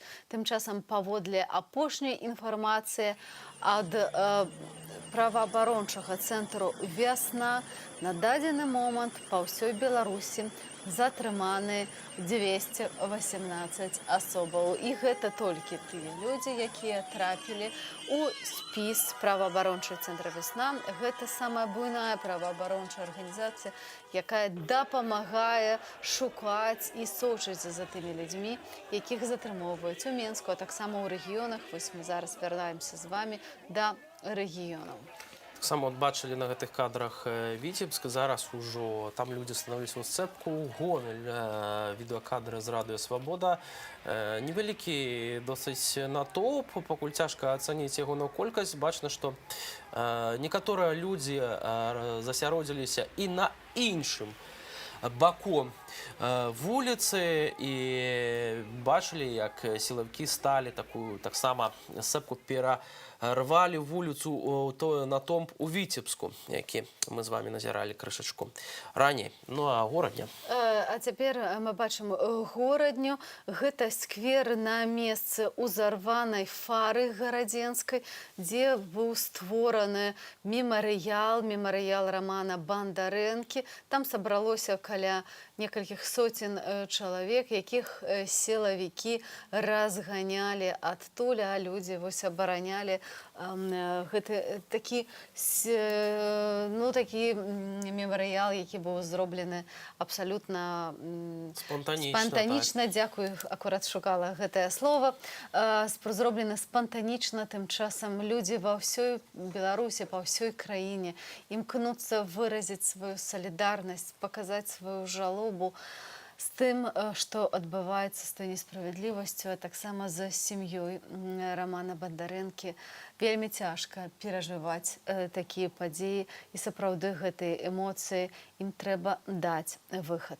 Раман Бандарэнка, нагадаю, загінуў ад рук невядомых людзей, якія выкралі яго, збілі спачатку на плошчы пераменаў, а пазней перавезлі ў цэнтральны РУС Менску. А мы спадарства маем сігнал з плошчы пераменаў, горад Менск. Паглядзім, як там сітуацыя выглядае на дадзены момант.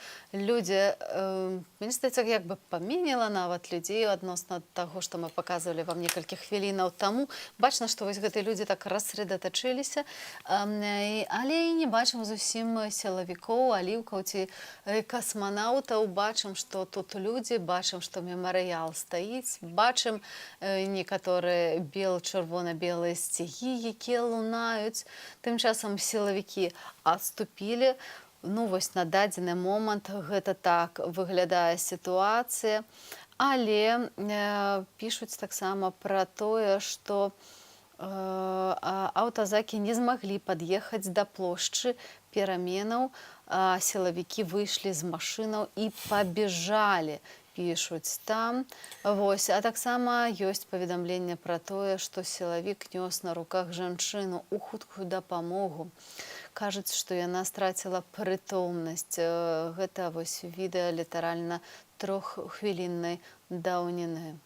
Ну, а мы спадарства уже вам паведамлялі пра тое, што акурат такі адныя сілавікі разам з тымі людзьмі, якія былі ў аліўкавай форме, у броні камізэльках з флікерамі і разам з вадамётам адступілі ўздоўж вуліцы.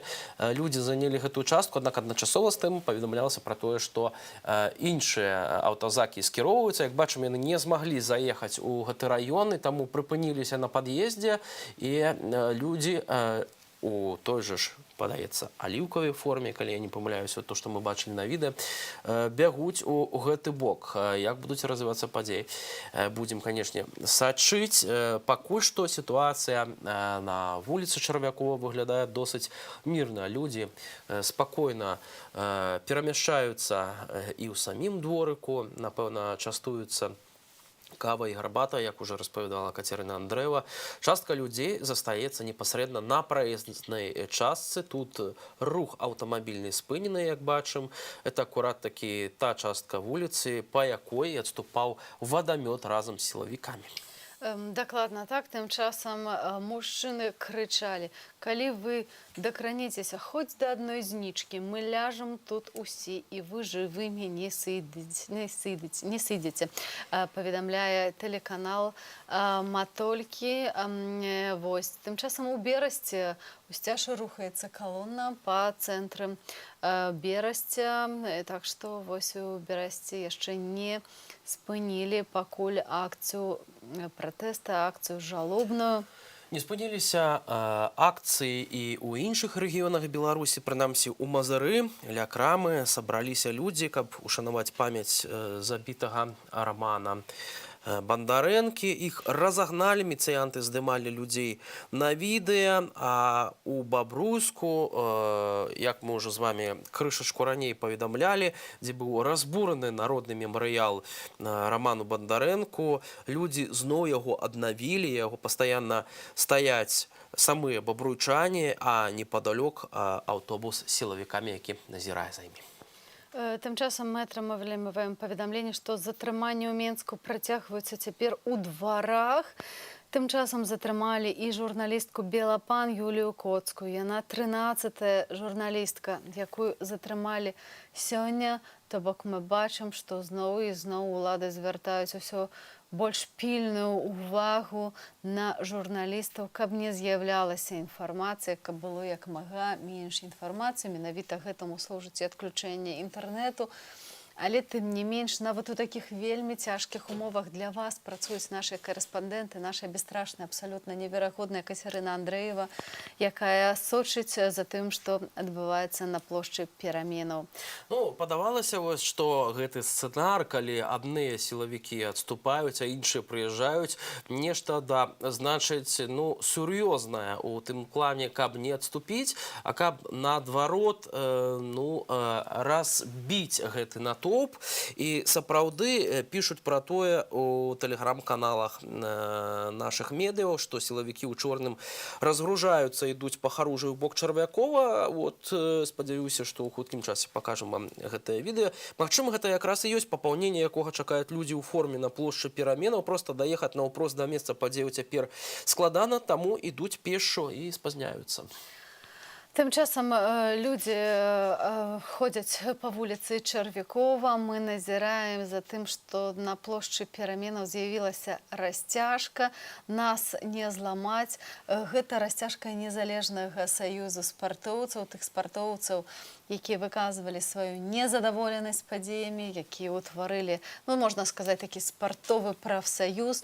Тых спартоўцаў, якія захавалі сваю годнасць, якія захавалі, вось, вы, акурат зараз вы можаце пабачыць «Нас не сламіць». Вось гэты плакат. Цяжка пабачыць, хто яго трымае, але звычайна на ўсіх маршах менавіта з гэтай расцяжкай хадзілі нашыя знакамітыя спартоўцы. Ну і фонд аб'яднання вольных спартоўцаў у асобе ягонага кіраўніка Александра Герасіменя акурат вось на момант таго, як стала вядома пра смерць Романа Бандарэнкі ў пятніцу аб'явіла хвіліну таксама маўчання. Ведаем, што ціск на спартоўцаў працягваецца. Вось шматразовага чэмпіёна, алімпійскага прызёра Андрэя Крэўчэнка таксама, вядома, этапіравалі ў Жодзіна. Адзін з людзей, які выйшаў з ізалятару, распавёў нашай Ніве, што спартоўца прымушалі 10 раз па 40, агулам там па 400 разоў прысядаць, хадзіць гуськом, і калі так званыя праваахоўнікі альбо там адміністрацыі следчых ізалятараў даведваліся пра тое, што з імі знаходзіцца алімпійскі прызёр, яны яшчэ больш пачыналі здзекавацца. Бачым, што людзі бягуць. Шановне господарство, ситуація змяняецца на плошчы пераменаў. Мы бачым, як дынамічна гэта сітуацыя сёння развіваецца. Мы бачылі, як людзі пачалі уцякаць, але ў дадзены момант яны зноў вяртаюцца. На жаль, наша камера не можа нам паказаць, што адбываецца далей, але верагодна, што там падцягнуліся так званыя сілавікі альбо карнікі. Вельмі цяжка знайсці адпаведнае слова, каб называць гэтых асобаў. Вось, людзі пачыналі уцякаць, але цяпер зноўкі вяртаюцца на сваё месца, звяртаюцца на вуліцу Чарвякова, а нават як бы трошачкі рухаюцца наперад. Ну, вот, Аліна, ты зноўку узняла пытанне, як называць сілавікоў. Тут у нас смс-паведамленне, дарэчы, прыходзіла пра тое, што нельга іх называць такімі. І збольшага, кажучы пра гэта, часамі кажуць і слабавікі, альбо так званыя сілавікі, часамі кажуць нават людзі, падобныя на бандытаў. А нават некаторыя пішуць нам, чаму вы гестапаўцаў называеце сілавікамі. Мне здаецца, што ў Беларусі вось слова сілавікі на дадзены момант ужо не мае таго значэння, якое мае ў нармальных абставінах, што зараз гэта сілавікі, гэта людзі, І мы вяртаемся ўжо ў эфіры з плошчы пераменаў і вуліцы Чарвякова, дзе ўжо другую гадзіну адбываецца супрацьстаянне людзей з сілавікамі. Час ад часу тая група, якая стаіць на праезнай частцы, пачынае ісці наперад. Там, імаверна, яны ўсё ж сутыкаюцца з кардонам, з тымі самымі сілавікамі, якія адышлі ад плошчы пераменаў. І людзі бягуць назад. Вось гэта таксама літаральна хвіліну таму усе беглі назад па Чарвякова. Вось з таго боку мы не можам паказаць, бо тут дом, але там відавочна стаяць сілавікі, альбо кардон, альбо нейкія іх сілы сканцэнтраваныя, і калі людзі падыходзяць бліжэй, то проста потым яны вымушаныя адбегаць назад. Трошкі нагадаю тым, хто далучыўся толькі што да прагляду нашага эфіру, што людзі пачалі збірацца недзе о 12-й гадзіне ля мемарыялу Раману Бандарэнку. Потым яны пачалі выстрайвацца ў ланцугі салідарнасці, выходзіць на праезную частку на вуліцы Чарвякова. Неўзабаве з'явіліся працаўнікі губазік, калі не памыляюся я, але гэта былі ўзброеныя людзі у цывільным, у бронекамізэльках, у касках. Яны пачалі страляць проста па людзях, людзям у спіну. Людзі адступілі на некаторы час, але потым вярнуліся на свае месцы, перачакаўшы абстрэл. Яны не сышлі з плошчы пераменаў, і частка людзей увогуле нікуды не хавалася падчас абстрэлу. Гэта вельмі характэрная такая вось адметнасць сённяшняга гэтага супрацьстаяння. Цяпер ужо можна дакладна сказаць, што мы не бачым спробы пайсці маршам. Нават калі дробныя групы людзей, яны збіраюцца, пачынаюць ісці кудысьці наперад, то адразу праз пэўны час адбегаюць назад, бо там яны натыкаюцца на кардон. Імаверна, сённяшні пратэст будзе насіць такі характар супрацьстаяння лакальнага менавіта. Вось бачыце, што людзі зноў бягуць па вуліцы Чарвякова, разбягаюцца. будзе насіць такі лакальны характар гэтае супрацьстаяння, то бок фармат абарона мемарыялу. Абарона вось гэтай плошчы пераменаў, гэтага кавалачку дарогі на вуліцы Чарвякова. Сілавікі часова адступілі, мы разумеем, што часова, канешне, гэта быў не апошні бой, але будзем спадзяецца, што хаця б ніхто не пацерпіць у выніку гэтых расстрэлаў, хаця тут хуткія дапамогі пад'язджалі. Я павінна яшчэ раз патлумачыць, чаму у нас быў перапынак у трансляцыі. Справа ў тым, што літаральна ля нашага вакна завіс дрон, які здымаў нашу камеру, нашу здымачную групу, і мы не да канца зразумелі, ці гэта быў міліцэйскі, ці гэта быў нейкі іншы дрон, але на ўсялякі выпадак вымушаныя былі часова схавацца. Цяпер мы вярнуліся, каб усё ж паказваць нашым гледачам, што адбываецца цяпер на Чарвякова, бо гэта самая такая гарачая кропка ў Менску цяпер. Хаця вядома, што адбываюцца затрыманні на Пушкінскай па-ранейшаму, але самая ўся ўвага цяпер прыкутая да плошчы пераменаў. Паведамляецца таксама, што на плошчы перамен, вось піша Тутбай, быў неадэкватны мужчына, які разбіў плітку, каб кідаць яе ў бок сілавікоў. І таксама напаў на корэспандэнта Тутбай, спрабаваў яго задушыць шнурком ад бейджа рэдакцыйнага. Гэта вельмі дзіўна, выглядае на нейкую правакацыю, але пратэстоўцы яго арганізавана вывелі з плошчы пераменаў і не далі псаваць гэты пратэст, гэты дзень нейкім правакатарам. Паведамляецца, што сілавікі рухаюцца ў бок плошчы перамен, піша наша Ніва. Зноў людзі застаюцца стаяць на Чарвякова, насупраць гіпа, гэта вы самі можаце пабачыць, але сілавікоў тут мы пакуль не назіраем. Кажуць, яны пад'язджаюць. 1000 чалавек на дадзены момант застаюцца ля мемарыяла. На дадзены момант валанторам вядома пра 221 выпадак затрымання ў Менску, толькі ў Менску. 221 затрыманы чалавек у Менску. Канешне, хутчэй за ўсё, на вялікі жаль, гэты спіс будзе папаўняцца. Менавіта на самой плошчы яны не рызыкнулі затрымліваць людзей, таму што тут вельмі рашуча настроеная грамада. Паслухайце трошкі гукі вуліцы, як сігналяць машыны, як скандуюць без перапынку людзі «Жыве Беларусь» і пляскаюць у ладкі.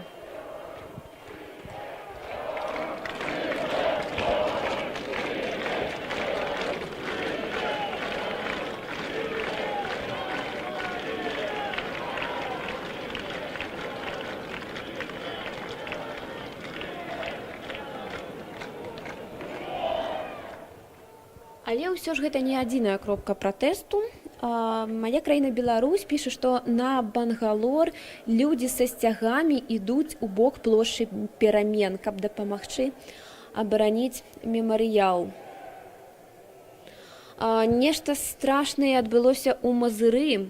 Канал «Матолька памагі» паведамляе, што нясуць там дзяўчыну ў непрытомнасці пасля хапуна. У Мазыры нават людзі выйшлі у такім невялікім гарадку. У Менску сёння эпіцэнтр на плошчы пераменаў, хаця выйшлі і абласныя цэнтры, выйшлі і раённыя цэнтры. Менск застаецца такім ядром пратэсту пакуль што на сённяшні дзень. Бел-чырвона-белыя сцягі развіваюцца над плошчай пераменаў, людзі не падпускаюць сілавікоў да народнага мемарыялу. Стала групка з некалькіх дзясяткаў на праезнай частцы. Я папрашу паказаць аператара гэтых людзей. І вось такім чынам яны проста стаяць. Упершыню мы замест маршу назіраем такую лакальную абарону. Людзі занялі свае пазіцыі, не збіраюцца нікуды сыходзіць і не збіраюцца сюды прапускаць сілавікоў. Напішыце нам, калі ласка, у каментарах, ці падабаецца вам наша трансляцыя, што менавіта яшчэ вас цікавіць, задавайце пытанні, можаце дзяліцца гэтым відэа са сваімі сябрамі ў сацыяльных сетках. Заклікаем далучацца да прагляду жывога эфіру Белсату. Таксама ўсе самыя аператыўныя навіны на нашым тэлеграм-канале belsat.eu і іншых сацыяльных сетках вы можете знайсці. Людзі скандуюць «Жыве Беларусь».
Падаецца, што сёння насамрэч выйшла ўся краіна.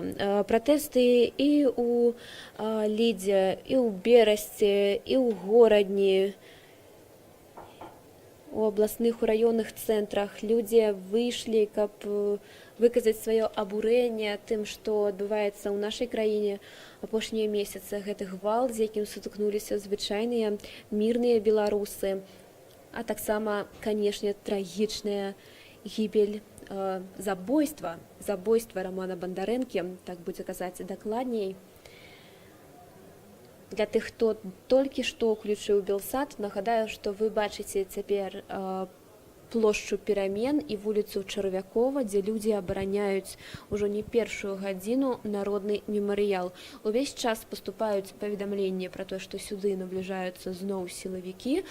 Пісалі ў прыватнасці, што яны едуць па Арлоўскай, каб падабрацца з іншага боку да пратэстоўцаў, але пакуль тут з гэтай кропкі мы іх не назіраем, перыядычна людзі ідуць наперад і потым адбягаюць назад. Гэта значыць, там выстаўлены кардон, туды патрапіць няма такой магчымасці.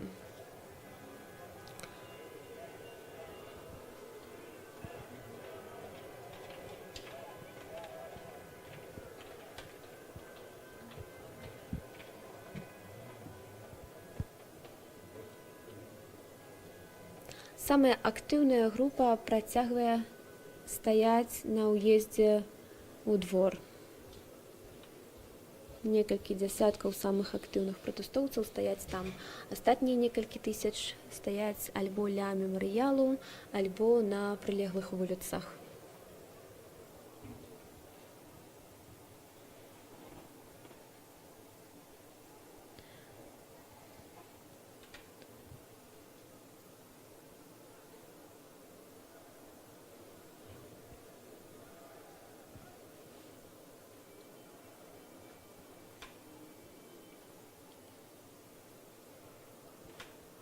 Самая галоўная цікавостка сённяшняй акцыі – гэта тое, што людзям удалося ўсё ж прымусіць сілавікоў адступіць менавіта ад самога мемарыялу. Ім не дазволілі падысці сюды.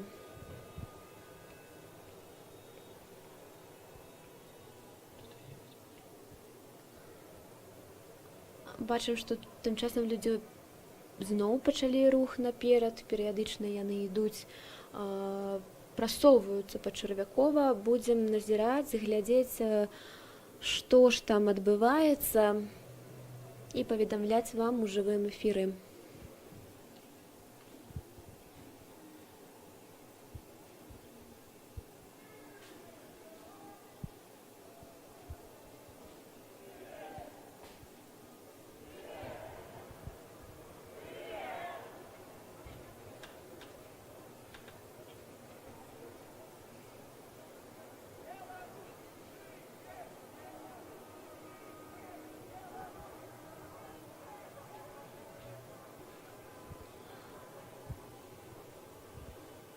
У раённых чатах, не ведаем, наколькі гэта інфармацыя пацверджаная, але яна з'яўляецца перыядычна, што хуткія дапамогі, вадамёты, машыны з калючым дротам і аўтобусы з сілавікамі рухаюцца у бок плошчы Перамен, з боку Пушкінскай. Людзей на гэтым участку стала цяпер трошкі меней, таму і небяспека павышаецца. Вядома, што калі людзей менш, то сілавікі больш могуць затрымаць. Нейкай пацверджанай інфармацыі няма пра тое, што кудысьці ідзе арганізавана калона.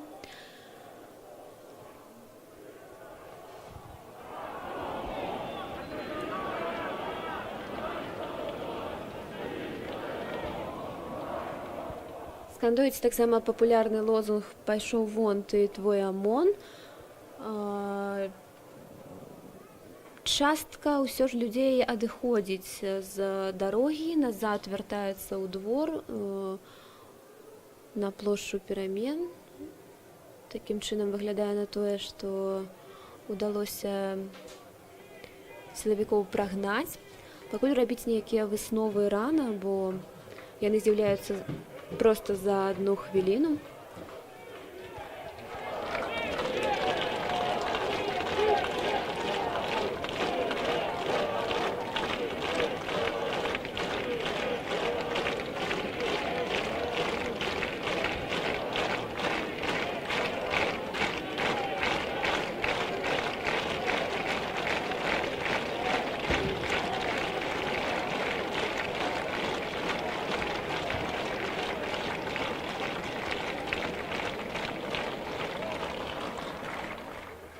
Пад апладысменты людзі сыходзяць з праезнай часткі.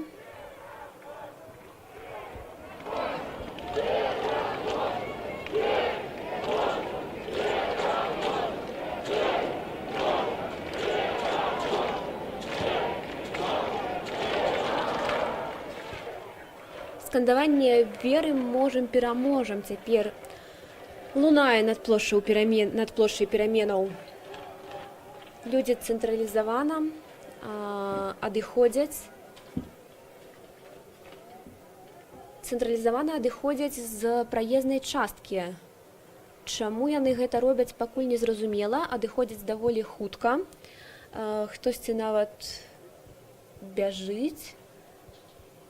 Магчыма, і спраўдзіцца інфармацыя пра тое, што сюды едуць сілавікі зноў. Альбо проста людзі вырашылі сысці з праезнай часткі. Высновы рабіць рана. Усё, што адбываецца, можаце самі ў жывым эфіры назіраць. Часам, ведаеце, каментар нават залішні, бо учынкі людзей кажуць самі за сябе. Мяне, напрыклад, вельмі ўразіла, як падчас абстрэлу групка людзей не сыходзіла нікуды і заставалася тут. Бачым, што пабеглі людзі ў розныя бакі, бягуць паўсюдна, просто разбягаюцца. Людзі разбягаюцца ў розныя бакі.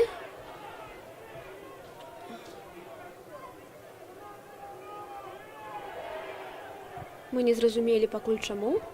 Вельмі хутка бягуць людзі. Усе забіліся ў двары на плошчу перамен ля мемарыялу цяпер канцэнтруюцца людзі, вельмі хутка яны бягуць, нешта зараз будзе, нешта адбываецца дакладна, бо вы самі можете пабачыць, што яны бягуць.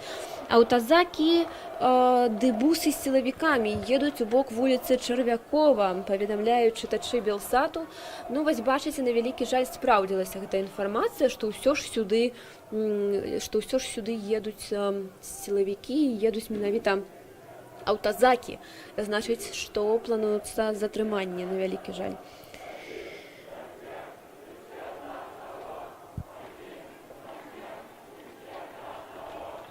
Адзін за ўсіх і ўсе за аднаго, скандуюць цяпер людзі.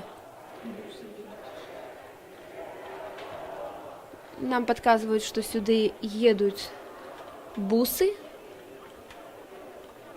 І з'явіліся, імаверна, ўжо так, з'явіліся сілавікі.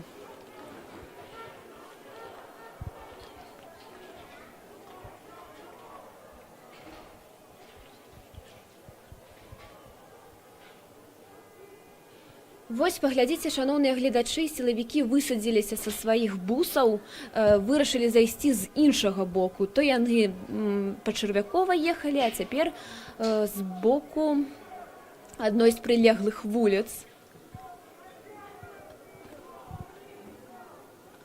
Нейкая перагрупоўка ідзе цяпер.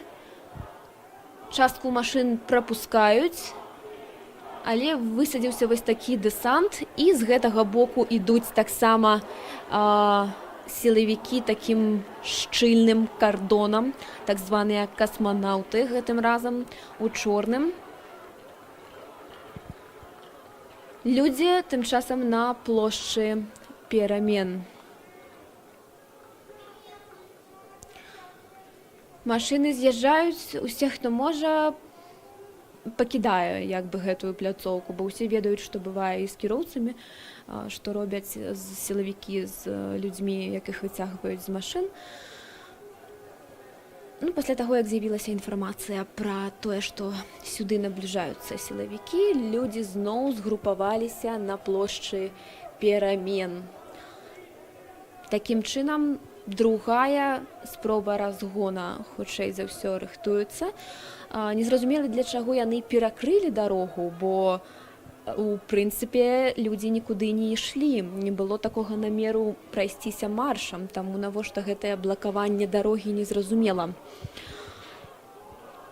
З боку вуліцы Асіпенкі таксама рухаюцца сілавікі. Пратэстоўцаў акружаюць у раёне мемарыялу. Вось такая паступае цяпер інфармацыя. Той жа вадамёт пад'ехаў з іншага боку. Вось зноў мы бачым вадамёт, бачым машыну такую вайсковую і байцоў са зброяй. Магчыма, яны падумалі, што калі падысці з іншага боку, то людзі спужаюцца. Але я думаю, што наўрад ці для пратэстоўцаў мае вялікую розніцу падыходзіць справа ці падыходзіць слева. Я выбачаюся за мой, магчыма, не вельмі дарэчны жарт у такой сітуацыі, але трэба ж неяк падтрымліваць дух.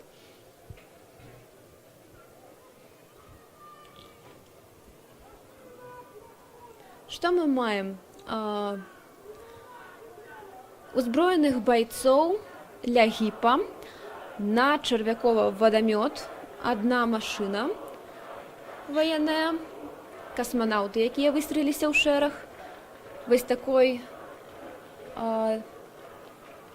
літарай цяпер яны стаяць, можаце пабачыць.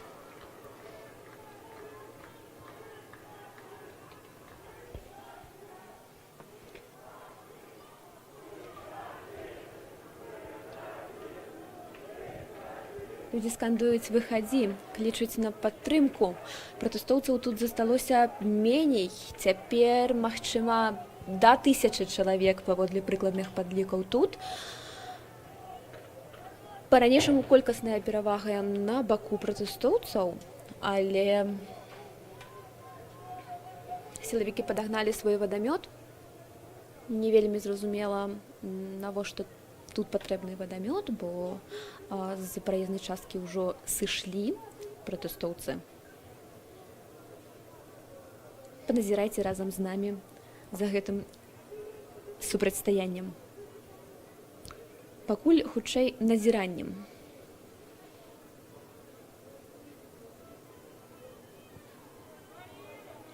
Усе тэлеграм-каналы пішуць пра тое, што акружаюць сілавікі плошчу перамен з усіх бакоў. Бяруць у так званую каробачку людзей. Это адна з іх тактыкаў распаўсюджаных. Таксама узяць людзей у ачапленне, каб ніхто не мог сысці, а потым правесці зачыстку. Аўтазакаў пакуль тут не бачым, але яны непадалёк. Гэта відавочна.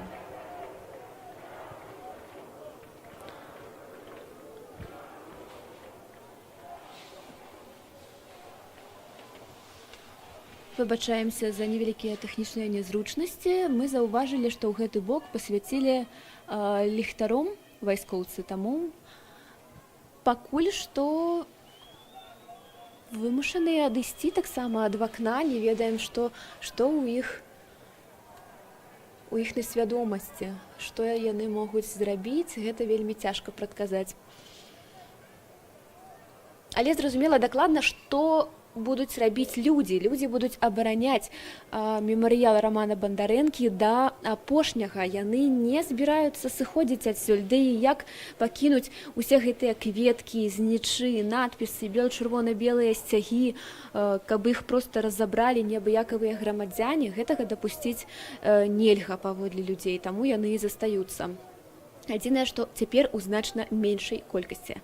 Калі яшчэ гадзіну таму тут мы маглі назіраць некалькі тысяч чалавек, то цяпер людзей робіцца меней. Хаця тэлеграм-каналы распаўсюджвалі заклік далучацца да абароны плошчы пераменаў, хутчэй за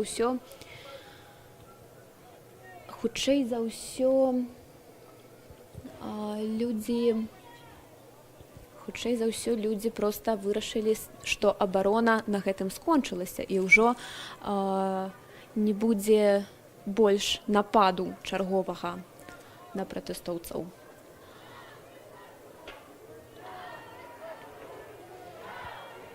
Скандуюць «Я выхожу».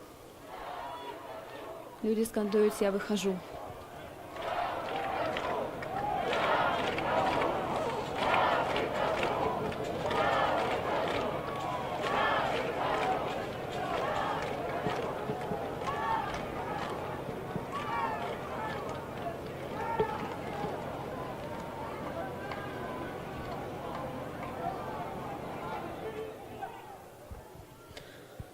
Нам поступила інфармацыя, што цяпер будуць адключаць правадны інтэрнэт у раёне плошчы перамен перад зачысткай. Я так разумею, гэта робіцца для таго, каб мы не паказалі зачыстку ў жывым эфіры. Што ж, тады ў мяне вельмі кепскія навіны для гаспадарства сілавікоў, таму што мы ўсё адно гэта здымем, усё адно пакажам, можа і не ў жывым эфіры, але нашы гледачы гэта пабачаць, таму нічого не атрымаецца. Бачыце, бягуць шчыты. Спадзяюся, вы яшчэ бачыце. Папрашу паказаць аператара, як масіравана гэта адбываецца.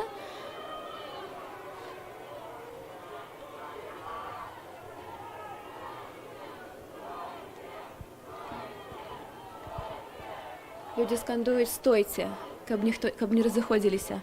Ідзе велізарная група вайскоўцаў, велізарная.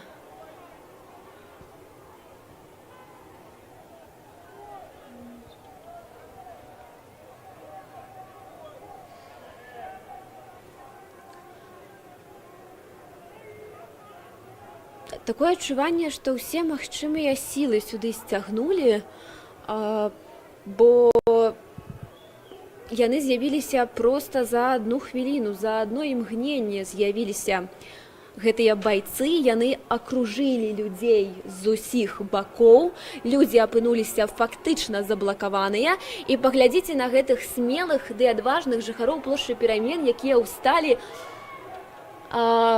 перад кардонам у счэпку і не збіраюцца падпускаць да мемарыялу. Паглядзіце, сюды бягуць байцы. І па дварах пабежалі таксама касманаўты. Усіх, хто хаваецца ў дварах, таксама чакае гэтая небяспека, будуць іх адлоўліваць.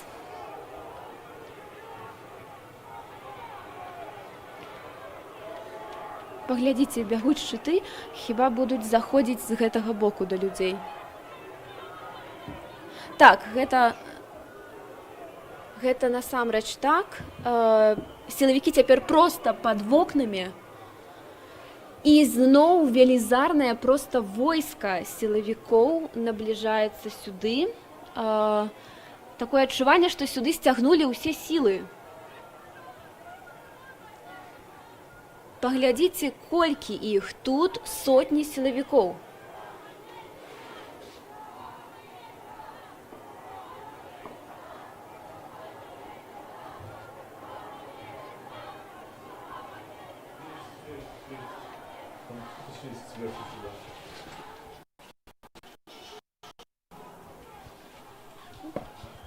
Выбачаемся, нам сюды пасвяцілі ліхтаром. Вельмі выбачаемся. Шановне гаспадарства, гэта быў жывы эфір Кацярыны Андрэевай проста з плошчы Пераменаў. Гэта сталічная вуліца Чарвякова, нумар 58. Як вы самі бачылі, міліцыянты верныя Александру Лукашэнку пачалі зачыстку практычна гэтага двара Пераменаў, дзе людзі абараняюць народны мемарыял Рамана Бандарэнкі, забітага сілавікамі. Нягледзячы на гэтае сапраўды мора людзей са шчытамі ў шлемах у вайсковай форме ёсць. Бачылі мы вось гэтыя кадры да таго, як згубілася сувязь, адважныя нашыя венчукі, суайчыннікі, якія сталі ў шчэпку каля мемарыялу і не збіраюцца падпускаць да сябе. Карнікаў, вяртаецца карцінка гаспадарства.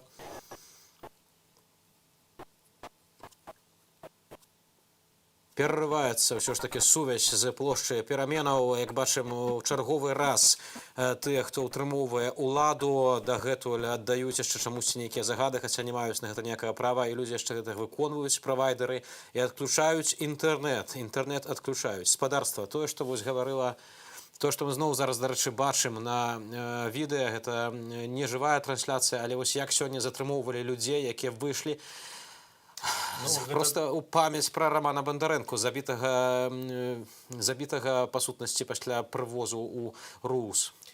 Тут нават не пра затрыманне ідзе размова, таму што мы бачым, як нейкія невядома хто у цывільнай вопратцы, нейкія людзі проста білі людзей на вуліцах. Зараз зноўку мы бачым, з'яўляецца сувязь, хаця з цяжкасцю з'яўляецца відэа ад Кацярыны Андрэевай з плошчы Пераменаў.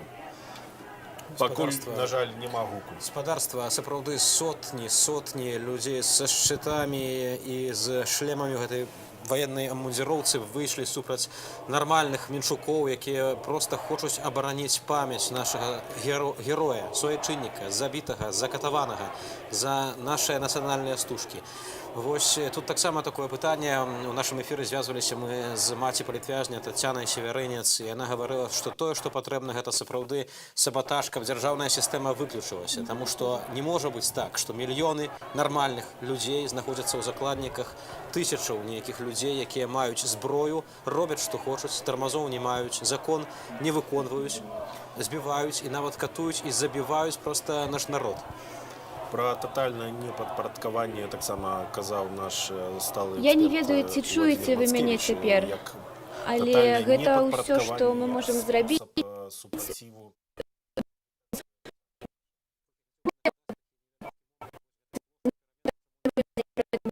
Я нават не ведаю, ці ёсць карцінка. Я вельмі спадзяюся, што так, і вы можете назіраць за тым, што адбываецца на плошчы Пераменаў. Маленькая групка пратэстоўцаў засталася тут вакол мемарыяла. Яе атачылі з усіх бакоў сілавікі са шчытамі. Паступала інфармацыя аб тым, што будзе адключаны нават правадны інтэрнэт у гэтым раёне, але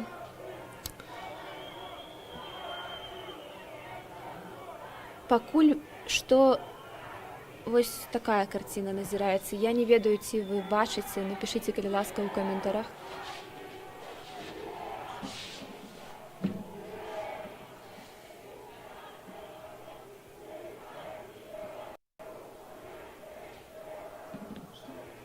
Вот это, сказал, что пускай на камеру направить. Один из этих, кто там стоял. Ну там же телефонами посветили.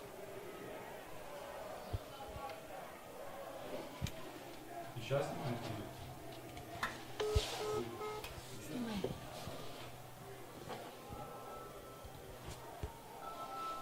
Вроде пустил камеру. Упустил? Да.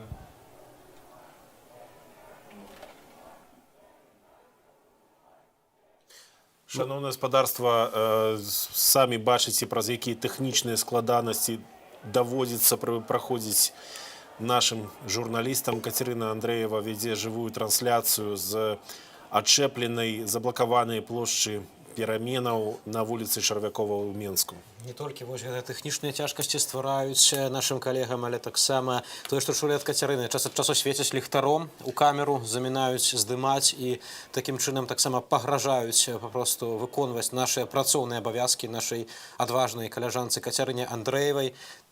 Я хотел бы сказать, что хутчэй за ўсё гэта тактычныя ліхтары, так званыя, гэта спецабсталяванне вайсковае і міліцэйскае. Гэта значыць, што вузка накіраваны промень святла, які прызначаны для таго, каб асляпіць чалавека, каб чалавек не мог нічога бачыць. Вось хутчэй за ўсё такімі ліхтарамі свеціць нам у камеру гэтыя сілавікі верныя Александру Лукашэнку. Гэта трэба адзначыць, што гэта сродак, які прымяняецца ў нейкіх надзвычайных сітуацыях. Гэта не можа быць, што проста супраць грамадзянаў ці супраць журналістаў, якія выконваюць сваю працу, можна выкарыстоўваць вось такія метады. Ну, як гэта можна сказаць пра ўсе спецыяльныя сродкі, якія зараз выкарыстоўваюць гэтыя міліцыянты, губазікі і все гэтыя людзі верныя Александру Лукашэнку, якія яго абараняюць. Бачым, што вось гэтыя так званыя сілавікі чакаюць відавочна нейкай каманды, трошкі спыніліся, а насуперак ім стаяць сотні адважных менчукоў, людзей, якія не хочуць сыходзіць з мемарыялу, не хочуць, каб гэтыя асобы сваімі берцамі параскідвалі лампадкі, параскідвалі, патапталі нашыя сцягі, партрэты загінулага, закатаванага ў РУС, у аддзеле міліцыі, які побач закатаванага Рамана Бандарэнкі. Спадарства, сапраўды гэта вельмі важны момант, гэта пытанне такога духоўнага пералому. І я думаю, што вось гэтыя людзі, якія не гледзячы ні на што, не спужаліся і стаяць пад мемарыялам адважна, яны гэта вельмі добра ўсведамляюць і менавіта таму яны там знаходзяцца, не гледзячы на пагрозу. Гэта пагроза не толькі свабодзе, не толькі,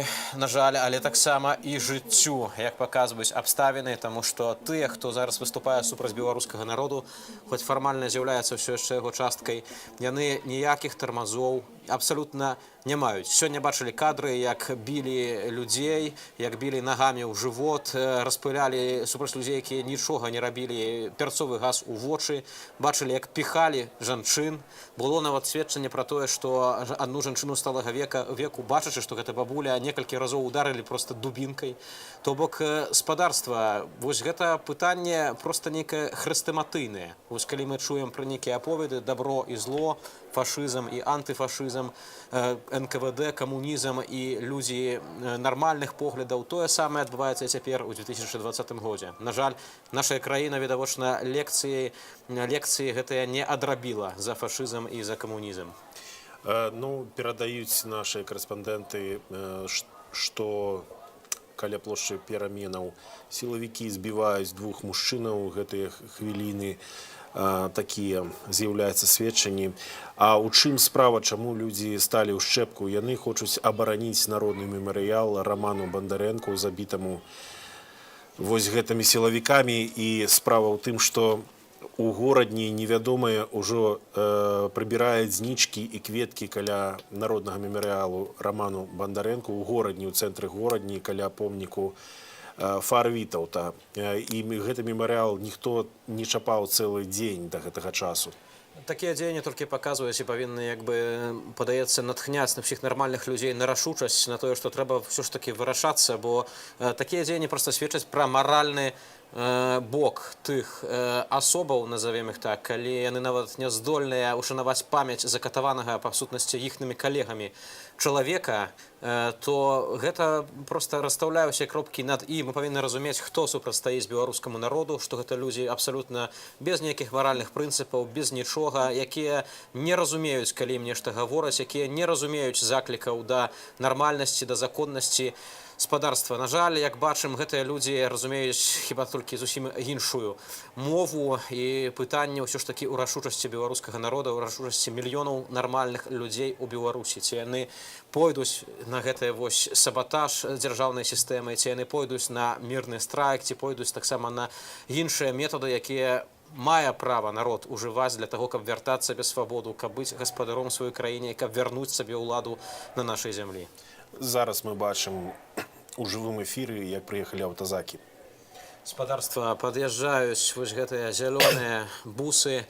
Таксама вось былі паведамленні, што відавочна не хапае аўтазакаў, таму прыцягваюць таксама аўтотранспарт, звычайныя аўтобусы з аўтапарку, якія спешна завешваюць шыбы нейкім брызентам альбо нейкай такой клеёнкай і падстасоўваюць пад аўтазакі. На вайну з уласным народам не хапае нават той тэхнікі, якую назапашвалі 26 гадоў, таму што лукашэнкаўцы відавочна не чакалі такога народнага выбуху супраціву, не чакалі, што думалі, што загналі народ у стойла, што народ ніколі не падымецца, ён яшчэ як узняўся. І цяпер толькі справа часу, калі наш народ верне сабе вось гэтую вольнасць, верне гэтую свабоду, і наколькі людзі, наколькі мужчыны Беларусі таксама будуць рашучымі ў тым, каб адстаяць сваю краіну. Адзін з лозунгаў, які зараз скандуюць людзі на плошчы пераменаў, вось у гэтым двары, хіба скіраваны ўсё-такі да сілавікоў, лозунг «перастаньце забіваць». Ну, такі заклік да чалавечнасці гэтых людзей у чорным. Бачым, сапраўды, гэтыя заклікі, гэта абсалютна нармальныя заклікі кожнага здаровага псіхічна чалавека. Любы чалавек заўсёды хоча, каб усё было добра, мірна, спакойна, каб, як то кажуць, вось такая была ў жыцці пэўная стваральнасць, каб дабро перамагала. Аднак, на жаль, бачым, што гэта як быццам бы ілюзія з нейкай паралельнай рэальнасці. Шмат ужо было дыскусіяў над тым, што рабіць з сілавікамі, як з імі размаўляць, але спадарства ўжо больш як 3 месяцы цягнецца супрацьстаянне, і ведаем, што, напрыклад, толькі ў адзін фонд «Байсол» звярнулася больш за 450 сілавікоў па дапамогу, хутчэй за ўсё тых, хто пакінуў шэрагі міліцыі, значна больш, проста яны баяцца яшчэ афішаваць з гэтым. Таксама ёсць сведчанне аб тым, што тыя міліцыянты, якія сышлі са сваіх пасадаў у знак пратэсту супраць гвалту, ім цяпер помсцяць іхныя ж былыя калегі, якія забіваюць дэманстрантаў, а былых міліцыянтаў трымаюць зараз у турмах, на сутках, страшна іх катуюць. Вось было сведчанне літаральна на днях з Дмітра Дашкевіча, які выйшаў з ізалятара і распавядаў пра тое, як былыя міліцыянты, з якімі ён уласна там побач сядзеў, як іх кідалі на бетон голы 13 цодняў пры холадзе спаць, і як пастаянна аднаму з міліцыянтаў проста пастаянна дадаюць гэтыя суткі, каб ён ніяк не выйшаў з гэтага ізалятара. Сапраўдныя катаванні спадарства, але вось гэтыя артыкулы і тое, што гаварыў былы следчы з Менску Андрэй Астаповіч, гэта нават мае прыкметы генацыду. Вось гэтае забойства Рамана Бандарэнкі, гэта прыкметы генацыду, а гэта значыць, што гэта можна выносіць на міжнароднае разбіральніцтва.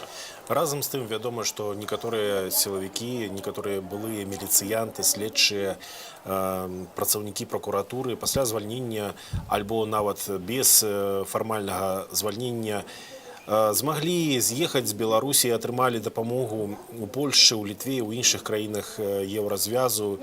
Ну, у тым ліку яны маюць прынамсі тэхнічную магчымасць распавесці пра гэтыя злачынствы. І як зусім недавно Ганна Красуліна, прэс-сакратарка Святланы Ціхановскай, у нашым эфіры казала, што ёсць такая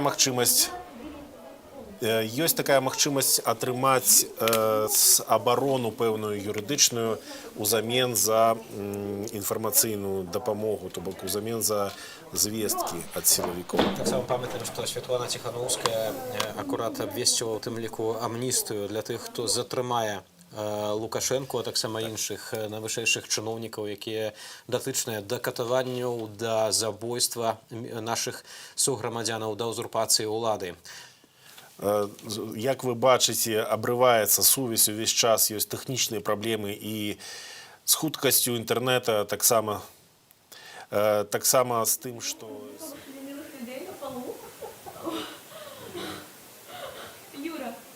Гэтае відэа з плошчы пераменаў, з народнага мемарыялу на вуліцы Чарвякова ў Менску, Чарвякова 58, такі адрас, куды прыйшлі міліцыянты, каб разагнаць людзей, каб знішчыць мемарыял забітаму Раману Бандарэнку, жыхару гэтага двара. Гэтыя кадры мы бачым у запісе, але прыкладна тое самае адбываецца і зараз.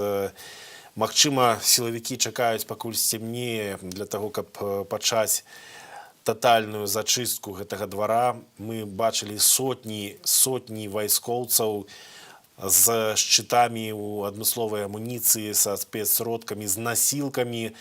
Вось прынеслі насілкі для параненых, ну, можа, для сваіх, можа, для людзей, якіх яны плануюць збіваць падчас зачысткі. Гэта мы пакуль не ведаем. Бачылі вось на кадрах, як нахабна піхалі таксама жанчынаў, у тым ліку, якія стаялі вось у ланцыгу, не дапускалі так званых сілавікоў. Толькі цяжка ўявіць, якім трэба быць проста, якой трэба быць асобай, што трэба мець у галаве, каб, маючы зброю, вось так нападаць, атакаваць нармальных людзей. Між тым спадарства, тое, што не раз гаварылася, і гэта лекцыі гісторыі. Заўсёды, калі была барацьба са злом, там, дзе быў супраціў, там была надзея нейкая на нармальнае жыццё. А калі людзі баяліся супраціўляцца, то ў выніку іх потым нішчылі і было яшчэ значна больш ахвяраў. Так, на жаль, памятаем, было падчас Халакосту з габрэямі, калі амаль 6 мільёнаў чалавек, практычна каля 6 мільёнаў габрэяў знішчылі падчас Другой сусветнай вайны, то бок гэта кожны трэці габрэй на зямлі у той час быў. Памятаем таксама, як нішчылі нас у курапатах, нашых землякоў, таксама клалі проста дзесяткамі тысяч у ямы, і людзі пыталіся, за што, плакалі, але не былі тады здольныя на супраціў. Яны толькі плакалі і ўзывалі да розуму карнікаў, а у карнікаў не было ніякага розуму. Яны толькі упіваліся крывёй, упіваліся сваёй беспакаранасцю, і тое, што было патрэбна ў той гістарычны момант, у 30-х гадах, гэта збройны супраціў супраць карнікаў НКВД. Тое самае было патрэбна падчас Халакосту рабіць габрэям. Але гэта ўсё, ведаеце, з гары часу відаць. Але гісторыя для таго і ёсць, для таго, каб мы рабілі гэтыя лекцыі і каб мы не паддаваліся, не рабілі тых самых памылак, якія рабілі ў тым ліку нашыя продкі, нечага баючыся, а потым маючы значна горшыя наступствы. Ну, зараз мы бачым на відэа, это жывая трансляцыя зноўку з плошчы пераменаў, дзе некалькі сотняў, а то можа ўжо і тысяча ці больш нават сілавікоў у спецабмундыраванні прыйшлі разганяць гэтую акцыю пратэсту, гэты народны мемарыял знішчаць. Ідуць нейкія перамовы. Ну, у гэты момант мы не можам сказаць, пра што там ідзе размова. Бачыў таксама калегаў з надпісам «Прэса», якія стаяць проста сярод вось гэтых адважных людзей, якія абараняюць мемарыял ад гэтых карнікаў у чорным, якім, як бачна, абсолютна ўсё роўна на смерці людзей, на нейкія маральныя прынцыпы. Гэта людзі як бы без тармазоў абсолютна ніякіх. Іх не цікавіць, што некалькі дзён таму іх калегі забілі чалавека, яны гатовыя хіба далей забіваць, а толькі чакаюць такіх момантаў. Ну, можа, там думаюць, што штосьці перабаршылі, але відавочна, што далёка не ўсе бачылі гэтыя зверскія збіцці сёння. І пытанне да жыхароў таксама нашай сталіцы, да жыхароў усёй Беларусі, як усе астатнія, вось акрамя гэтых герояў, якія ёсць на плошчы, дзе вось нашыя мільёны грамадзянаў, ці яны збіраюцца таксама вось так далей спакойна на гэта ўсё сузіраць, ці ўсё ж такі спадарства трэба заканчваць з гэтым. Трэба заканчваць з гэтым фашызмам у 21 стагоддзі. Ну, зараз мы бачым, як наблізіўся натоўп сілавікоў, наблізіўся да людзей, якія сталі ў абарону народнага мемарыялу. У любы момант можа адбыцца развязка, то бок у любы момант можа пачацца атака з боку гэтых сілавікоў з прымяненнем, як мы бачылі ўжо, прымяненне спецсродкаў, святлошумавых гранатаў. Напрыклад, святлошумавая граната, хоць яна нібыта прызначаная для таго, каб чалавека напужаць, але яна можа нанесці сур'ёзныя траўмы. Гэтак мы ведаем выпадкі ампутацыі ад выбуха, ампутацыі нагі, альбо цяжкіх пашкоджанняў галавы, цэлыя кавалкі мяса можа вырваць гэтая святлошумавая граната, калі трапляе непасрэдна на цела чалавека. І, на жаль, сілавікі верныя Александру Лукашэнку ўжываюць святлошумавыя гранаты менавіта так, яны проста цэляцца ў людзей. І зараз мы бачым, як яны набліжаюцца да людзей.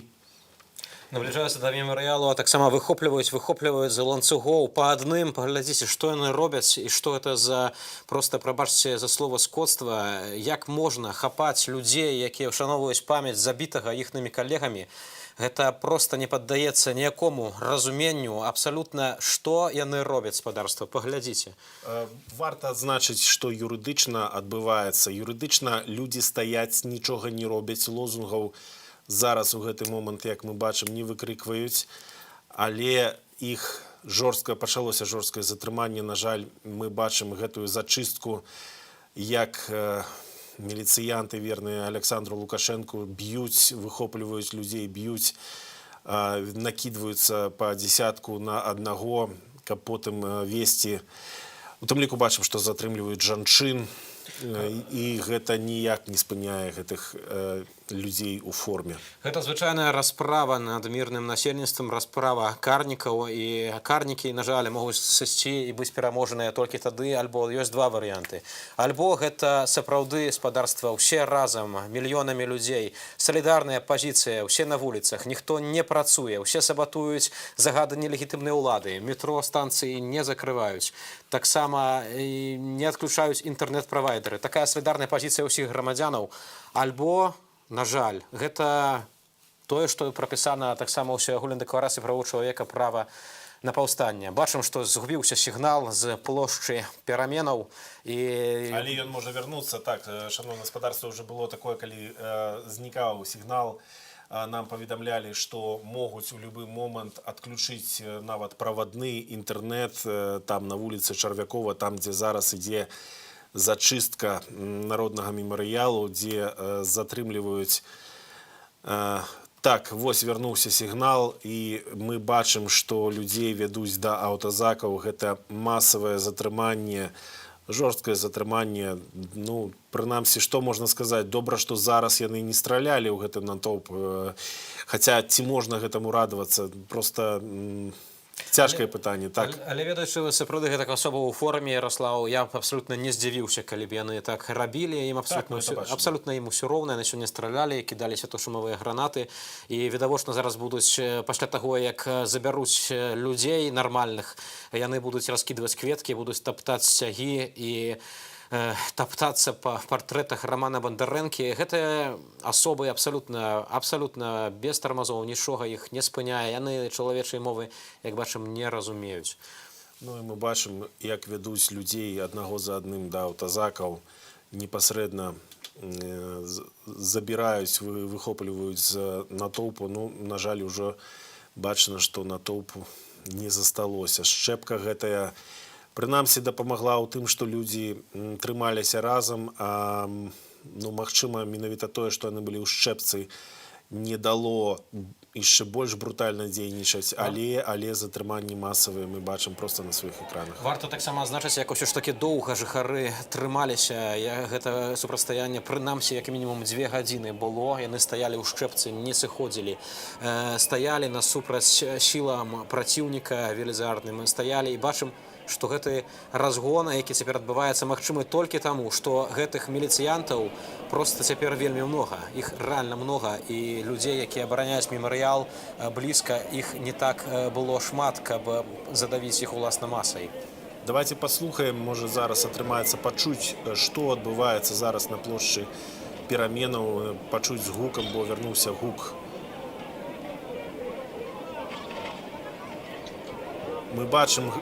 Мы бачым, як зрываюць бел-чырвона-белыя сцягі. Чуем гук шкла, відавочна лампадкі. Давайте просто паслухаем, што адбываецца.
Цветы, смотри, будка такая.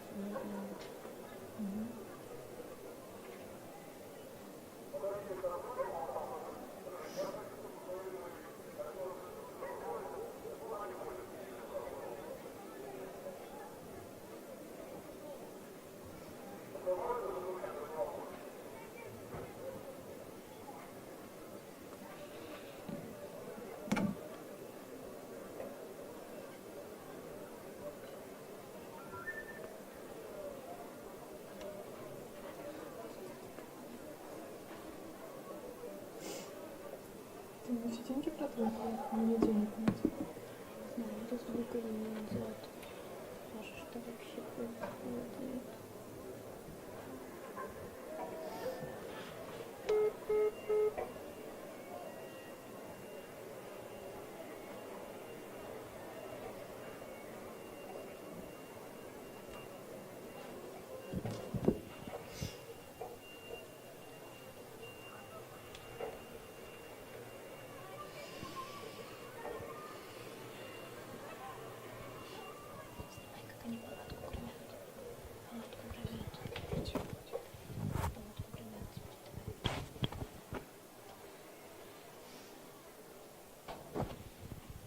Подойдите сюда, пожалуйста. Подойдите сюда. Подойдите сюда.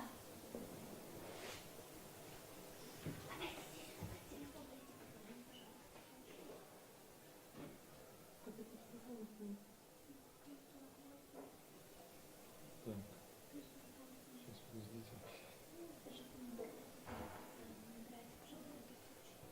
Плюс 48, 5, 7, 3, 3, 3, 7, 9, 3, 7. На Польшу, да? Не знаю, я хочу вам дозвониться, интересно или нет.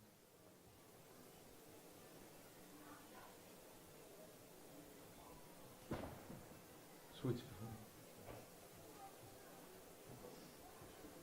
Ваш телефон. Ну, ось спадарства мы бачым, як адбылася зачыстка плошчы пераменаў на вуліцы Чарвякова, 58 у Менску, як людзей пасля двухгадзіннага супрацьстаяння ні за што затрымалі. Гэта былі сотні чалавек, сотні адважных, якія стаялі вось у гэтым ланцугу і абаранялі мемарыял ад людзей у чорным, людзей у зялёным, і тое, што ўдалося нам пачуць, пабачыць, як что теперь отбывается на площади переменов. Вы можете побачить, что силовики брутально разогнали оборону народного меморіяла Романа Бондаренки, позатрымлівалі вельмі шмат людзей, бачылі, як людзей і неслі, і цягнулі, і просто вялі, людзі спакойна ішлі, не супраціўляліся. Выйшаў нейкі чалавек, які, імаверна, прадстаўнік сілавых структураў, паспрабаваў весці нешта кшталту размовы. Мы не маглі пачуць усё, што там казалі людзям, але з імі праводзілі нешта кшталту прафілактычнай размовы. У гэты момант тых, хто стаяў ля мемарыялу, аддзіралі ад гэтага мемарыялу і цягнулі ў свае аўтазакі ды бусікі. Бачыце, што тут раз, два, тры, 4, 5, 6, 7 аўтазакаў бачу я толькі з гэтай кропкі. Час ад часу мы былі вымушаныя класціся на падлогу, бо сюды свяцілі сваім святлом, нейкім пражэктарам, які на зброі прымацаваны. Я нават не ведаю, я ў гэтым не разбіраюся, ў гэтай зброі, але свяцілі проста сюды і запускалі неаднаразова дрон. затрыманых дакладна тут будуць дзясяткі, калі не сотні. Ну і прынамсі вядома, што па ўсім Мінску ўжо сотні і сотні затрыманых ёсць. Сілавікі здзіраюць чырвона-белыя сцягі, плакаты з надпісамі, якія пакінулі на плошчы пераменаў. Яны затрымлівалі таксама і жанчын, і людзей сталага веку. Бачым, што ўсё раскідалі, разагналі таксама намёт, дзе стаялі. Зноўку перарываецца сувязь з Кацярынай Андрэевай, якая знаходзіцца непасрэдна на плошчы пераменаў і рызыкуе сваім жыццём і здароўем, і здымае і каментуе тое, што адбываецца, менавіта канкрэтна зачыстку народнага мемарыяла памяці Рамана Бандарэнкі. Спадарства нагадаю, што літаральна яшчэ некалькі дзён таму у сераду гэта адбылося, калі людзі ў масках і ў балаклавах прыехалі на плошчу пераменаў, каб зрываць чырвона-белыя стужкі. Паразмаўляць з гэтымі асобамі выйшаў Раман Бандарэнка, мясцовы жыхар. Апошняе, што напісаў у сваім чаце дваравым: «Я выходжу». На яго накінуліся, зацягнулі ў бус, завезлі ў цэнтральнае РУС, а адтуль у стане комы ён трапіў у шпіталь. І праз дзень, у чацвер, нягледзячы на намаганні лекараў, якія рабілі ўсё, што маглі, ён памёр. Вярнулася карцінка за плошчы пераменаў. Вось што робяць людзі ў чорным у гэты момант. Як вы самі бачыце, яны зрываюць.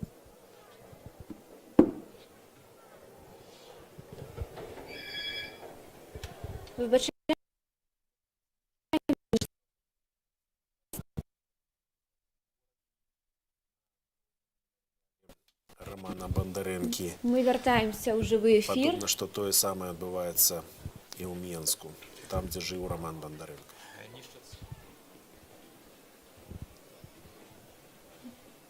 Проста цяпер у дзверы кватэры, дзе мы знаходзімся, пазванілі. Мы не ведаем, хто гэта, але нейкія людзі, хіба, можа, суседзі, дарэчы, шмат хто хаваецца у пад'ездзе падчас звуку. Ну і цяпер вы можаце пабачыць, як белыя сцягі здзіраюць плакаты. Гэтае вялікае войска сілавікоў, якое стаяла на ўездзе ў двор, адыходзіць, адступаюць, бо вельмі шмат затрыманых і фактычна плошча пераменаў разагнаная.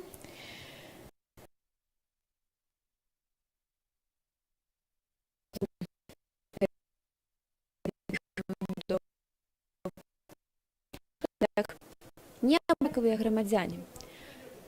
Як тыя неабыякавыя грамадзяне, якія забілі Рамана Бандарэнку. Я нагадаю, што людзі сёння выйшлі на плошчу пераменаў, каб аддаць даніну памяці загінуламу, забітаму 31-гадоваму Раману Бандарэнку. Тут было спачатку некалькі тысяч чалавек, потым некалькі сотняў. Яны абаранялі да апошняга народны мемарыял, потым ужо напрыканцы на самым некалькі дзясяткаў стаялі вакол вядомай трансфарматарнай будкі ля кветак і знічоў.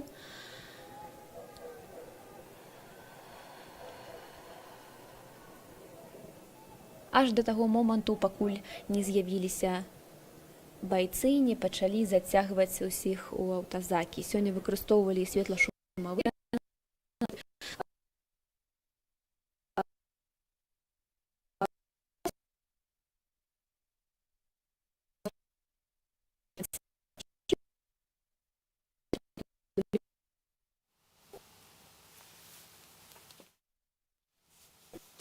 Шановне господарство, прабачце, зноў у нас тэхнічныя непаладкі, як мы ўжо казалі, абрубаюць нават правадны інтэрнэт, праз які мы дасылаем гэта відэа. Гэта відэа з плошчы пераменаў у Менску, дзе адбываецца зачыстка. У гэты момант адбываецца зачыстка некалькі дзясяткаў, а то можа і пару сотняў чалавек, грамадзянаў Беларусі. Вось гэтыя сілавікі ў чорным пагрузілі ў аўтазакі, затрымалі з ужываннем грубай фізічнай сілы. Перад гэтым страляючы, спрабавалі разагнаць натоўп людзей святлошумавымі гранатамі. І вы самі бачыце, што сілавікі маюць у руках драбавікі і іншую зброю. І яны ачапілі ўвесь гэты раён і паступова прыбіраюць знічкі, прыбіраюць сцягі, партрэты забітага жыхара гэтага двара Рамана Бандарэнкі, якога забілі менавіта вось гэтыя сілавікі і людзі з так званых народных дружынаў Александра Лукашэнкі, якіх прэс-служба Міністэрства ўнутраных справаў гэтых забойцаў яны назвалі неабыякавыя грамадзяне. Нібыта гэта быў такі дваравы канфлікт з неабыякавымі грамадзянамі.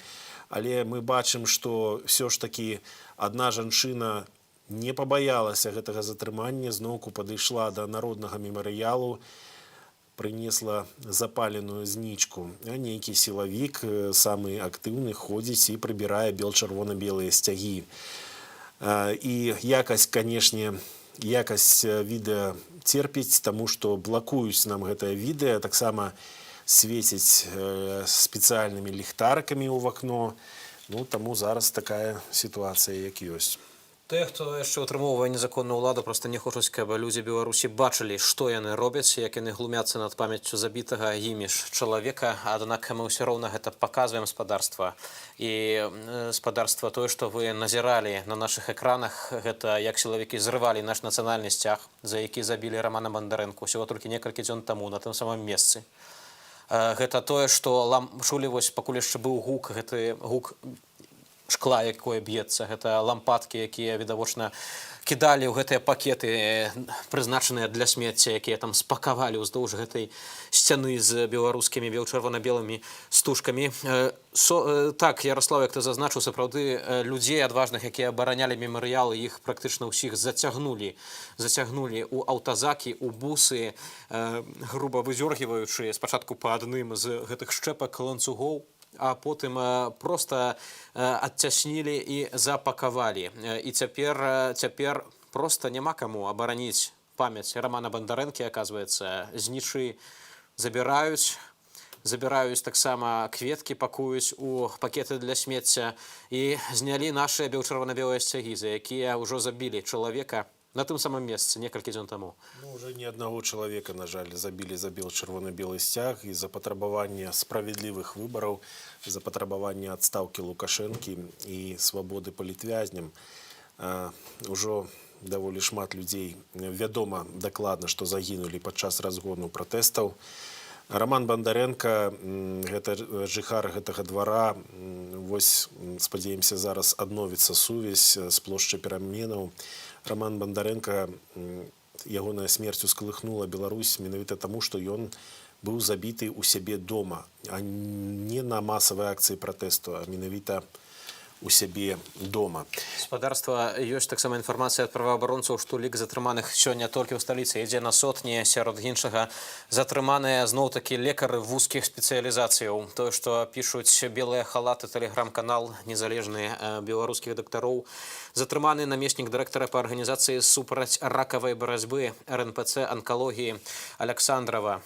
Кандыдат медычных навук Майсеяў Павел Іванович знаходзіцца ў маскоўскім РУС. Таксама затрыманы заведуючы аперацыйным блокам РНПЦ ОМР Александрова, кандыдат медычных навук, лекар вышэйшай кваліфікацыйнай катэгорыі Полуянчык Андрэй Вячеславович, таксама хутчэй за ўсё знаходзяцца ў маскоўскім РУС.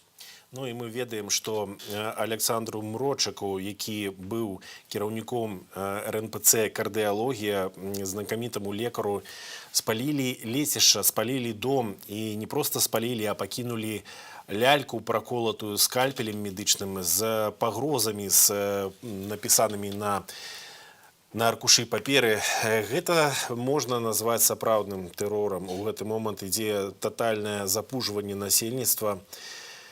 паўсюль. Абсалютна, прытым падпадаюць, як бачым, пад гэты тэрор людзі цяжкіх спецыяльнасцяў, унікальнымі здольнасцямі, унікальнымі талентамі, якія ратуюць, насамрэч, ратуюць жыцці іншых людзей. Тут нагадваюцца проста кадры з хрэстаматыйнага фільму і кнігі «Сабачае сэрца», дзе выганялі, вось гэтыя камуністы выганялі выдатнага лекара, і ён разлаваўся, пазваніў начальніку і сказаў: «Я уязджаю, пускай швондзер аперыруюць».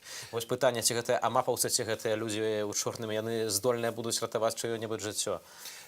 Тое, што вы бачыце зараз на сваіх тэлеэкранах, гэта падзеі, якія адбываліся на плошчы пераменаў зусім нядаўна, пакуль яшчэ было светла на вуліцы, як людзі стаялі, абараняючы мірным чынам, яны абаранялі мірна народны мемарыял Раману Бандарэнку і абаранялі без ужывання нейкага гвалту, без нейкіх там ножоў, коктейляў Молотава, без усяго гэтага, пра што ішла размова на дзяржаўным тэлебачанні. Нічога гэтага не было. І прыгналі туды, можа, нават пару тысячаў гэтых сілавікоў у чорным і правялі зачыстку. Такое пачуццё суб'ектыўнае, канешне, што лезве там не ўсе спецыяльныя падраздзяленні сёння сабраліся ў раёне плошчы пераменаў. Усё дзеля адной мэты, каб знішчыць народны мемарыял, знішчыць памяць па Раману Бандарэнку, якога закатавалі іх калегі. Не атрымалася такога мірнага маршу, але не з віны дэманстрантаў, не атрымалася спакойна прайсці людзям ад месца смерці Александра Тарайкоўскага на станцыі метро Пушкінская да месца, адкуль забралі Рамана Бандарэнку, які потым загінуў, да плошчы пераменаў, гэта народны мемарыял на вуліцы Чарвякова. Зараз паведамляюць нам чытачы і гледачы, што калі вярталіся дадому праз грамадскі транспарт, метро перакрытае, але на станцыі Купалаўская метро спынілася. Там, дзе яно ходзіць, у вагоны зайшлі сілавікі разам з працаўнікамі метрапалітэну і пачалі абшукваць торбы і затрымлівалі тых, у каго знаходзілі бел-чырвона-белыя сцягі. Вось такое папярэджанне прасілі нас перадаць для людзей. Гэта ўсё прыкмета, насамрэч, нейкага такога ваеннага становішча, калі абсалютна без папярэджання, без прычыны, без нейкіх спецыяльных ордераў ці некага спецыяльнага афіцыйна ўведзенага рэжыму проста так заходзяць у грамадскі транспарт, дазваляюць сабе лазіць па вагонах і шукаць у торбах людзей нейкія рэчы, шукаць нацыянальную сімволіку, якую так ненавідзяць тыя, хто узурпуе ўладу, абзывае наш нацыянальны сцяг фашыстоўскім, хаця фашысты насамрэч характарызуюцца перадусім сваімі дзеяннямі. І спадарства, усе мы бачым, што адбываецца ў нашай краіне, што адбываецца ў гэтыя хвіліны на плошчы пераменаў. Што гэта спадарства, калі не фашызм, цяжка нават уявіць. Я нагадаю тым, хто недавно далучыўся да нас, што адбывалася сёння ў Менску. Сёння людзі зноўку выйшлі на вуліцы з патрабаваннем адстаўкі Александра Лукашэнкі як кіраўніка ўсіх гэтых сілавікоў.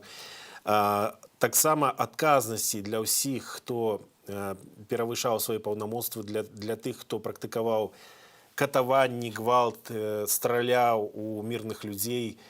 Людзі патрабуюць адказнасці для ўсіх гэтых сілавікоў, назовем іх так. І людзі хочуць новых, свабодных, празрыстых лідараў, празрыстых выбараў прэзідэнта Беларусі. Ну і справа не ў тым, што людзі хочуць нейкага новага прэзідэнта, а грамадзяне патрабуюць змены ўсёй сістэмы. Прынамсі, гэтыя патрабаванні ўжо даўно сфармуляваныя, і кожны раз, калі нашыя карэспандэнты выходзяць з вулічным апытаннем падчас гэтых акцыяў пратэсту мірных, то грамадзяне Беларусі кажуць, што час прыйшоў мяняць усю сістэму, не толькі Александра Лукашэнку, не толькі міністра ўнутраных справаў ці там генеральнага прокурора.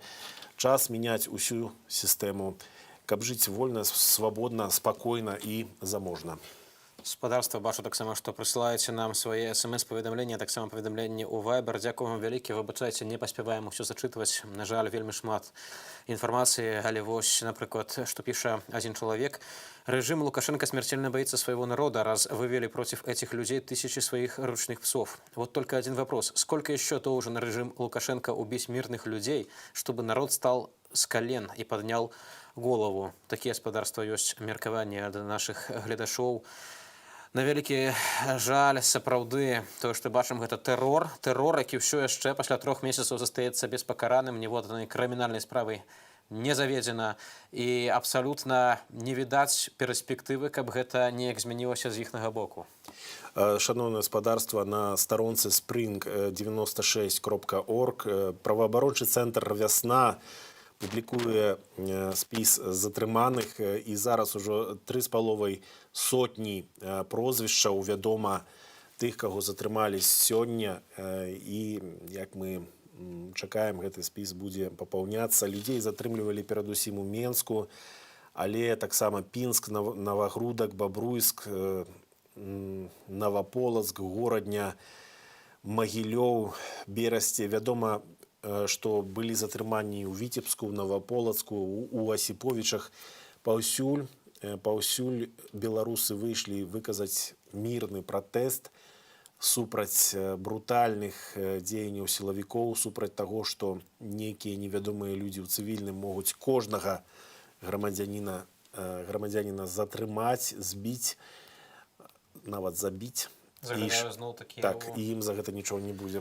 Паведамленне Viber і SMS піша нам адзін з нашых гледачоў. Пакуль не выйдзе ўся Беларусь, гэтая банда нікуды не сыдзе. Таксама і іншыя прысылаюць нам словы памяці пра Рамана Бандарэнку, які загінуў з рук карнікаў.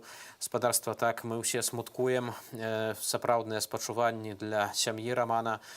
І таксама памятаем, што ўсё ж такі зло павінна быць пакарана, павінны быць знойдзеныя злачынцы. Гэта маральны абавязак для таго, каб была справядлівасць. Бо калі зло не караецца, яно вяртаецца. Так яно, на жаль, ёсць, так працуюць законы грамадства, і ўсё ж такі трэба грамадству знаходзіць у сабе сілы, каб справядлівасць была проста ўстаноўлена.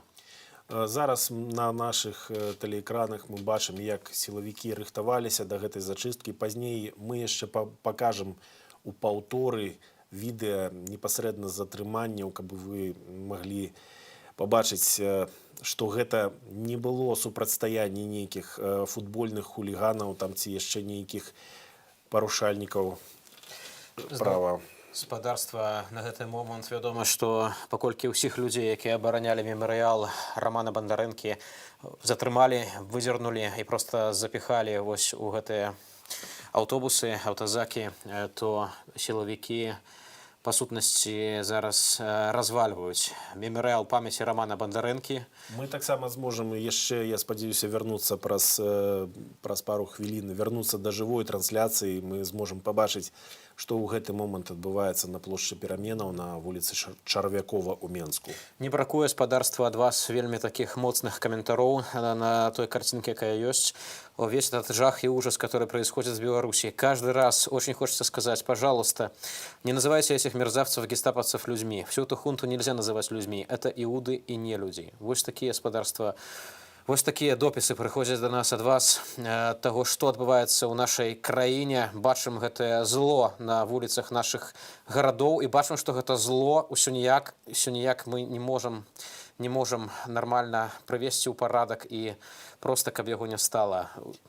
Але я б все ж таки не пагадзіўся з такім акрэсленнем. Все ж таки, не гледзячы на ўсе тыя злачынствы, якія адбываюцца ў Беларусі, гэтыя людзі, якіх мы бачым у абмундыраванні, у касках з гэтымі шчытамі і дубінкамі, гэта таксама грамадзяне Беларусі. Так яны выраслі тут, так яны паверылі дзяржаўнай ідэалогіі, паверылі гэтай ненавісці і пайшлі свядома на выкананне злачынных загадаў, І як мы ўжо абмяркоўвалі з экспертамі, за гэта можа быць прадугледжаная крымінальная адказнасць нават не тое, што можа быць, а яна абавязкова наступіць, пытанне толькі часу. І як паказвае практыка сусветная, тыя, хто не спыніўся ў выкананні злачынных загадаў, потым шкадавалі, казалі, што яны не вінаватыя, але выкананне злачынных загадаў гэта парушэнне міжнароднага права, гэта парушэнне міжнароднага гуманітарнага права, і не з'яўляецца загад, не вызваляе чалавека ад адказнасці за тое, што ён канкрэтна зрабіў. Ну, таму вось у жывым эфіры Белсату Ганна Красуліна сёння звярнулася да сем'яў гэтых сілавікоў, каб яны проста папярэдзілі сваіх мужоў, сваіх бацькоў, сваіх сыноў аб тым, што гэтая крымінальная адказнасць наступіць, а Александр Лукашенко не будзе ратаваць кожнага з гэтых выканальнікаў ягоных загадаў. Спадарства, ёсць таксама паведамленне аб тым, што толькі што затрымалі журналістаў, не ведаем якога медыя, недалёка ад плошчы Пераменаў. Знайшлося відэа, якіх саджаюць у гэты славуты трагічна сіні бус, хаця у журналістаў нават камізэлькі былі, прэса, то бок было абсалютна відавочна, што людзі знаходзяцца на працы. Зараз мы бачым, ёсць карцінка з плошчы Пераменаў. І спадарства, тое, што мы бачым, гэта бачым, што людзі вярнуліся туды.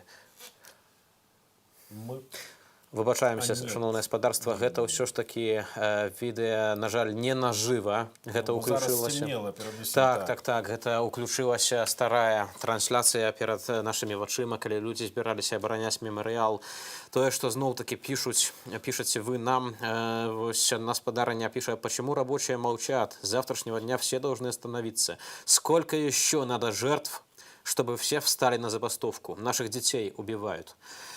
Спадарства, тут трэба таксама сказаць, што ў Беларусі не бракуе адважных працоўных. Гэта і горання Азот, і Беларускалі, і беларускі металургічны завод, і іншыя прадпрыемствы, і нават БелАЗ, дзе можа некалькі чалавек, але ўсё ж такі напісалі заявы на нацыянальны страйк і патрабуюць адстаўкі Лукашэнкі, вызвалення палітвязняў, а таксама спынення гвалту на вуліцах. Але сапраўды ўсё ж такі асноўная маса рабочых, якая выходзіла ў жніўні, тысячамі выходзілі на заводах, цяпер усё ж такі чамусьці замаўчала і вярнулася да працы, нічога як быццам бы баіцца і як быццам бы не цікавіць іх тое, што адбываецца з іх суграмадзянамі, якіх катуюць і забіваюць. Так, на жаль, выглядае. Вядома, чаго баяцца людзі, вядома, чаму яны спыніліся, таму што адбываецца проста беспрэцэдэнтная хваля рэпрэсіяў. Людзей, рабочых збіваюць, як на горадні Азот прыходзілі гэтыя амапаўцы, збівалі рабочых на прахадной, просто крычалі, што ты будзеш працаваць, называлі рабочых высокакваліфікаваных майстроў, гэтыя амапаўцы называлі жывёламі, называлі сваёй кармавой базай, казалі, вы будзеце працаваць, каб нам плацілі заробак. Былі такія сведчанні рабочых, мы давалі іх таксама і ў эфір. Вось гэта відэа мы бачым зараз, гэта тое, як адбывалася зачыстка на плошчы Пераменаў у Менску, на вуліцы Чарвякова, як людзей, якія сталі ў шчэпку навокал народнага мемарыялу Раману Бандарэнку, як іх выхоплівалі па аднаму і па некалькі амапаўцаў адразу цягнулі ў аўтазак, і тых, хто спрабаваў супраціўляцца, білі. Ну, на жаль, мы не ведаем, што потым адбывалася з затрыманымі, і хутчэй за ўсё таксама збіцці працягваліся ў аўтазаку. Гэта вядома, што практыкуюць гэтыя сілавікі, практыкуюць збіццё ў аўтазаках яшчэ са жніўня, хаця насамрэч усё гэта было і раней, і шмат хто з людзей затрыманых яшчэ пачынаючы з 90-х прайшоў праз тое, праз што цяпер прайшла уся Беларусь. Праблема ў тым, што Лукашенко стварыў сістэму, дзе чалавек у форме практычна валодае пэўнай такой недатыкальнасцю. Гэта Лукашенко і сам гаварыў, яшчэ на днях пацвярджаў, што той, хто нават дакранецца да міліцыянта, павінен як мінімум сысці без рук. Гэта таксама наконт сітуацыі з Раманам Бандарэнкам. Потым Лукашенко хлусліва паўтараў, што вось там светлай памяці Раман нібыта быў п'яны. Абсалютная неправда. Лекары паказалі дакумент утрымання крыві, утрымання этанолу ў крыві 0 праміля было.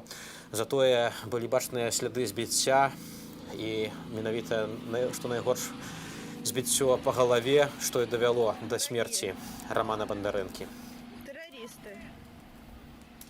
Чуем каментар, што праязджаюць сілавікі і называюць іх людзі тэрарыстамі. Сапраўды, тэрарыст – гэта той чалавек, які здзяйсняе тэрор. І тое, што мы бачым, гэта сапраўдны тэрор.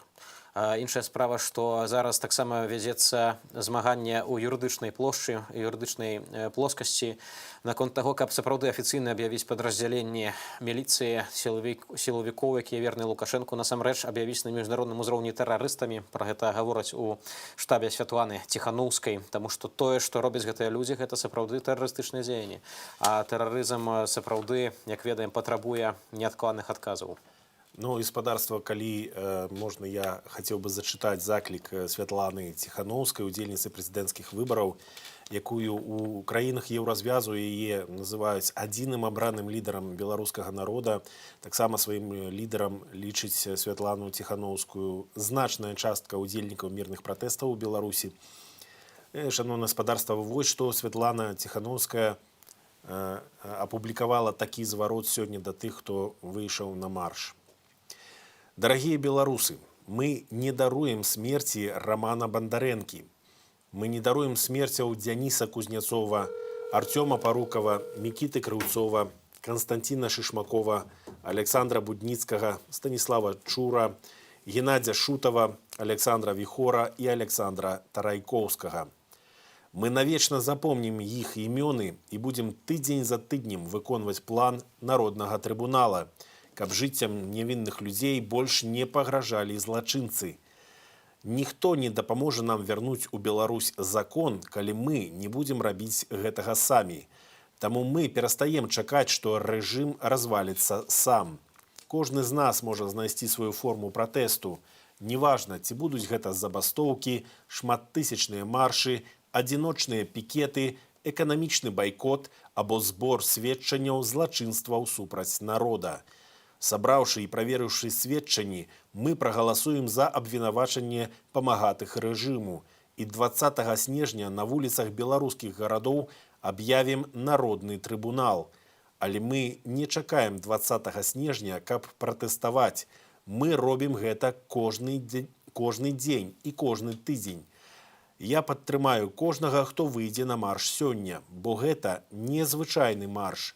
Гэта марш памяці Рамана Бандарэнкі. Марш не толькі за нашу свабоду, але і за нашы жыцці. І калі нам даводзіцца змагацца за ўсіх разам, паклапаціцеся пра сябе і паплечнікаў. Не забудзьцеся надзець маску. Гэта былі словы звароту Святланы Ціханаўскай. Ну, як мы бачым, апранаць маску трэба не толькі для таго, каб не распаўсюджваць каронавірус, але і для таго, каб міліцыянты не маглі потым прадставіць абвінавачанне затрыманым людзям. Прынамсі, вядома, што дапамагае шмат у якіх выпадках, дапамагае маска людзям у судах, хоць, канешне, гарантыі поўнай і не дае. Атрымліваем таксама паведамленне ад вас, шаноўныя тэлегледачы, што ў адным з чатаў мясцовых пішуць: узломліваюць дзверы на Чарвякова 62, правяраюць пад'езды, з некаторых выводзяць людзей. Вось такое паведамленне ёсць з плошчы пераменаў, адкуль у нас зараз няма інтэрнетавага сігналу. Яны прыйшлі спачатку граміць мемарыял, зараз яны забіраюць зноў людзей. А зараз з намі на сувязі праз тэлефон спадар Александр Фядута, паліттэхнолог. Добрый вечер, спадар Александр, хотя не ведаю, ці можна яго назваць добрым. Скажите, калі ласка, дзе вы зараз знаходзіцеся? Ці вы ў бяспецы? Я знаходжуся ў Менску ў бяспецы сваіх кватэр. Ну, вельмі добра, што ёсць такая магчымасць паразмаўляць з вами ў бяспецы і што вас не затрымалі. Я нагадаю нашым гледачам, што спадар Фядута быў палітвязнем пасля выбараў 2014 2010 года. Як вы ацэньваеце сённяшнія падзеі ў Менску? Што гэта азначае зноўку такая хваля гвалту з боку сілавікоў? Спочатку было зразумела, что Александр Лукашенко зрабіў стаўку менавіта на гвалт. І калі пасля першых 3-4 дзён супрацьстаяння улада сама перапалохалася того, што яна робіць, то зараз усё вярнулася. Лукашенко зразумеў, што ў яго няма магчымасці пераканаць сваіх апанентаў, тых, хто выступае супраць яго. Калі нельга пераканаць, трэба альбо застрашыць, альбо знішчыць. Знішчыць ён ад афіцыйнай улады не можа і не хоча, таму што разумее, што пасля гэтага ўжо міжнародны суд за геноцид будзе абавязкова, ніякая Расія не дапаможа. А вось запалохаць ён яшчэ спрабуе. Ну, але гэтае запалохванне кожны раз адбіваецца і на беларускай эканоміцы. Людзі не толькі далучаюцца да страйкаў, але проста няма каму працаваць пасля гэтай хвалі пратэстаў, пасля хвалі затрыманняў. Высокакваліфікаваныя працаўнікі сядзяць у турме альбо ляжаць у шпіталях з раненнямі. Як гэта так? Няўжо можна ў шкоду гаспадарцы гэта рабіць? Ведаеце, раней Лукашенко спрабаваў пераканаць усіх, што ён з'яўляецца сапраўды дзяржаўным дзеячом. Зараз я не ведаю, ці існуе ў беларускай мове аналог, а ў расійскай гістарычнай навуцы існуе такое паняцце временщик. Я не ведаю, як гэта сказаць па-беларуску, таму прабачце за выкарыстанне. Вы маеце на ўвазе, што ён не будуе далёкіх планаў на будучыню? Усё, гульня ў будаванні дзяржавы скончылася. Не стаіць пытанне пра дзяржаву, не стаіць пытанне пра сваю ролю ў гісторыі. Як той мальчыш з сказкі Гайдара, яму патрэбна зараз дзень прастаяць, ноч пратрымацца. І ён трымаецца. Ён робіць усё, каб выкарыстаць апошні рэсурс, які яго застаўся. Гэта менавіта сілавы. Але вось у той казцы там дзень прастаяць, ноч пратрымацца, гэта бо прыйдзе падмога. А тут якая падмога можа прыйсці Александру Лукашенку? Путін дапаможа ці што? Зараз ён не хацеў бы быць уцягнутым у беларускі канфлікт. Ён робіць усё, каб дапамога была толькі выключна на словах, ну і грошы, таму што калі ён не дасць грошы на падтрыманне беларускага вугля, ён страціць яшчэ больше грошай тут. Таму вось гэта ён мусіць рабіць.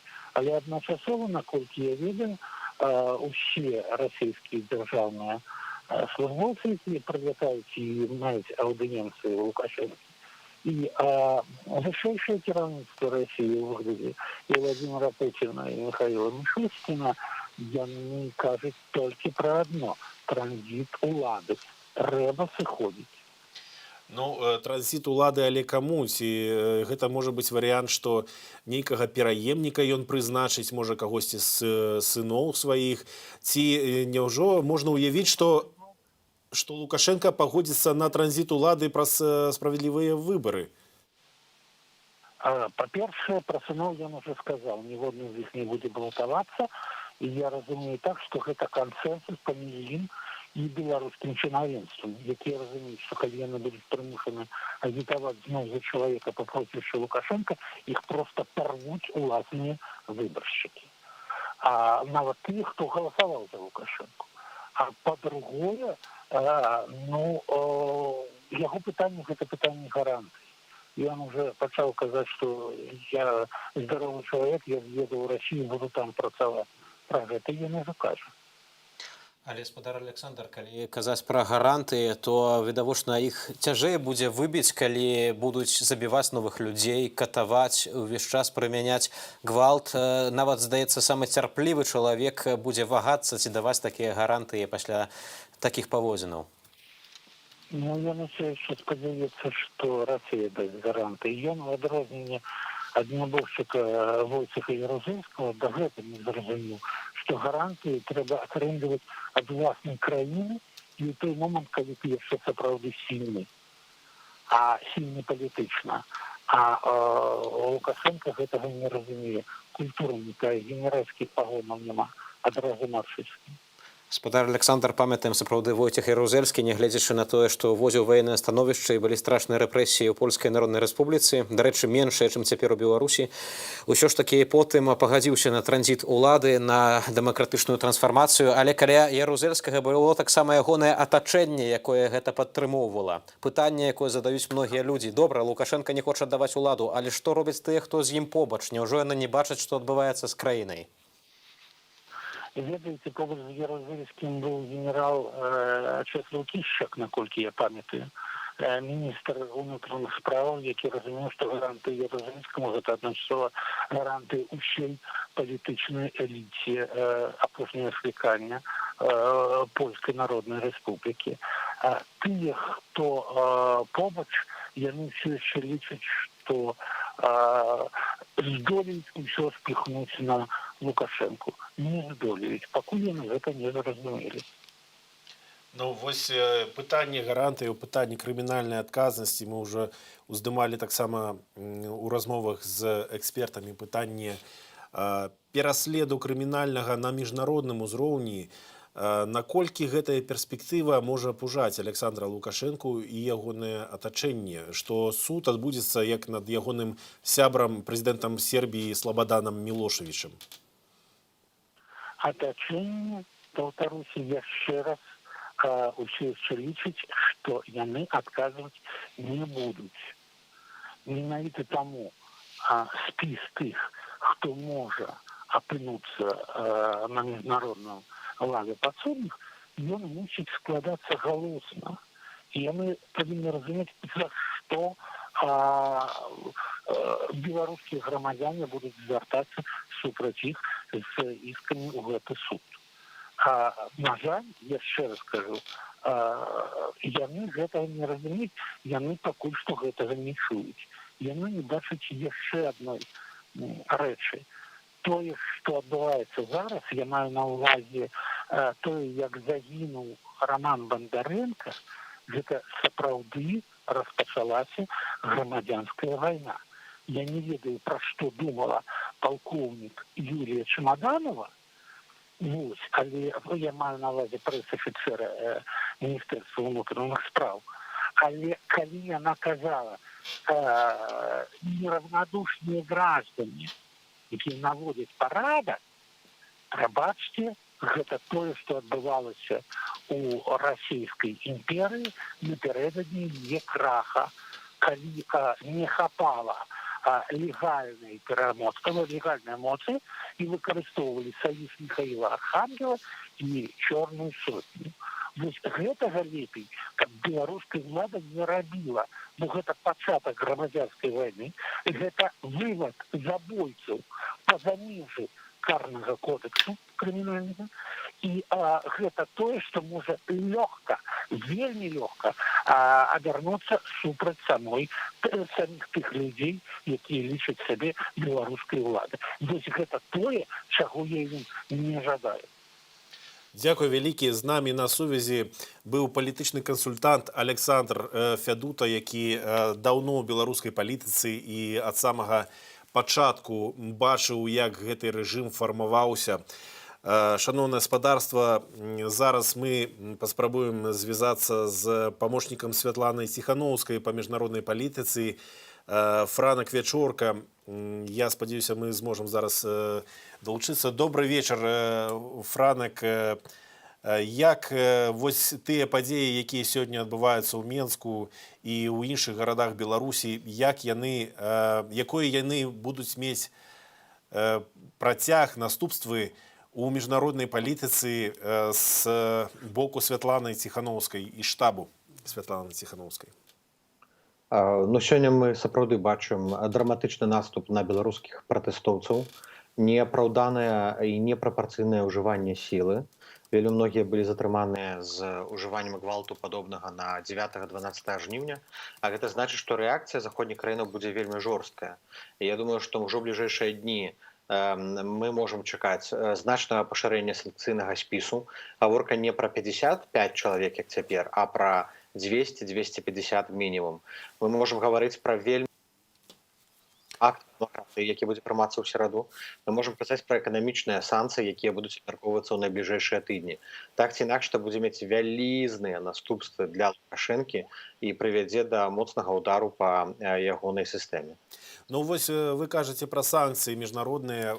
Мы ўжо бачылі, як Еўразвяз увёў санкцыі супраць атачэння Александра Лукашэнкі і яго самога. Ну і некаторыя людзі, нават на вуліцах у апытаннях, некаторыя палітычныя эксперты сумнеюцца ў эфектыўнасці гэтых санкцыяў. Хтосьці кажа, што нібыта Лукашенко паспеў вывесці ўсе актывы свае, ягоныя кашалькі паспелі вывесці свае актывы з Еўразвязу. Наколькі гэтыя трывогі маюць падставы? Санкцыі заўжды эфектыўныя. Яны маюць два дзеянні. Першае — гэта стрымліваючае дзеянне. Магчымасць трапіць у санкцыйны спіс, ці твая фірма, ці твае актывы будуць арыштаваныя. Яно вельмі моцна ўплывае калі не на Лукашэнку, то на людзей, якія вакол яго круцяцца, якія карыстаюцца доступам да цела, якія вядуць бізнесы ў розных сферах. А другое, безумоўна, гэта арышты наяўных грошай. Можа быць, Лукашенко і вывеў свае грошы ў Эміраты, арабскія краіны, але бальшыня ягонага атачэння, я ўпэўнены, мае заначкі у тым ліку ў еўрапейскіх краінах. Калі ж санкцыі будуць яшчэ тычыцца і сямей злачынцаў, і сямей тых, на каго санкцыі ўведзеныя, то гэта яшчэ моцна б'е і па падарожжы для іхніх дзетак, для іхніх жанок. І гэта ўсё не то, што непрыемна. Гэтых людзей ставяць у непрыемную сітуацыю ў будучыні. Яны ўжо зараз пачынаюць сумнявацца, дзе ў іх большая перспектыва. Застаючыся з Лукашэнкам, баронячы яго шкуру да канца, альбо хуценька пераабуцца і паспрабаваць будаваць для сябе кар'еру вось ужо з тымі, хто зараз, магчыма, патэнцыйна прыйдзе да ўлады. Ну, я бы яшчэ дапоўніў, што вядома не толькі пра арышт грошай на рахунках, але таксама маюцца на ўвазе ўсе актывы, у тым ліку, наколькі я разумею, нерухомасць. А мы ведаем, што у апошнія 5 гадоў, як мінімум, вялікая колькасць сілавікоў з Беларусі таксама набывала нерухомасць у еўрапейскіх сталіцах. Ну, гэта інфармацыя, скажем так, можа не была шырока вядомай, але ёсць такія сведчанні. Вось нерухомасць, нейкія фірмы, яны ж таксама трапляюць пад санкцыі. Пад санкцыі трапляе ўсё. І цяпер, як толькі пра санкцыі пачалі гаварыць публічна, прадстаўнікі гэтых фірмаў, гэтых алігархаў, іхнія лябісты пачалі масава званіць у еўрапейскія офісы, званіць нам і казаць, толькі не ўводзьце санкцыі, альбо пакажыце, якія спісы кампаніяў вы збіраецеся санкцыянаваць. Нават я не ведаю, якія спісы кампаніяў, таму што гэтым займаюцца адмысловыя юрыдычныя групы, якія працуюць у ЗША, працуюць у Еўразвязе, збіраюць дадзеныя пра сувязі той ці іншай кампаніі з тым ці іншым злачынцам ці санкцыянаванай асобай. Тут вельмі важна супрацоўнічаць з журналістамі-расследавальнікамі, якія вось па лініі OCCRP, напрыклад, знаходзяць сувязі паміж асноўнымі кампаніямі і іх дачкамі за мяжой ці афшорамі. Як толькі будзе даказаная сувязь, напрыклад, нейкай фірмы на Кіпры з адным з лукашэнкаўскіх кашалькоў, адразу і тая фірма трапляе пад санкцыі, а рахункі арыштоўваюцца. Плюс, акрамя гэтага, калі арганізацыі, такія як ГУБОПі, КАМОН, сілы спецыяльных аперацый будуць прызнаныя тэрарыстычнымі, як у некаторых краінах закон іх апісвае, то, адпаведна, арышт маёмасці і санкцыйныя абмежаванні накладваюцца на ўсіх, хто з'яўляецца чальцом гэтых арганізацыяў. І да моманту, пакуль гэтае рашэнне не ўступіла ў сілу, у прадстаўнікоў гэтых арганізацый ёсць магчымасць выйсці з іх, і тады яны маюць магчымасць змякчэння наступстваў. Франку, ведаем таксама, што Літва і Латвія адмаўляюцца купляць увогуле электраэнергію з Беларусі з прычыны будаўніцтва беларускай АЭС, запуску беларускай АЭС у электрасетку. Такое пытанне, ці ўвогуле ёсць разважанні над тым, каб таксама спыніць, напрыклад, імпорт нафтапрадуктаў з Беларусі, альбо калійнай солі у краіны развязу ва ўкраіну, у вольны свет, каб таксама такім чынам радыкальна эканамічна ўздзейнічаць на тое, што адбываецца ў Беларусі. Сапраўды, не закупка нафтапрадуктаў, гэта будзе наймацнейшы удар па ўладах, але ёсць таксама вялікая верагоднасць такого пушбэку ў цэлым па беларускай эканоміцы. Вядома, гэта вельмі моцна б'е па рэжыме, але таксама можа мець наступствы на людзях.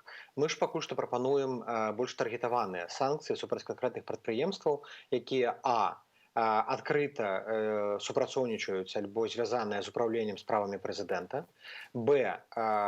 падтрымліваюць рэжым Лукашэнкі альбо падтрымлівалі ў мінулым, ажыццяўляюць рэпрэсіі супраць сваіх супрацоўнікаў. Гэта Беларуськалі, ЗКТ, гэта МАС, паўсюль, дзе былі звальненні. І найперш трэба ўвесці абмежаванні гандлёвыя супраць гэтых прадпрыемстваў, і яны будуць ведаць, як толькі яны будуць звальняць страйкуючых супрацоўнікаў, гэтыя санкцыі ці абмежаванні будуць пашырацца. Нафтапрадукты – гэта найвышэйшы ўзровень абмежаванняў, гэта ўжо, ў прынцыпе, сектаральныя санкцыі. Тут ёсць таксама праблема, што вельмі моцнае лобі супраць гэтага.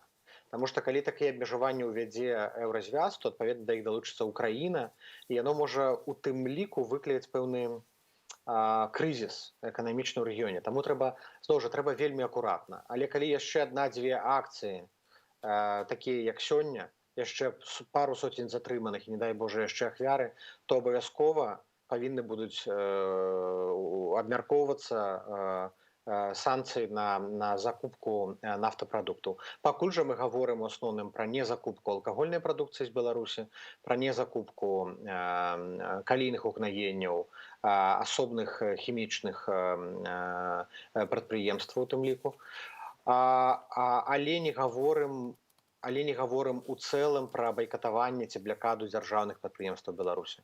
Все-таки трэба рабіць это паступова і разумна.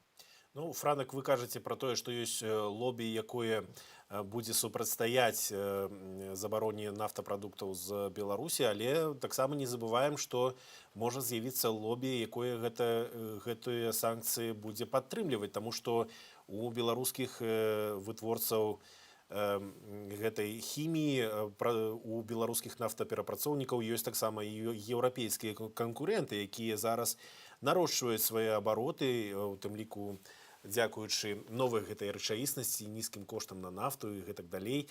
Але вось яшчэ такое пытанне, што можа быць балючым у фінансавай супрацы беларускіх уладаў з усім астатнім светам?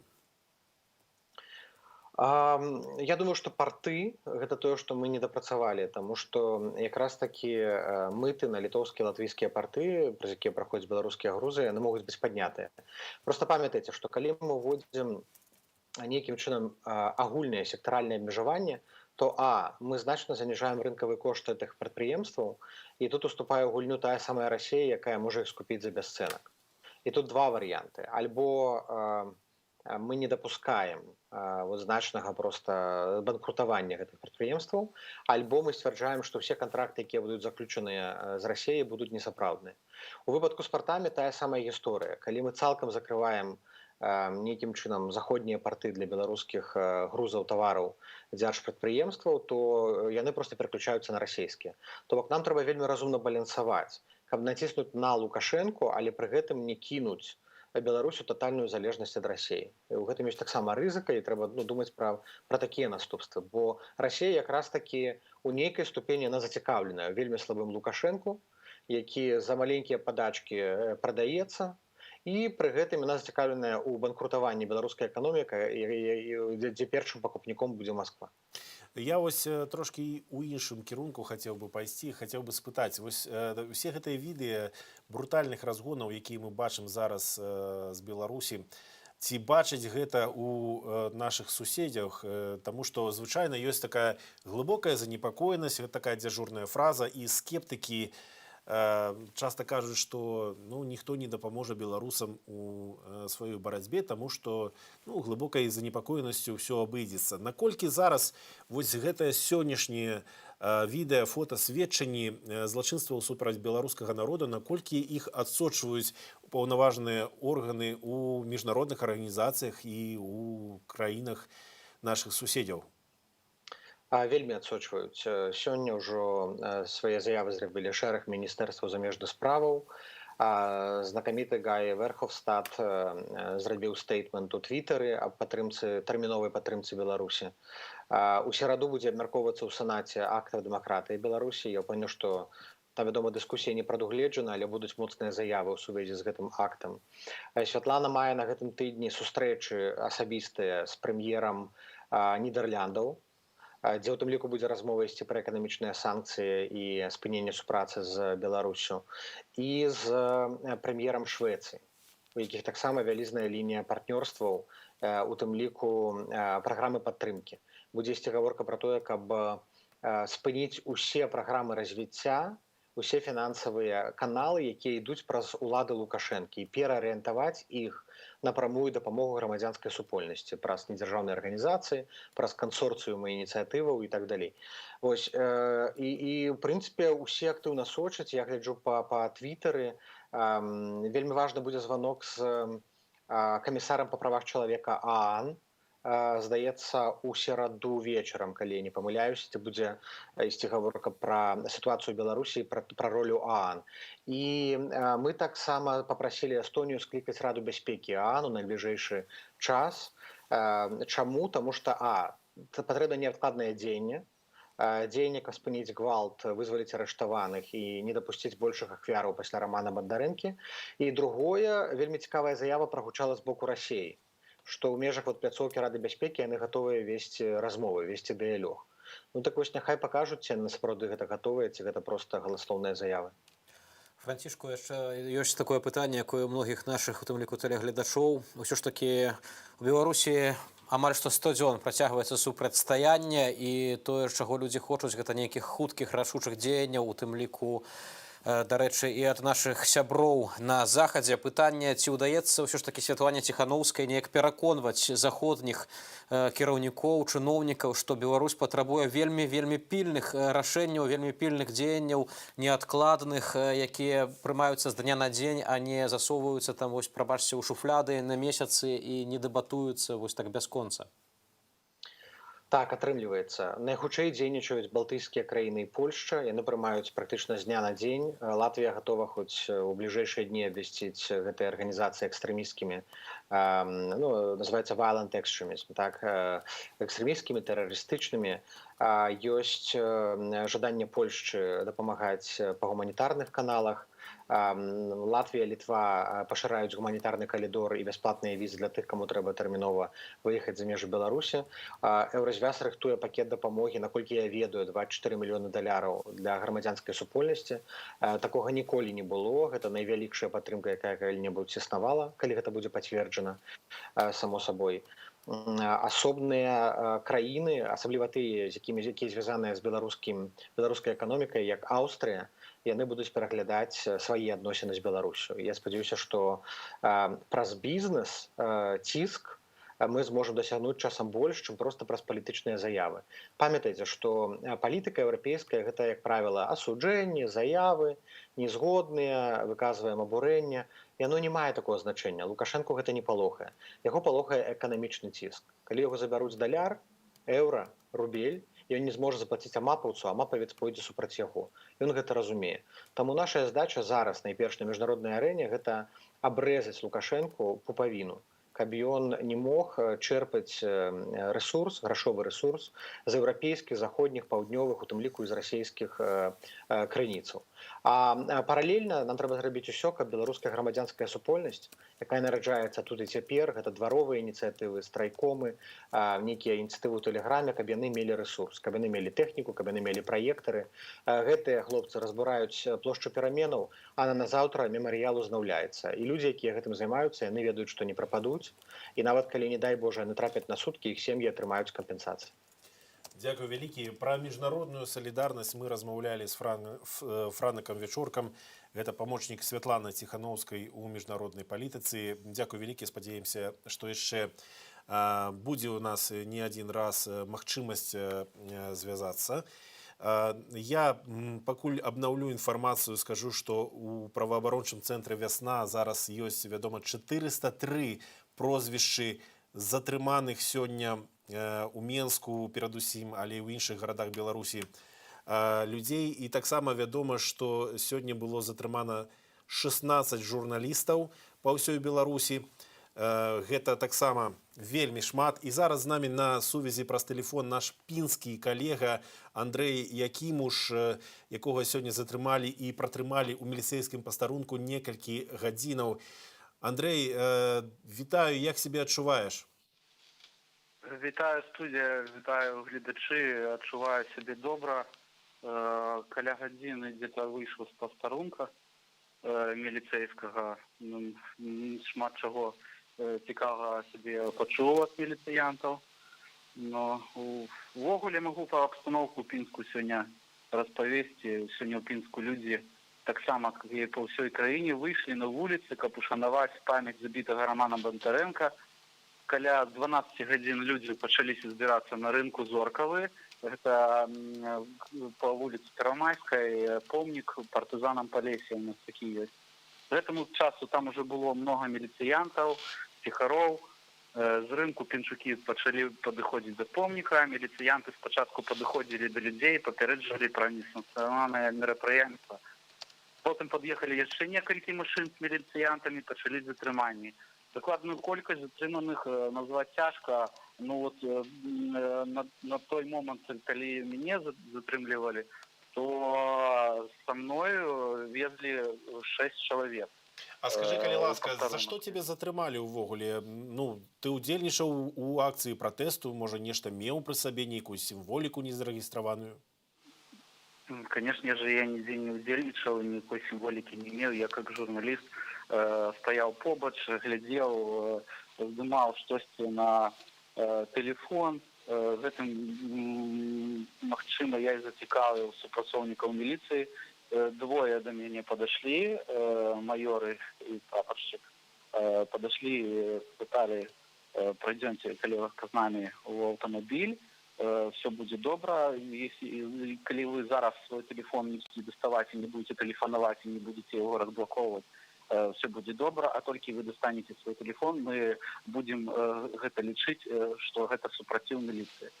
Я спокойно с ними пройшовся в автомобиль, предъявил свои посвящения журналистское, распавёл, что я журналист, я нахожусь здесь только с метой, как мероприемство осветить, никаких дел не принимаю. Ну, яны в любом выпадку меня посадили в автомобиль, повезли в посторонок. Самое цікавое, что вот отбылся, был цікавый момент, менавіта на помніку. Был цікавый персонаж, провокатор. Ён падышоў до натоўпу людзей, і стаялі міліцыянты, і ён вельмі цікава распавядаў, мол, трэба жыць мирно, трэба жыць дружно, давайте любить милициантов, милицианты, давайте любить людей, давайте все разом будем обдыматься, будем дружить мирно. Люди обуранные гэтым всем на него глядели, милицианты тоже ничего не разумели. В итоге его так само со мной в машину погрузили и повезли в милицию. Что отбывалося далей? И он сидел побач со мной у кабинете. З ім праводзілі гутарку, так само, як і са мной. І ён увесь гэты час все размаўляў, да якія міліцыянты малайцы, да якія міліцыянты малайцы, да людзі ай-яй-яй, да надо со всеми сябраваць, каб все было добра, там, то есть. Ну, полторы гадзіны десь прайшло, прыходзіць старэйшы міліцыянт і кажа, вот гэты вот грамадзянін, мы его отпускаем, он молодец, он провел очень хорошую беседу, и он такой молодец, а вот на вас мы будем складывать по 23-34 артикулу, будем складывать на вас протокол за удел у пикете. Я обурений, сразу почав сразу нечто говорити, я пред'являю свідчення журналістів, объясняю. То есть, так само я зараз себя відчуваю не вельми добре. У мене глибокова пневмонія, не глядячи на це, я все одно пішов працювати, навіть у такому стані. І вони ще мене тримали біля години, прийшов начальник міліції, сказав мені відпустити. Вельми много чого мені такого жорсткого не розказував, як преса наша працює, чому ви тільки це мероприємство освітляєте, а не ДТП і тому подобне, не ковід. Я йому об'ясняю, як на самом речі все происходит. Вот это так вот. Так что в Пинску сегодня шмат людей забирали, и потом, когда до меня доходила информация, уже на пішохідній вулиці Леніна черговий раз затримана була активістка Вероніка Іванова, так само був затриманий активіст Олесь Романович.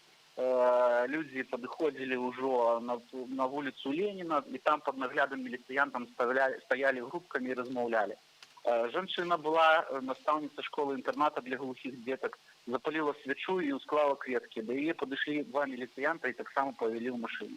На этот час вот такая информация у нас по Пінску. Андрэй, толькі вось хацеў запытацца, дзякуй, па-першае, за гэтае сведчанне, дзякуй за тое, што выконваеш свае абавязкі. І вось, а як увогуле міліцыянты неяк тлумачаць нармальна свае дзеянні? Вот чаму яны затрымоўваюць людзей? Што гэта, адкуль у іх такая агрэсія? Вось як это здаровым розумам зразумець? Абодва міліцыянты, якія сидзелі на побач на мяне, яны ўвогуле нічога не гаварылі. Они могли только казать БЧБ, все это древно, это все вы проплачены Западом, все, у них все только в одном напрямку. Яны лічаць, что нам платят гроши вялізныя, мы выходим. Я не разумею, нават, боль не разумею, их поводзін, Богу не разумею. Хотя, калі меня затрымлівалі, они вельмі аккуратно это все робили, представились. Но як размаўляў со мной старэйшы міліцыянт, я асабліва про работу пресы, мне складана было гэта все слухаць, вельмі обидно было. Дякую вялікі. З намі на тэлефоннай сувязі быў Андрэй Якімуш, наш пінскі калега, якога сёння затрымалі падчас выканання журналісцкага абавязку і пратрымалі ў пастарунку некалькі гадзінаў. Вось, такая у нас рэчаіснасць, такія ўмовы працы журналістаў. Хочацца яшчэ раз адзначыць адвагу нашых калегаў у Беларусі, якія, нягледзячы ні на што, працягваюць выконваць свае службовыя абавязкі, нягледзячы на вось гэты тэрор, які суплецены з маразмам з боку сілавікоў, выконваюць сваю працу. Зноў-такі спрабуем зразумець, што ў галовах людзей у чорным, як яны могуць граміць свечкі, кветкі, рваць партрэты загінулага, закатаванага іх калегамі Романа Бандарэнкі, якую трэба мець ідэалогію ў галаве. Пытанне спадарства таксама, што, як вось казаў наш калега, што да іх нічога нібыта не даходзіць, яны размаўляюць нейкімі клішэ, нейкімі гукамі, БЧБ, аплата, Польшча, Захад і гэтак далей. Але спадарства ўсё ж такі нельга таксама скідваць з іх адказнасць. Кожны чалавек свядома сам прымае рашэнні, і кожны чалавек заўсёды выбірае ў любую эпоху і на любой пасадзе, на якім ён баку, на баку добра або зла. Ужо зараз спадарства з намі на сувязі старэйшы лейтенант Ігор Макар, былы намеснік камандзіра баявой групы антытэрарыстычнага падраздзялення МУС Беларусі «Алмаз». Вітаю вас, спадар Ігор. Да, здравствуйте. Сёння вось мы бачым гэтыя сцэны, як білі людзей, як забіралі, грамілі лампадкі, рвалі нават партрэт забітага Романа Бандарэнкі. Пытанне, ці ўвогуле ёсць сэнс неяк яшчэ звяртацца да гэтых людзей, якія гэта робяць, да сілавікоў? Да, конечно, очень мало надежды, что сотрудники, услышат этот призыв, но все-таки я призываю, перейти к разуму и справедливости и немедленно прекратить противоправные действия против участных мирных акций. Значит, по поводу сотрудников я уже говорил, что к ним обращаться, и они это прекратят делать, я думаю, что это уже невозможно. Просто полагаться на их чувства, на их волю и справедливость. Спадар Ігор, тады такое ўзнікае пытанне, як усё ж такі можна з гэтай сітуацыі выйсці, каб вярнуць законнасць у Беларусь, калі няма надзеі на тое, што людзі вось у чорным, што яны перастануць праводзіць гэты тэрор, што рабіць грамадзянам Беларусі, якія выходзяць на вуліцы? Значит, я скажу так, что трансфер власти при Лукашенко невозможен. Значит, уход Лукашенко может быть обеспечен только волей, мужеством, силой белорусского народа. Значит, нужно выходить и продолжать мирные акции. И я все-таки надеюсь, что это принесет свои плоды. И, естественно, режим тот силовой, который создан, я думаю, что он начнет распадаться. Ну скажите, якая увогуле мотивация у працаўнікоў спецслужбаў, спецназу, міліцыі, якая у іх мотивация ісці выконваць гэтыя загады? Ну, яны ж бачаць, што нешта адбываецца нелагічнае. Да, я говорил уже и сообщал на многих каналах, что сотрудники вот этой вот системы, значит, они понимают, что вот этот вот режим, который создан Лукашенко, он уже их обязывает делать эти действия и продолжать. И, как уже говорил, что они уже стоят друг за друга, и назад дороги нету. И на сегодняшний день, просто обращаясь даже к народу Беларуси, мы должны объявить бойкот лукашизму. Значит, думаю, что все понимают, что на сегодняшний день мы боремся за нашу с вами родину, за нашу с вами страну. Также нужно продолжать бороться за будущее наших детей, за безопасность, стабильность и справедливость. Спадар Ігор, таксама такое пытанне. На днях было інтэрв'ю на Радыё Свабода спачатку з вами, а потым было інтэрв'ю палкоўніка ў адстаўцы Андрэя Кітова, былога камандзіра атраду спецназу ў Марыйнай Горцы, таксама намесніка начальніка Алмазу. І там ён вас звінавачваў, казаў, што вось вы, маўляў, распавядаеце неправду, што ніколі такога не было, што спецназаўцы ездзілі у турму і збівалі вязняў у Жодзіна, што гэта вы вось неправду гаворыце. Што б вы маглі яму адказаць? Значит, выступление Китова меня, конечно, самого удивило, потому что я думаю, что его слова поставили полностью крест на, значит, на вот этом братстве, о котором он говорил. Значит, то, что он говорил, что я ссылался на какие-то фамилии, я повторюсь, что те фамилии, которые я назвал, и тех людей, они для меня были, есть и, я надеюсь, останутся близкими друзьями.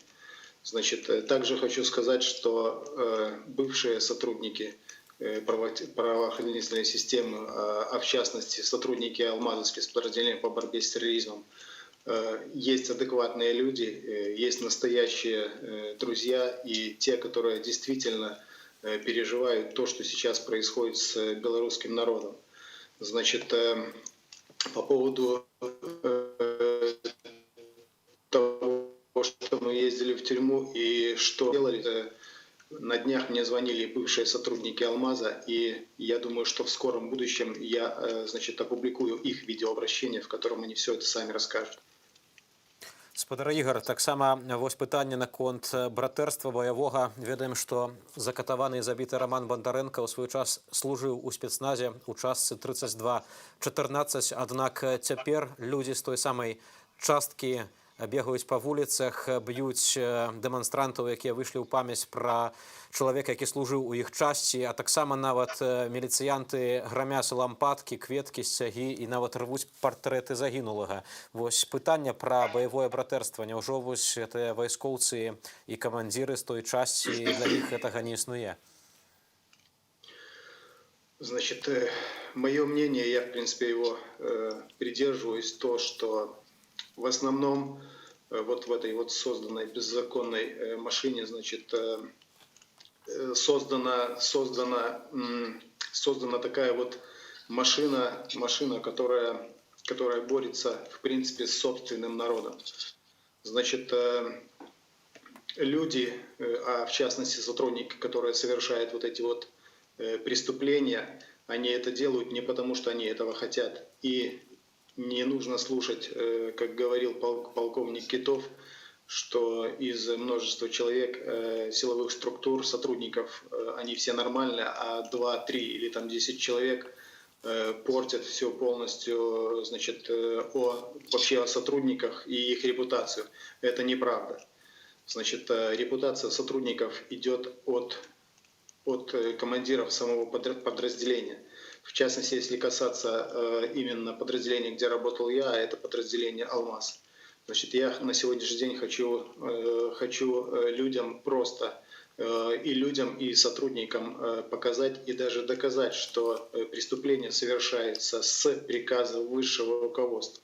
В частности, вот хочу показать, значит, Виктора Зураева. Да, на сегодняшний день он командир спецподразделения «Алмаз» по борьбе с терроризмом, который, как вы видите, его белорусское лицо, и который заявляет, я цитирую дословно, скажу по-военному прямо, белорусы понимают только язык силы, на этом языке и будем приучать их к порядку в нашей стране. Спадар Ігор, гэта можа быць не пацверджаная ягоная цытата, таму што яна з'яўлялася таксама на сатырычным тэлеграм-канале «Советская Беларусія», і падобныя заявы ўсё ж такі варта правяраць, але ведаючы вось гэтае кіраўніцтва гэтых спецатрадаў, гэтых антытэрарыстычных падраздзяленняў, што бы вы маглі сказаць, як яны ставяцца да звычайных грамадзянаў, якое ў іх стаўленне вось проста да людзей, як яны бачаць грамадзянаў Беларусі? Я могу сказать только за, значит, подразделение «Алмаз», если взять его там примерно, значит, 20-летнюю, 15-летнюю историю, значит, можно говорить о бывших командирах, значит, которые, на мой взгляд, зарекомендовали себя с очень хорошей стороны. Значит, был командиром подразделения Михаил Владимирович Бирюков. Также был Александр Николаевич Чуханов. Это порядочные люди. Что не могу сказать о Наумове, который был впоследствии министром внутренних дел, который совершал преступления.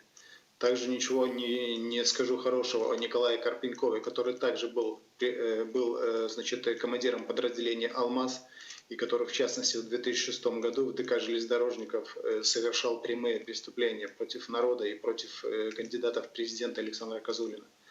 Значит, также ничего не скажу хорошего о полковнике Зураеве, так как на сегодняшний день сотрудники подразделения его, в котором находится подчинением непосредственно, совершают преступления, и, значит, за это никто не несет никакой ответственности. В частности, был расстрел Тарайковского, который на видео видно, что он с поднятыми руками и подошел на расстояние к сотруднику ближе 20 метров, который произвел выстрел на поражение. В частности, после этого Тарайковский погиб. Спадар Ігор, вось вы былі намеснікам камандзіра баявой групы антытэрарыстычнага спецпадраздзялення Міністэрства ўнутраных справаў «Алмаз». Якая праводзілася ідэалагічная падрыхтоўка з звычайнымі байцамі?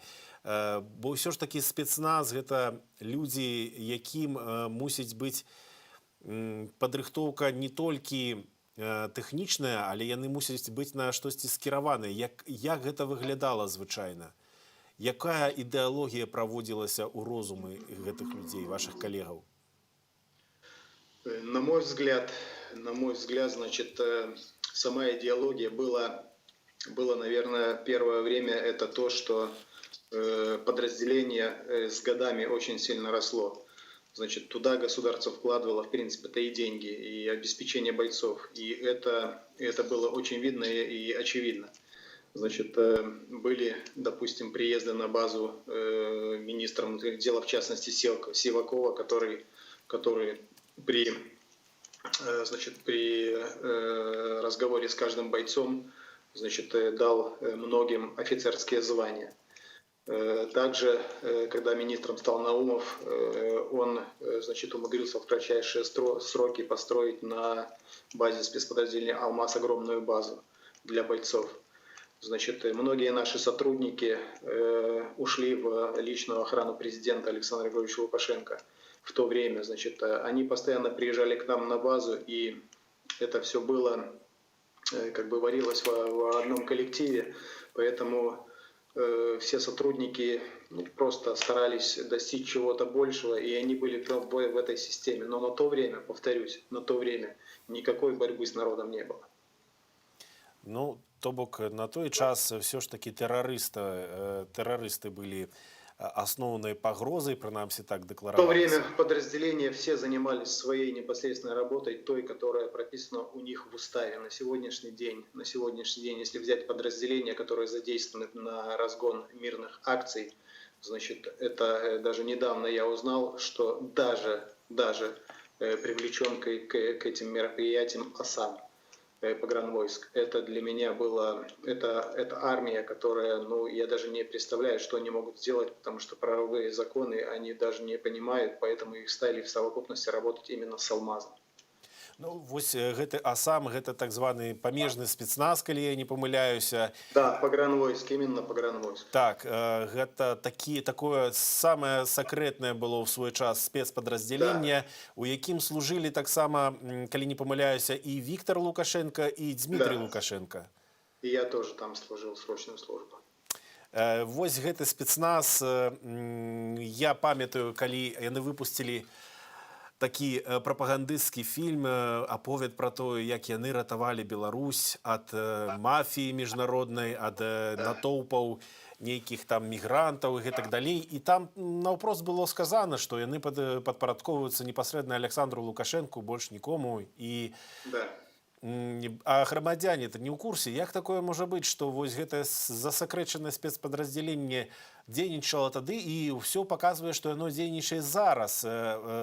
Гэтыя броневікі, гэтае спецыяльнае абмундраванне, спецыяльная зброя, гэта таксама было заўважана падчас разгону мірных пратэстаў яшчэ ў жніўні. Як гэта магчыма, што гэтых людзей перакінулі з абароны межаў Беларусі, з абароны Беларусі ад нейкай мафіі на разгон менавіта масавых пратэстаў звычайных грамадзянаў? Да, это все можно обобщить и сказать только одно, что именно Лукашенко, создав вот этот свой режим, он опирается только на силовой блок.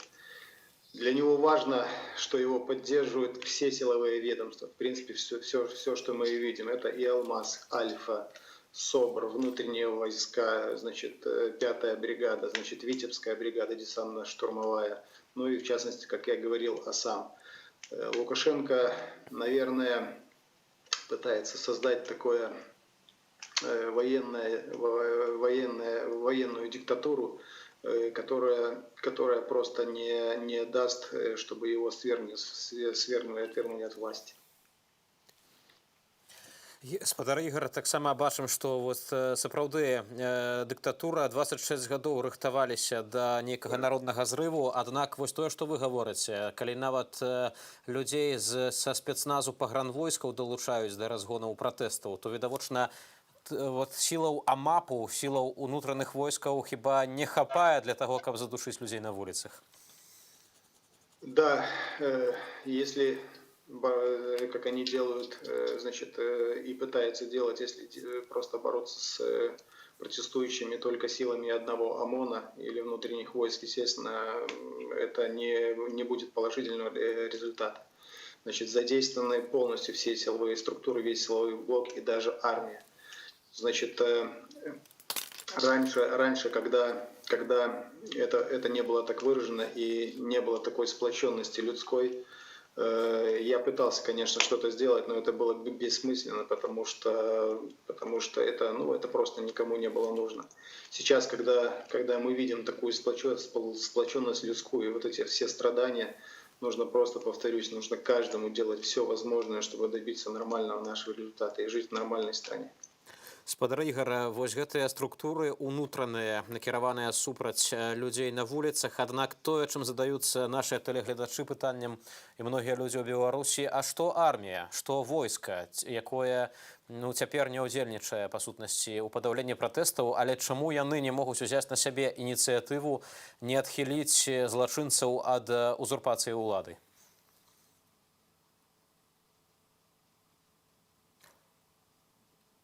На жаль, знікла сувязь са спадаром Ігорем Макаром, былым... Мы разговаривали с моими коллегами. Чуем вас добре. Да. Значит, это то, о чем мы разговаривали с моими коллегами, в частности, которые сейчас и продолжают работать в силовом блоке. Значит, в принципе, вся надежда именно на армию, потому что армия – это люди, за которыми стоят, в принципе, на мой взгляд, те командиры, которые не делали ничего противоправного против собственного народа. Если они все-таки будут понимать, что это именно их народ, и которого нужно защитить, то они это сделают. Мы все-таки на этом надеемся. Ну вось, можа, вы б хацелі звярнуцца да прадстаўнікоў Міністэрства абароны, да нашых вайскоўцаў і, можа, да іншых сілавікоў таксама з унутраных войскаў, з міліцэйскага спецназу. Што б вы ім сказалі, калі б у вас была магчымасць дагрукацца да іх?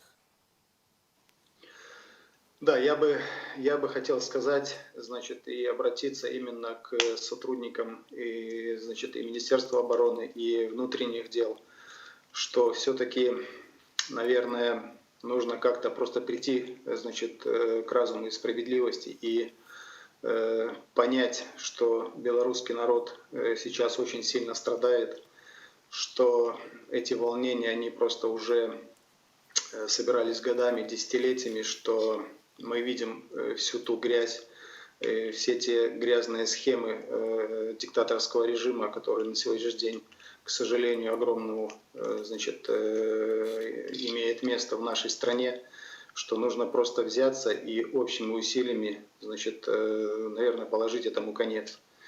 Меня очень удивляет, значит, позиция правительства Российской Федерации, значит, о том, что очевидно видно, что Лукашенко на сегодняшний день, он убивает народ Беларуси. И я очень надеюсь, что эта ситуация изменится, потому что поддержка белорусскому народу сейчас нужна как воздух. Возьмитесь за головы, подумайте о своих детях, о своих близких и давайте вместе победим. Дякую вялікі.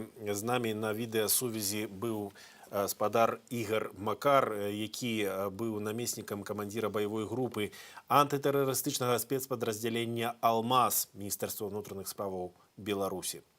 Каментуючы вось таксама тое, што спадар Ігор сказаў нам напрыканцы размовы наконт Расіі, на жаль, тут не можам мець ніякіх ілюзіяў тое, што у Беларусі адбываецца. Расія, па сутнасці, падтрымлівае Лукашэнку. Нагадаем, што ў жніўні, калі застрайкавалі нават тыя, хто працаваў на дзяржаўным тэлебачанні, якія згаджаліся раней з узроўнем прапаганды, які там быў за Лукашэнку, нават яны не вытрымалі і сышлі, і тады менавіта прапагандысты з Russia Today замянілі журналістаў на беларускім тэлебачанні дзяржаўнага гаспадарства. Бачым вось кадры, якія вы нам у тым ліку дасылаеце, як пакуюць людзей у аўтазакі, абсалютна бессаромна паводзяцца вось гэтыя людзі у зялёным і абсалютна без тармазоў. Вось бягуць па чарговую ахвяру, бягуць як на нейкім дзікім паляванні, як быццам бы не на людзей. На гэты момант праваабарончы цэнтр «Вясна» падае прозвішчы 479 асобаў, затрыманых у Менску перадусім, але і ў іншых гарадах. Вядома, што вялікая колькасць людзей была затрымана на плошчы пераменаў у Менску. Гэта якраз гэта месца вы бачыце на відэа на сваіх экранах, як адбывалася сёння зачыстка у двары на вуліцы Чарвякова. Я нагадаю, што там быў збіты Роман Бандаренко, жыхар гэтага двара. А зараз мы бачым на відэа, як міліцэйскі мікрааўтобус збіў чалавека. Магчыма, чалавек нешта кідаў, магчыма, не, але яго збілі машынай. вы самі бачыце на свае вочы, збілі машынай, каб потым правесці жорсткае затрыманне, і таксама міліцыянты напалі на людзей, якія спрабавалі гэтага чалавека адбіць. Важно таксама, як распыляюць газ у бок людзей, якія нават далёка знаходзяцца ад бусу, але настолькі баязлівыя вось гэтыя дзеянні высунуць руку проста з акна, і у жанчыны, вось жанчына стаіць, а ён страляе газам. Ну проста без каментара. Немагчыма на гэта нармальна глядзець, толькі хочацца, каб мы змаглі гэтаму ўсяму грамадзяне Беларусі проста палажыць канец, каб зло было пакаранае, каб это ўсё нарэшце закончылася перамогай закону, перамогай нармальнасці. Колькі яшчэ так будзе, што людзі са зброяй, гэта некалькі, можа, тысячаў чалавек, утрымаюць у закладніках увесь народ, мільёны людзей. Белсат паказваў у жывым эфіры, пакуль нам не адключылі цалкам сувязь, мы паказвалі ў жывым эфіры, як адбывалася гэтая зачыстка на плошчы пераменаў на вуліцы Чарвякова ў Менску. І на гэты момант вядома, што пасля таго, як затрымалі усіх абаронцаў гэтай плошчы пераменаў, вось як падаюць гэта медыі, невядомыя ў цывільнай вопратцы і ў масках разграмілі народны мемарыял, гэтыя все знічкі, лампады, кветкі, сцягі бел-чырвона-белыя, стужкі і партрэты забітага Рамана Бандарэнкі все пайшлі на сметнік воляй гэтых сілавікоў. Зараз, вядома, таксама прысылаюць відэа, што карнікі ходзяць па блізкіх кварталах, па дамах, проста заходзяць у пад'езды, звоняць у кватэры, хочуць урывацца ў кватэры да людзей. Спадарства, гэта ўвогуле проста па-за межамі любых нормаў, але няма чаго здзіўляцца. Лукашенко сам гаварыў, што не трэба нікога шкадаваць, трэба адрываць рукі, трэба ў кватэрах у палон нікога не браць. То бок гэта абсалютна рыторыка не проста узурпатара, гэта рыторыка, па сутнасці, акупацыйнай улады. Так сябе паводзяць акупанты. І менавіта гэтыя дзеянні, паводле словаў Лукашэнкі, цяпер здзяйсняюцца. І пытанне выбару ўсё яшчэ спадарства стаіць. Пытанне выбару, колькі грамадства гатовае цярпець вось гэтых карнікаў і колькі гатовае не рабіць рэзкіх рашучых дзеянняў для таго, каб гэта перадухіліць. Ну, такая цяпер рэчаіснасць. Беларусы хаваюць у сваіх кватэрах невядомых ім людзей, якія ўцякаюць ад міліцыянтаў, ад спецназу. А потым гэты спецназ штурмуе кватэры і б'е тых, хто там знаходзіцца, для таго, каб арыштаваць. Але памятаем, як таксама ў раёне вуліцы Арлоўскай, калі я не памыляюся, калі там адну з кватэраў штурмавалі спецназаўцы, один самый активный, самый жесткий кричал на людей, что я заберу его с болью или без боли, погрожал людям, якія просили их не бить. Ну, вось гэтага самага актыўнага сілавіка вельмі хутка вылечылі, была сабраная сума ўзнагарода за асабістыя дадзеныя. Ну, і як нам вядома, яго дадзеныя прадставілі ягоныя былыя калегі. Памятаем сапраўды вось гэтую сцэну, і памятаем таксама гэты адчайны плач жанчыны, гэта натуральная рэакцыя, абсалютна асабліва для жанчынаў. Аднак памятаем, што плач нічога, на жаль, не вырашыць толькі рашучае дзеянне з боку нармальных людзей. Спадарства, читаю, что вы нам досылаете. Сегодня в Могилеве была задержана моя мама, 60 лет, вместе с 2 другими женщинами. Их троих силой затянули в бус. Одна из женщин стала громко и надрывно причитать, ругаться на этих силовиков. В итоге те не выдержали этих причитаний и выгнали всех женщин из буса. Так вот моя мама, интеллигентная женщина, осталась не задержана. Я хочу от всего сердца поблагодарить ту женщину, благодаря ей моя мама на свабодзе. Спадарства, яшчэ адзін прыклад, што не трэба здавацца, трэба заўжды бараніць сваіх, і менавіта гэта дае эфекты, салідарнасць, еднасць і моц. І давайте зараз яшчэ раз паглядзім, як адбываліся гэтыя затрыманні ў Менску. Проста пабачым і на свае вочы і самі зробім высновы.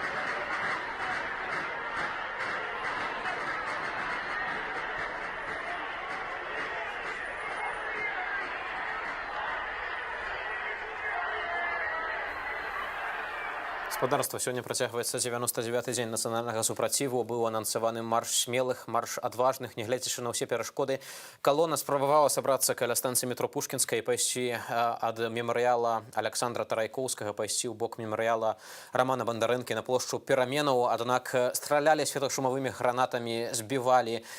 Былі таксама сутычкі з карнікамі і, на жаль, калона вось так арганізавана дайсці да плошчы Пераменаў не змагла, але ўсё ж такі людзі паралельна збіраліся вось на гэтай канчатковай кропцы і спрабавалі таксама адбіць мемарыял. Адважныя людзі стаялі там у шчэпцы. І вось наша каляжанка Кацярына Андрэева яшчэ да таго, да разгону удалося ёй паразмаўляць вось з тымі людзьмі. Давайте паглядзім на гэтыя светлыя твары нашых суайчыннікаў, якія прыйшлі бараніць мемарыял Романа Бандарэнкі. І вось да таго, як там з'явіліся карнікі спадарства, сёння для вас у студыі працавалі Ярослаў Сцешык і мой калега Вітаўт Сіўчык, але нас заменіць яшчэ Аліна Коўшык і Віталь Бабін, таму не адключайце тэлевізор. Зноў вітаем наших гледачоў на плошчы Пераменаў, дзе проста цяпер сабраліся некалькі тысяч чалавек, каб ушанаваць памяць Романа Бандарэнкі. Мы пагаворым з тымі, хто прыйшоў на сённяшнюю акцыю. Добрый дзень. Хацелі запытаць у вас пра стаўленне людзей да таго, што адбылося. Гэта больш нейкія пачуцці кшталту злосці, крыўды, альбо ёсць адчай у людзей, альбо няма гэтага ўсяго? Рома загінуў за беларусаў. Гэта моя боль і боль усіх беларусаў. Я выхожу. Хай усе, кожны беларус кажа, я выхожу за Рому, за сябе, за Беларусь. Жыве Беларусь. Дзякуй вялікія. Люди периодично скандуют «Живе Беларусь» и пляскают уладки. Витаю, так, телеканал Белсат. Что вы хотите сказать нам? Его забил Шакута. Откуда у вас такая информация? Я бачив відео. Його забив Шакута. Він повинен умереть. Потлумачте нашим глядачам, коли ласка, хто такий Шакута? Шакута – чемпіон по тайському боксу. Друг Лукашенко. Он должен умереть. За эту смерть он должен умереть. Он должен ответить. Ось такія настроі можна пачуць сярод людзей. Таксама мы пагаворым з іншымі, магчыма, і іншыя думкі пачуем. Вітаю, телеканал Белсат. Хацелі запытаць у вас, што адчуваюць беларусы з нагоды смерці Романа Бандарэнкі. Беларусы, якія выйшлі сёння сюды на плошчу Пераменаў. Ну, па першую чаргу, канешне, гэта боль. Гэта неверагодны боль. Увогуле адчуванне было быццам гэта блізкі чалавек асабіста мне, хаця я не ведала яго ніколі. І вельмі моцнае жаданне нешта змяніць. Хочацца, каб ніхто больш не памёр, каб нікога не білі. Я не вельмі разумею, што я магу для гэтага зрабіць, акрамя таго, што мы робім ужо, але верым, можам, пераможам. Дзякуй вялікі. Нам вядома, што частка людзей выстраілася на збочыне дарогі ля праезнай часткі, і там стаяць у ланцугу салідарнасці. Пакуль што пакажам вам, як выглядае цяпер мемарыял Романа Бандарэнкі. Вось такія чырвона-белыя сцягі з надпісам «Той, хто маўчаў, перастаў маўчаць». А таксама «Я выхожу». Гэта былі апошнія словы Романа Бандарэнкі перад тым, як ён пайшоў на плошчу Пераменаў.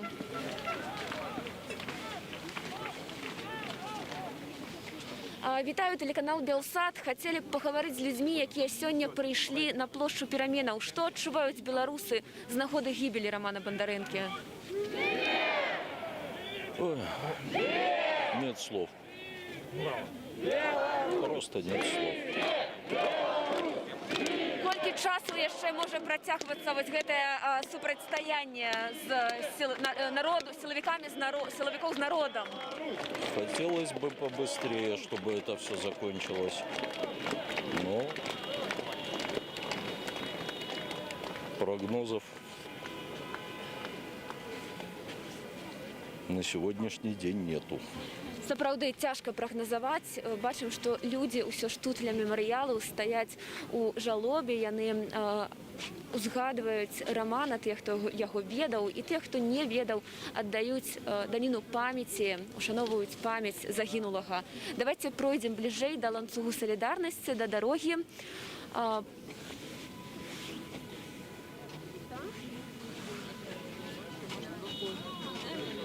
Людзей вельмі шмат, людзі прынеслі кветкі, мячы. Кветак тут просто мора цяпер. Вітаю, тэлеканал Белсат. Хацелі б пагаварыць з людзьмі сёння тут, якія прыйшлі. Што адчуваеце? Мы пачулі боль людей. А что еще, кроме боли? На самом деле, очень тяжело представить, как жить в этой стране, когда все это сохранится на этом уровне. Людей пугают, и что бы ни происходило, я не знаю, люди не должны сдаваться, люди должны выходить. Никто не говорит за насилие, и это просто контрмеры, которые применяют против людей, они просто ни с чем не соизмеримы. Это какой-то ужас. Я не хочу в этой стране жить дальше, это что-то непонятное вообще. Никаких граней нету. А что белорусы могут сделать у отказ на гэты гвалт и на забойство своих сугромадянов? Ну, не знаю. Столько всего было сделано. Единственное, что могу сказать, что очень жаль будет, если все эти жертвы были напрасны. Как все в едином мнении сходятся, главное не сдаваться и продолжать. Но я считаю, что не отвечать жестокостью на эту жестокость. Дякую велике за ваше меркование.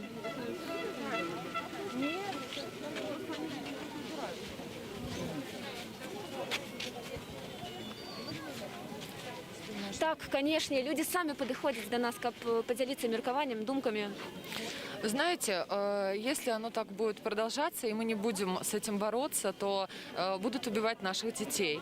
Наше вот молодое поколение, которое мы вот сейчас рожаем, и в будущем это грозит каждому, кто не имеет власти, обычному человеку, обычному народу, грозит то, что будут в дальнейшем вот так вот убивать наших детей и безнаказанно, потому что это ни в какие рамки не входит. То, что человека так били, не могли остановиться.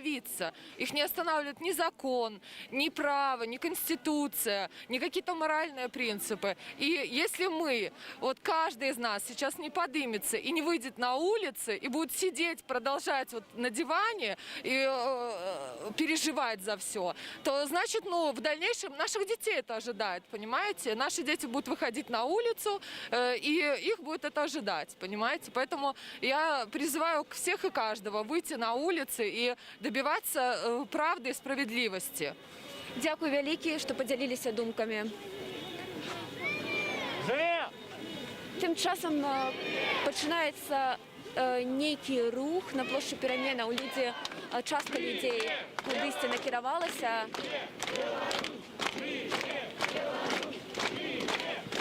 Імаверна, яны пайшлі бліжэй да дарогі, да ланцугоў салідарнасці. І мы просто фактычна не можам прайсці наперад, столькі тут людзей. Можна Белсат, калі ласка? Можна Белсат? Можна?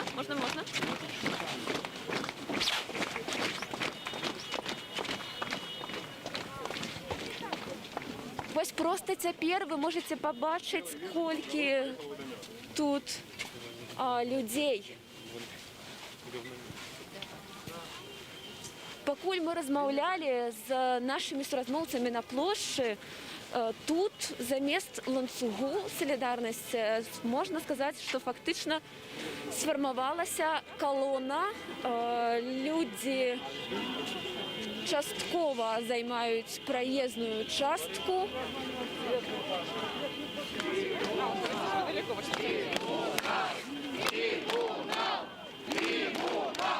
Добрый день, телеканал Белсат. Хотели запытать у вас, як адчуваеце сёння сябе у сувязі з разгонами, про якія ўжо вядома на Пушкинской. Ці не страшно тут стоять? Нет, стоять не страшно. Каждое воскресенье выходим, никогда не страшно. А чего бояться? Чому вийшли менавіта сёння? Ну, потому что мы вышли за Рому. Он вышел, и мы вышли. Мы даже отпросились с работы, чтобы выйти. Да, и нас отпустили, слава богу. Мы очень рады, что мы здесь. Як вам падаецца, якая павінна быць рэакцыя грамадства на тое, што адбылося з Романом Бондаренко? Чым можа народ адказаць на гэты гвалт? Я думаю, что я не хочу комментировать это публично. То, что не остается хочется. во мне, остается во мне. Я также поддерживаю. Дякую вялікі. Людзі не заўжды хочуць публічна свае пачуцці каментаваць. Да гэта можна зразумець, бо і сітуацыя вельмі складаная, рэпрэсіі увесь час разгортваюцца. Вітаю, телеканал Белсат. Скажите, чым можа беларускі народ адказаць на смерть Романа Бондаренко? Чем может ответить на смерть? Но я думаю, что невероятной солидарностью и противостоянию максимальному тому, что происходит. Вот и все. Ну, то есть нельзя сидеть дома и просто наблюдать за этим и ждать, что все само как-то рассосется. Только мы сможем что-то изменить, выходя и требуя трибунала и прочих вещей, которые по-настоящему должны быть здесь и сейчас. А вот Светлана Тихановская обвестила, что рыхтуется народный трибунал. Что вы думаете про эту инициативу? Ну, я думаю, что, в принципе, это правильный ход, и все происходит так, как должно происходить. Все правильно. Потому что закона нет, он исчез. Здесь работает только уже такой народ, и все. Дякую, велізарне. Бачимо спадариню з біл-червоно-білим стягом. Вітаю, телеканал Белсат. Ми бачили у вас ось біл-червоно-білий стяг. Чому сьогодні вийшли? Ці не страшно? Навокал і пандемія, і брутальні розгони силовиків. Знаєте, поважана дівчинка, я зовсім нічого не боюсь. Я працювала в школі все життя. І я відчуваю, що треба зміна влади. І вона потрібна. Нема чого нам бути разом з гэтым Лукашенком. Що стало апошньою кроплею, після якої просто терпіння народу лопнуло, на вашу думку? Я бачу, вийшов весь народ. І я так само вийшла. Тому що бабулі з народом і дядулі з народом. Ми всі будемо з народом. Вось. Приезжаешь в свой колхоз и топчу ты там навоз. Твое место давно там, с Ермошиной пополам. Это вот такой верш. Он хотел быть президентом, всех сторонников убрал. Но в итоге оказалось, что сам попал. О, как попал. Это вы Я верш складаю. Потерял покой и сон, круги под глазами. Не мозгами шевелит, шевелит усами. После выборов нечестных ему стало не резон. И кричат, как на собаку. Лукашенко пошел вон. Дякую вялікі, што падзяліліся сваёй творчасцю. Вось такая смелая, адважная бабуля вышла сёння на пратэст.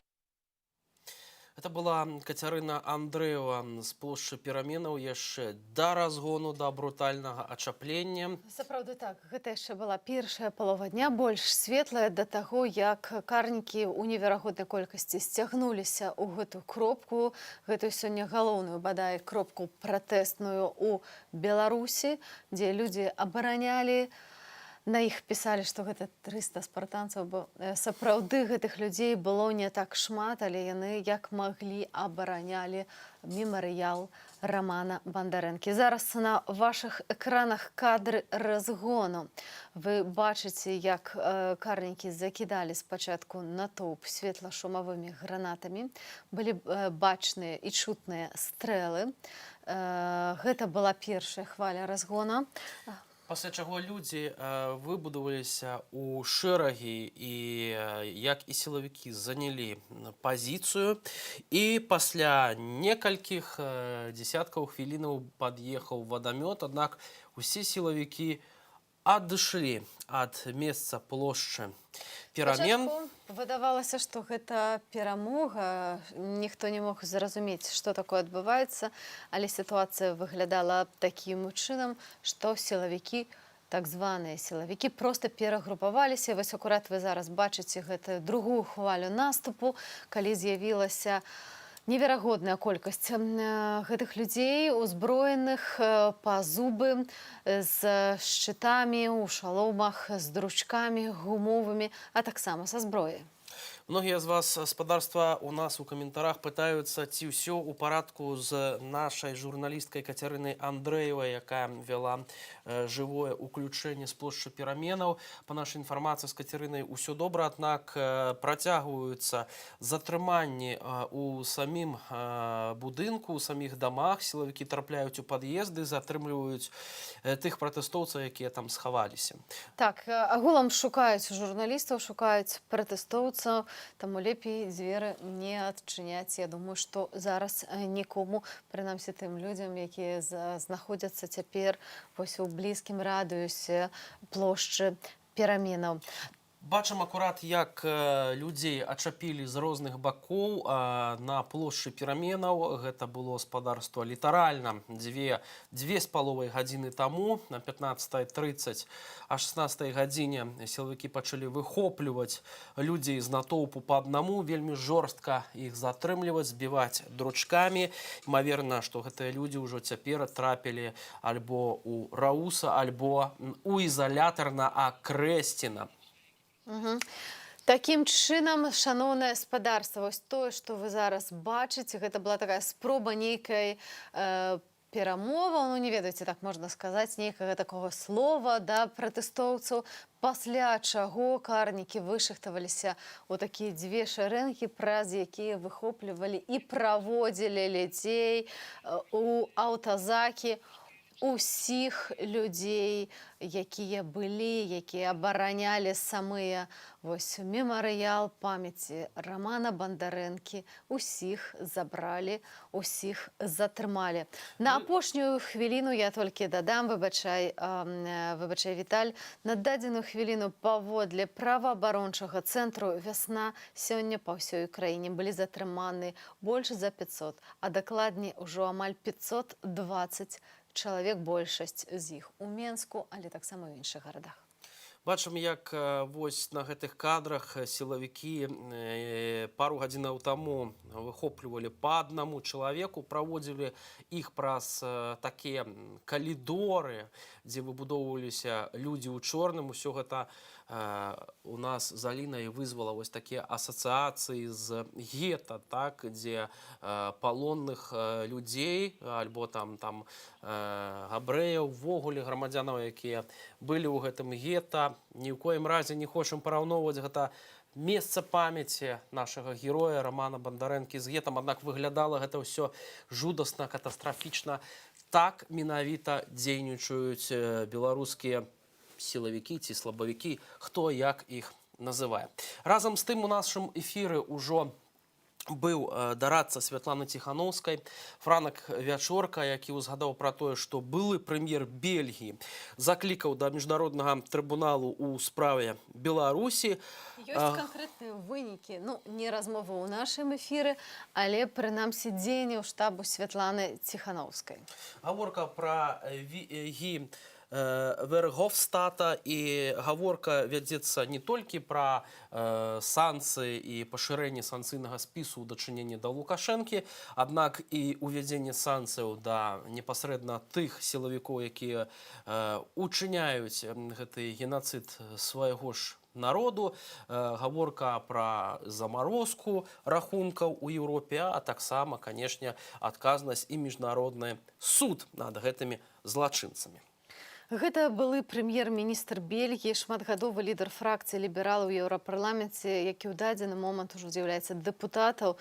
Ён заклікаў сёння узмацніць ціск на Беларусь, напісаўшы ў сваім твітары: «Новая хваля гвалту Беларусі, Еўразвяз можа і павінен зрабіць больш. Санкцыі, гуманітарны калідор для пацярпелых, бязвізавы рэжым, салідарнасць, падтрымка СМІ, міжнародны трыбунал». Сапраўды, вось гэтае патрабаванне міжнароднага трыбунала трыбунала, яна ўсё больш гучна гучыць, і ўсё часцей з'яўляецца ў СМІ гэтае патрабаванне, бо тыя злачынствы, якія зараз беспакарана чыняць карнікі, вось усе гэтыя прыслужнікі рэжыму Александра Лукашэнкі, яны сапраўды ўжо падпадаюць пад міжнародны трыбунал. Ну а сёння, акрамя таго, што былі затрыманыя больш за 500 чалавек, сярод іх былі затрыманыя 17 журналістаў.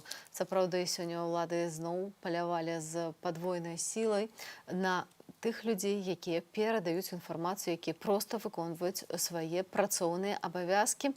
Мы ведаем, што Кацярына Андрэева таксама спрабавалі знайсці, якая вяла вось гэтыя нашы жывыя стрымы, дзякуючы сапраўды нашай вельмі смелай камандзе. Гэтыя кадры з плошчы пераменаў пабачыў увесь свет, пабачыла Беларусь. Так што дзякую вам вялікі за гэта.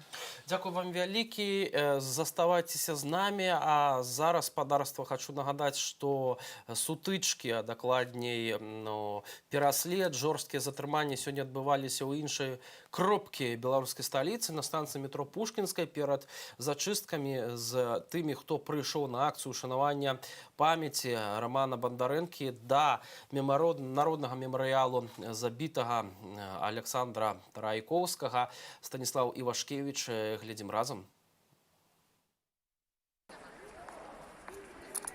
Вось у тым месцы, дзе калона пачынала свой рух, яна все яшчэ не сканчаецца, все яшчэ хвост пачынае расці за кошт людзей, якія падцягваюцца ззаду. Нагадаем, Лукашенко таксама сказаў на той же сустрэчы, што, маўляў, як ён бачыць вырашэнне палітычнага крызісу, сказаў, што ніяк, што ён уже не вырашыцца, таму што вялікая колькасць людзей проста не верыць у дамоваздольнасць улады. Ягоная была версія, што пратэстуюць 1500 радыкалаў, касцяк пратэсту, якія заўсёды будуць працягваць пратэставаць, нягледзячы ні на якія дамоўленасці. Вось мы бачым, што вялікая колькасць людзей сабралася ў раёне Макдональдса. Да іх ідзе вялікая чарада людзей, уласна, з вуліцы Пушкінскай. Перакрытыя ўжо абедзве паласы.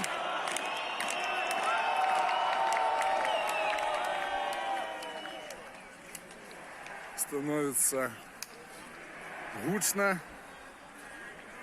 Людзі гуртуюцца разам, крычаць «Жыве Беларусь!».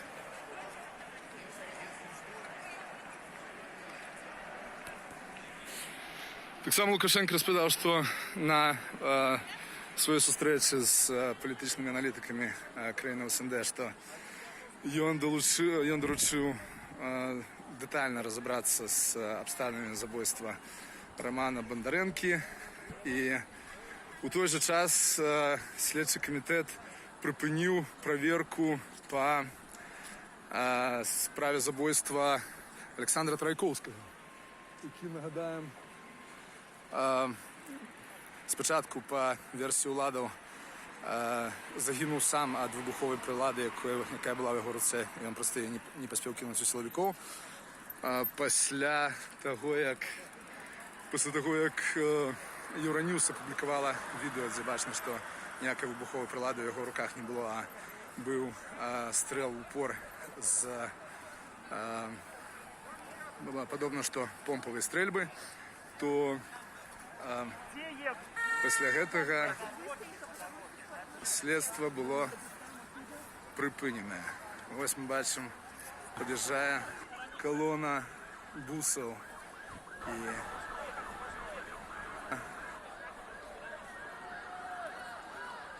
і аўтазакаў.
Вось такія падзеі сёння адбываліся ля станцыі метро Пушкінская, там, дзе варта прыгадаць, што знаходзіцца яшчэ адзін народны мемарыял першага загінулага ў пратэстах на Беларусі Александра Тарайкоўскага.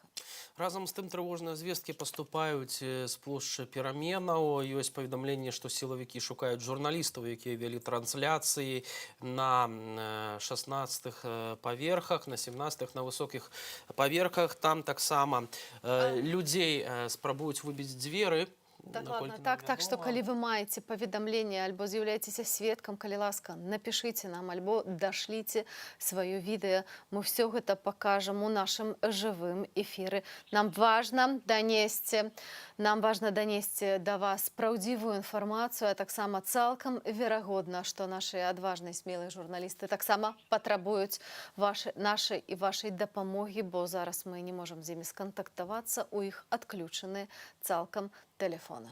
Ну, а пакуль спадарства прапануе перанесціся ў Віцебск, дзе сёння таксама сабраліся людзі, каб ушанаваць памяць забітага Романа Бандарэнкі, і мы запыталіся ў іх, чаму яны выйшлі сёння на вуліцы. Давайте паслухаем. До глубины души тронула смерть Романа. Надоел этот беспредел полный, который творится в нашей стране. Это уже просто нет никаких сил. Выходила каждый выходной, выхожу и буду выходить до самой победы. Роман – это мы все.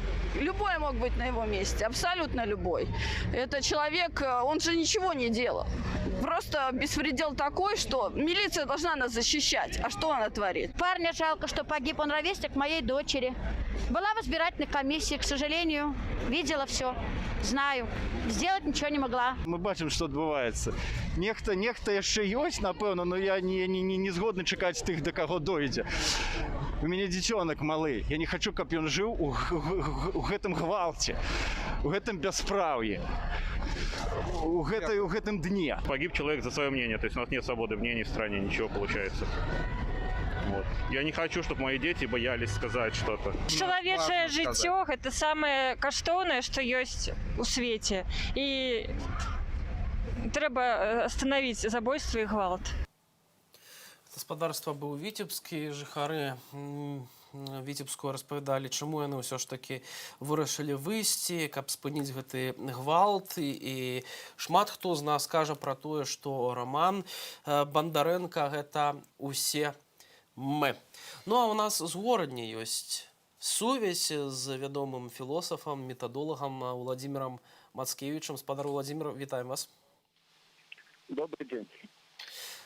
Спадар Владимир, калі ласка, скажыце, якія вашы ўражанні ад сённяшніх падзеяў, ад такіх жорсткіх затрыманняў і увогуле ад гэтага маршу смелых, адважных людзей? Ну, бачите, я марш у Менску бачыў толькі па Белсаце. Я першы раз за гэтыя месяцы апынуўся на пратэстах за межамі Мінску у Гародні. І вельмі дрэннае ўражанне у мяне пакінула вось гэтая падзея, бо я прыйшоў на Савецкую плошчу, там, дзе мемарыял знішчанай Фары Вітаўта. І сабралося шмат людзей, але гэтых касманаўтаў, гэтых сілавікоў было значна болей. І калі з усіх бакоў яны пайшлі проста на натоўп, першае, што мяне ўразіла, што людзі не палохаліся, ніхто не баяўся гэтых карнікаў. Все рабілі тое, што рабілі. У час, калі там прыйшлі і запаланілі гэтую плошчу, выціснуўшы людзей карнікі, людзі па-ранейшаму клалі кветкі, запальвалі свечкі, а гэтыя па аднаму выхопвалі людзей з натоўпу і цягнулі ў аўтазакі. Жанчыны енчылі, крычалі, але гэта ўсё не перашкаджала гэтым брутальным дзеянням.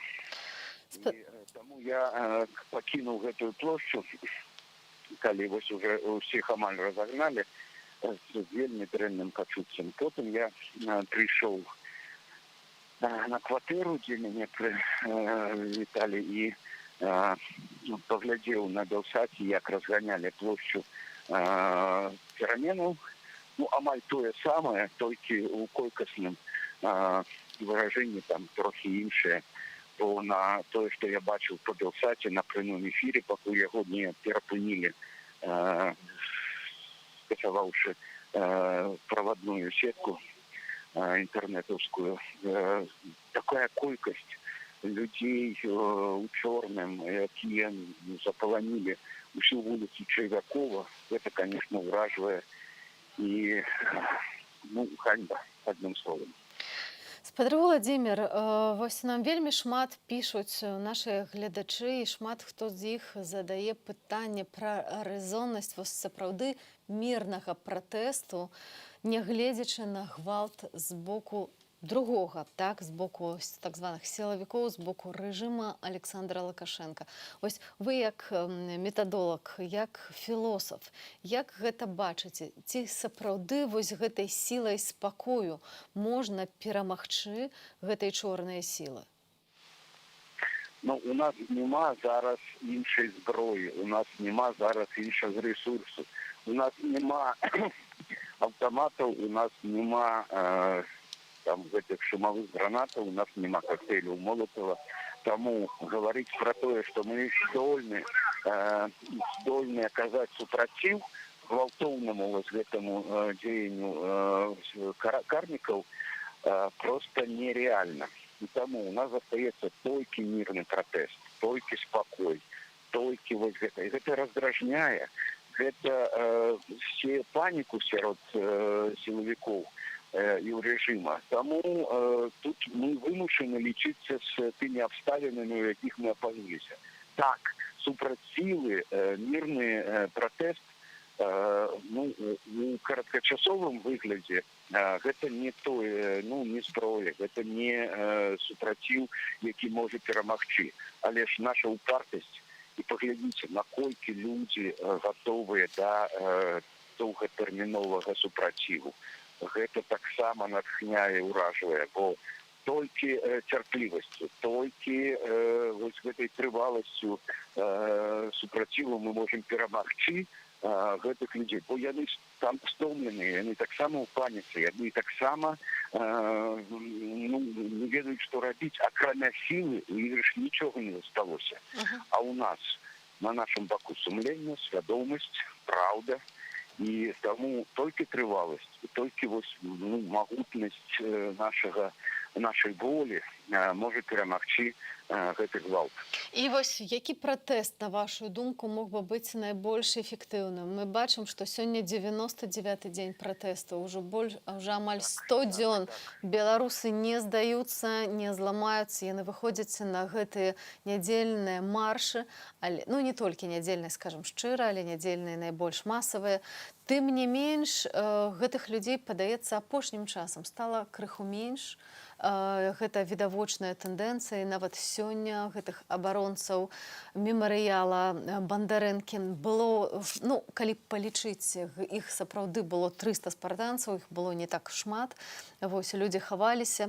Дык вось, як пратэставаць, як змагацца ў такіх умовах? І ці сапраўды мы б маглі дайсці да таго, каб уся краіна стала ў акце грамадзянскага непадпарадкавання? Насамрэч, уся краіна і паўстае, але, ведаеце, ніякімі пратэстамі, ніякімі маршамі, ніякімі мірнымі дзеяннямі перамагчы дыктатуру немагчыма. Самой па сабе з палітычнага крызісу, які патрапіла сёння краіна, магчыма толькі палітычнае выйсце. І вось гэтая палітычная воля, ведаеце, вось я уже неаднаразова казаў, адным з урокаў нашай рэвалюцыі з'яўляецца тое, што сёння народ разумнейшы за нашых лідараў. На жаль, пакуль лідары не змаглі прапанаваць палітычнай кансалідацыі. Тут, праўда, не толькі яны вось у гэтым павінны, бо вінаватыя, бо і шмат людзей кажуць, вось Ціхановская наш не прэзідэнт. Нам не трэба больш прэзідэнта-дыктатара, прэзідэнта з такімі паўнамоцтвамі. Моц і прывабнасць Светланы Тихановскай менавіта ў тым, што яна не рвецца да ўлады, тым болей да абсалютнай улады. Яна стаіць за змену ўладаў. І таму нам трэба усім зараз кансалідавацца, аб'яднацца вакол Светланы Тихановскай.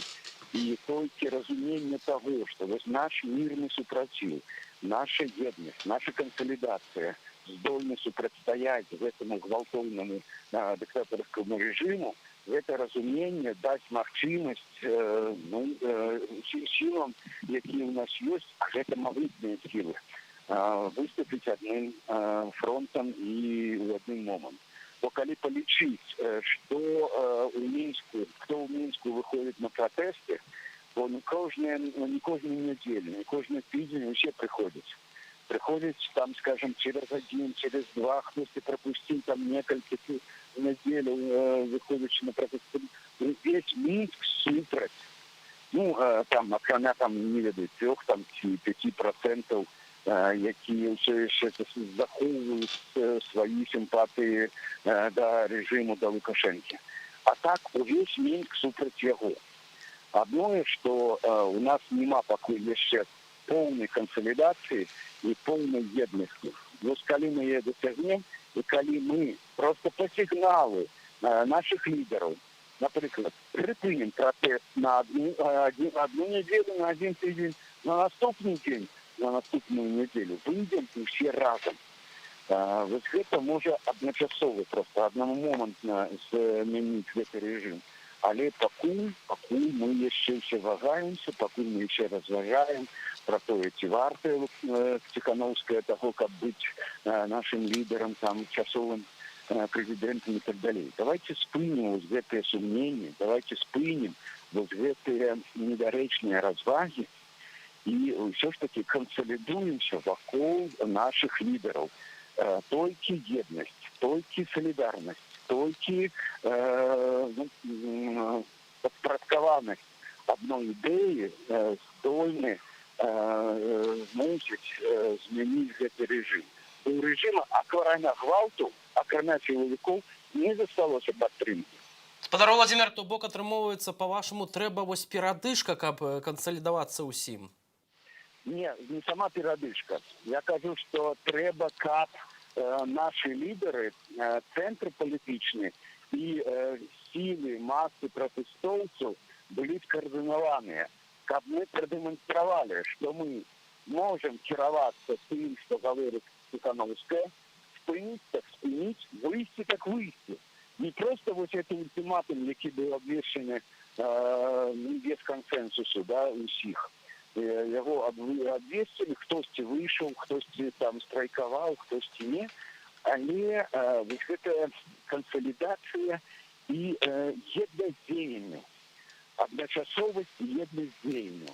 Вось гэтае галоўнае. То бок не проста, што спыніць, там не спыніць. Калі спыніць, то толькі таму, што мы узгаднілі свае пазіцыі, свае дзеянні з нашым палітычным цэнтрам. Наш палітычны цэнтр сёння не мае, так бы мовіць, легітымнасці ў плане выбарнасці і так далей, і так далей. Гэта лідары сімвалічныя, лідары мэтазгоднасці рэвалюцыйнай. І мы мусім сёння прадэманстраваць, што мы усе разам цалкам паразумеліся з нашим палітычным цэнтрам, а палітычны цэнтр наш разумее нас і можа нам прапанаваць агульныя дзеянні. Вось гэтая сінхроннасць, сінхронізацыя ёсць дэманстрацыя моцы нацыі. Спадар Владзімір, задам вам пытанне ад нашых гледачоў. Палітолагі спадзяюцца на перамовы, но ні Піначэт, ні Гітлер, ні Сталін, ні Мусаліні ніколі не выходзілі на перамовы. І Лукашенка не зробіць гэтага. Ведаеце, Гітлер сам скончыў жыццё самагубствам, каб не ісці на гэтыя перамовы. І перамовы – гэта тое, чым скончылася любая вайна, любая рэвалюцыя. Скончылася як? Гэта такі перадапошні крок да перамогі. Таму мы павінны разумець, што сам Лукашенко пры яго там псіхатыпе, при його там схильностях і так далі, не пойде без примусу. Ми вимушені примусити його. Бо сьогодні консолідація силовиків вокруг Лукашенка тримається тільки на його загадах, тільки на їм. Бо ніякої ідеології, ніякої... Ну, гроші ще ж ёсць. Що? Гроші ж ще ёсць. Ну так, і гроші так само, бо чоловіки тримаються за гроші. Не за ідею, не за коштовності, вони тримаються за гроші. І тут, супроть грошей, можна виставити тільки силу, тільки примус.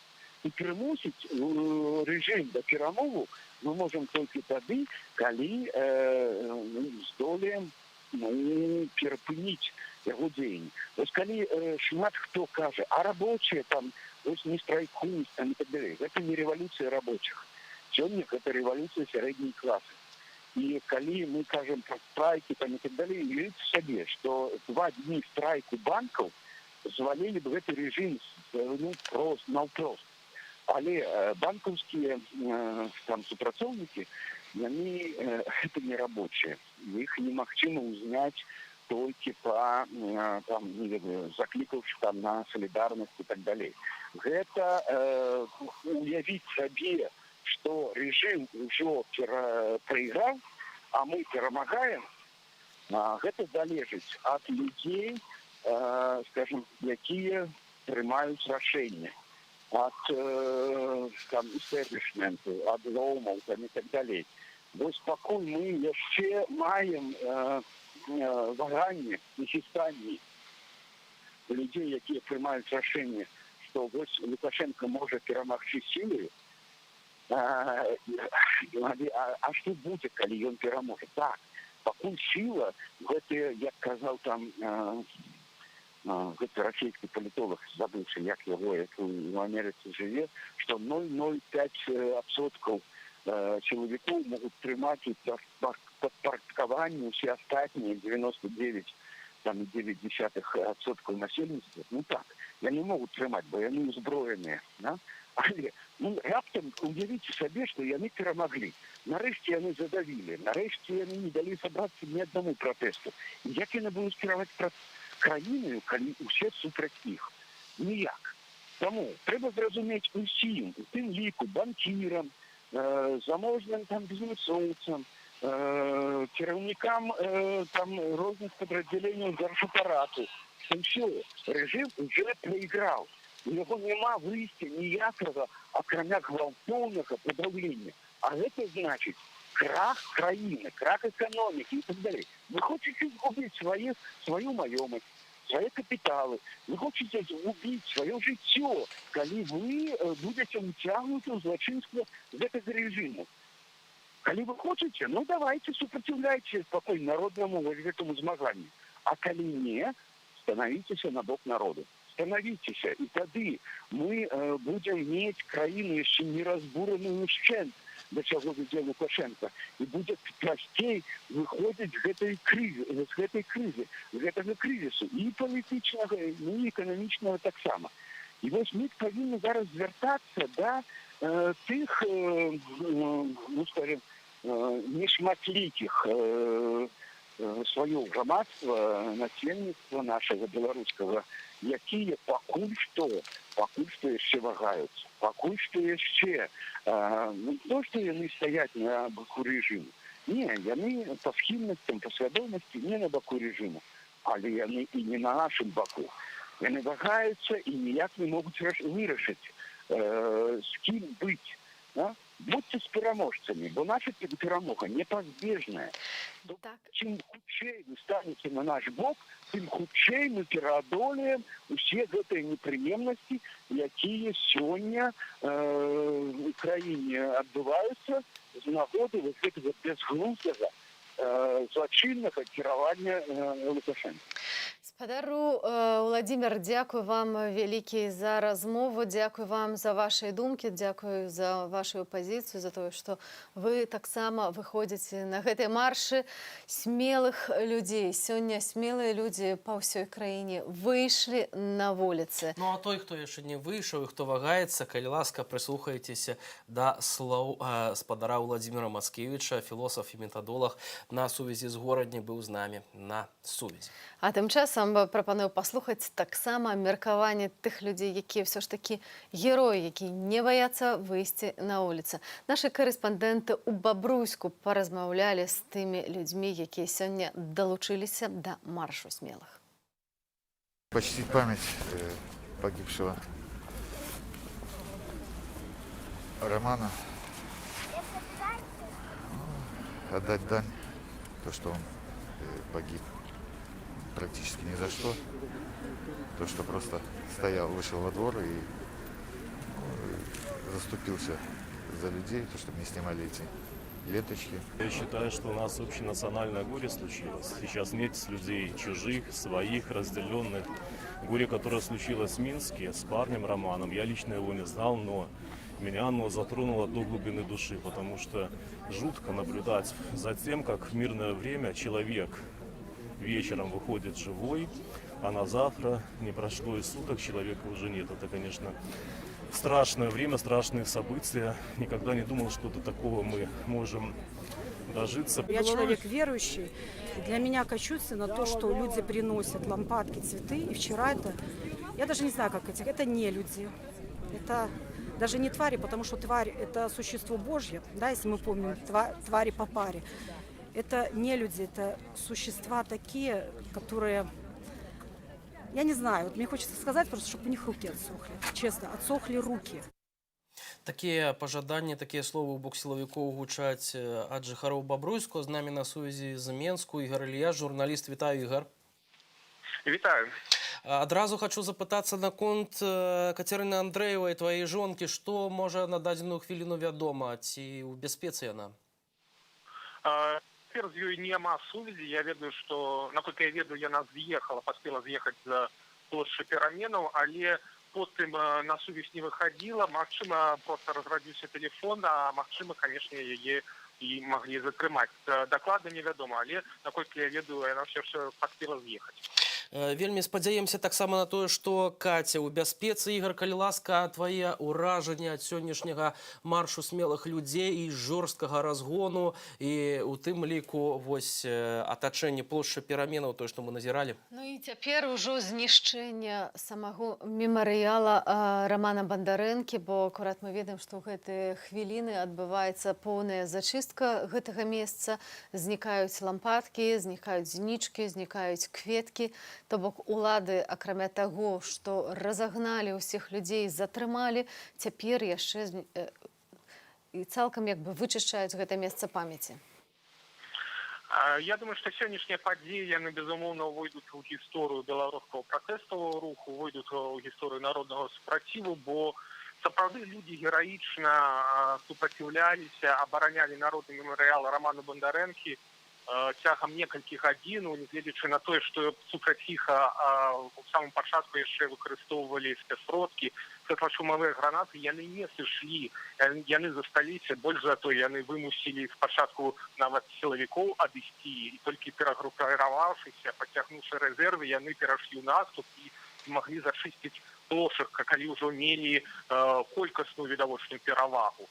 І калі улады думаюць, што вось на гэтым гісторыя абароны народнага мемарыяла скончылася, то яны вельмі памыляюцца. Я думаю, што зараз пратэставы рух атрымаў новы вялікі сімвал, новы прыклад гераізму, гераічнай абароны вось этого народнага мемарыялу. Я думаю, зусім хутка яго адновяць і зноў будуць людзі яго бараніць. Таму гэта будзе яшчэ адна кропка супраціву якую атрымалі ўлады на доўгатэрміновую перспектыву. Ігор, ўсё ж такі асноўная прычына, навошта уладам правакаваць людзей на такія, ну, скажем, дзеянні, так, у першую чаргу я маю на ўвазе разбураць народны мемарыял, гэта чарговае дно, як бы напісалі ў інтэрнэце. З твайго пункту гледжання, чаму менавіта вось было такое рашэнне разагнаць, зачысціць гэтую плошчу пераменаў? Ну, я думаю, что улады паслядоўна знішчаюць усялякае іншадумства, прынамсі намагаюцца знішчыць любое іншадумства, і гэта просто яшчэ одно место, дзе яны хочуць паказаць сваю сілу, хочуць паказаць сваю перавагу брутальнай сілы над людзьмі, над людскімі меркаваннямі і пачуццямі. Гэта цалкам вбудоўваецца ў тую стратэгію, якую дэманструе Лукашенко ўсе апошнія месяцы. Адзіны яго метад кіравання дзяржавы – гэта тэрор. І вось калі з'яўляецца магчымасць праявіць гэты тэрор на такім месцы сімвалічным, як народны мемарыял, ён дэманструе і там. Просто іншых інструментаў размовы з народам, размовы з грамадствам у яго проста няма. Вось, Ігор, шмат хто у каментарах у інтэрнэце папракаюць беларусаў у лагоднасці. Маўляў, ну колькі вы яшчэ будзеце цярпець гэты гвалт і гэтыя здзекі.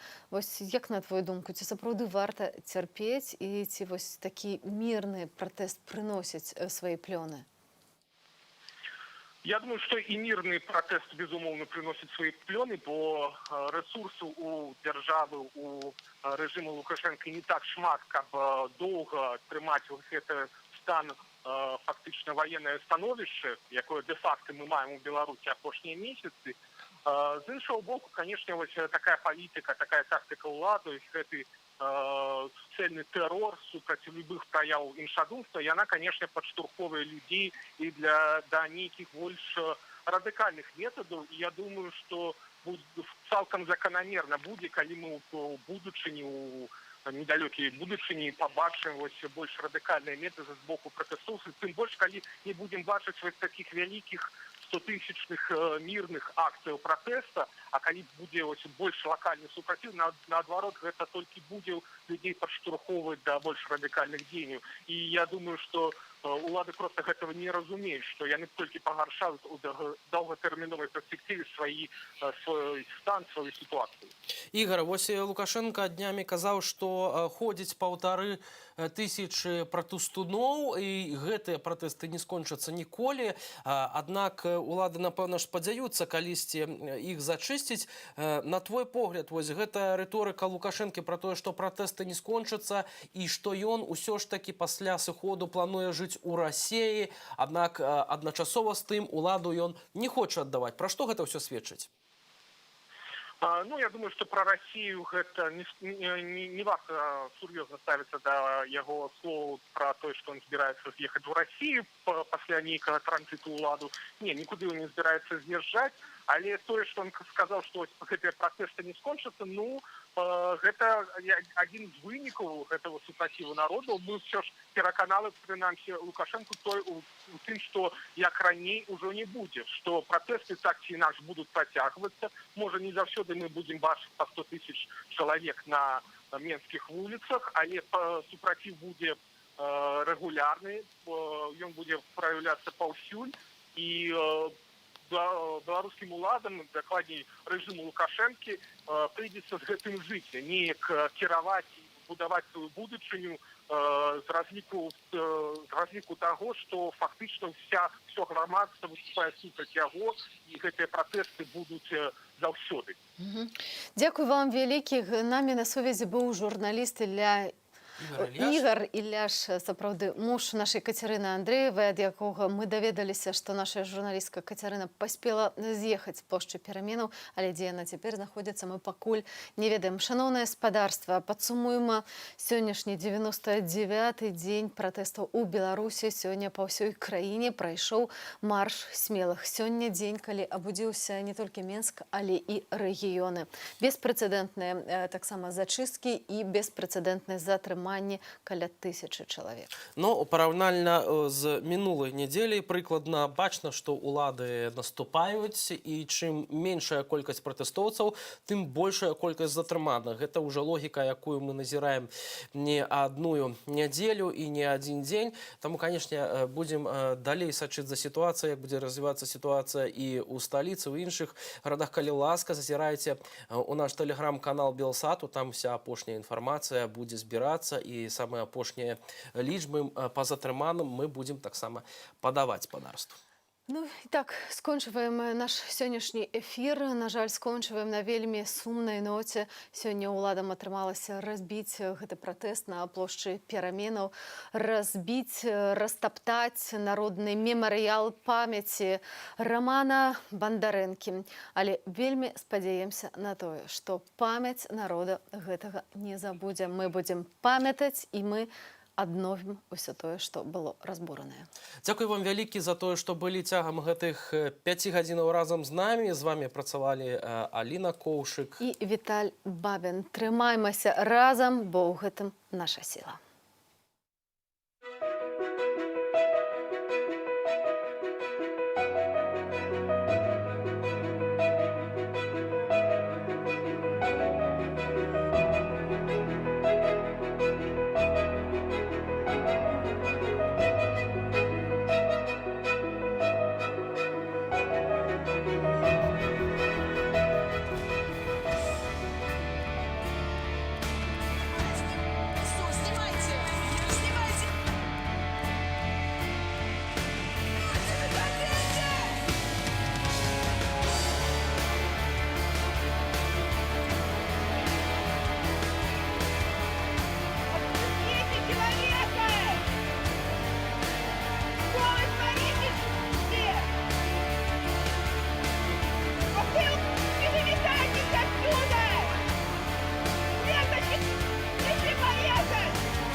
На его месте мог бы быть я, могли бы быть вы, мог бы быть любой из тех, кто сегодня пришел сюда, любой из тех, кто остался дома.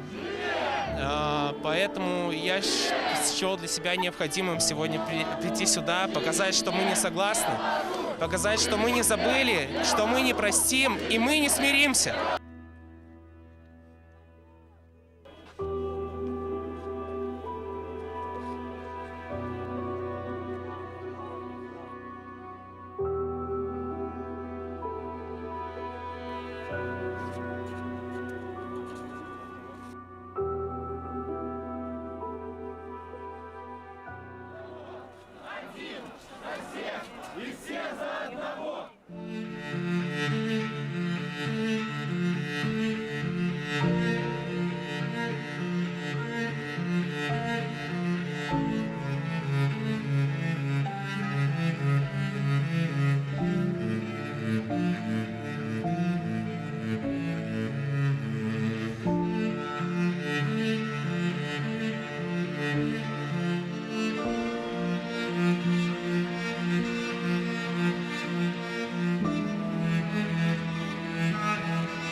Такое ощущение, вот как будто умер кто-то близкий, вот правда. И это так больно, ужасно. Ну, невозможно просто вот закрыться и не думать об этом. Это не президент, это не человек, который взорвал Беларусь, который взорвал все, что можно только в людях. Люди со слезьми на глазах приходят на эти места, Вы знаете, это нельзя сказать. Это же, вы же подлости нету перед народом белорусским.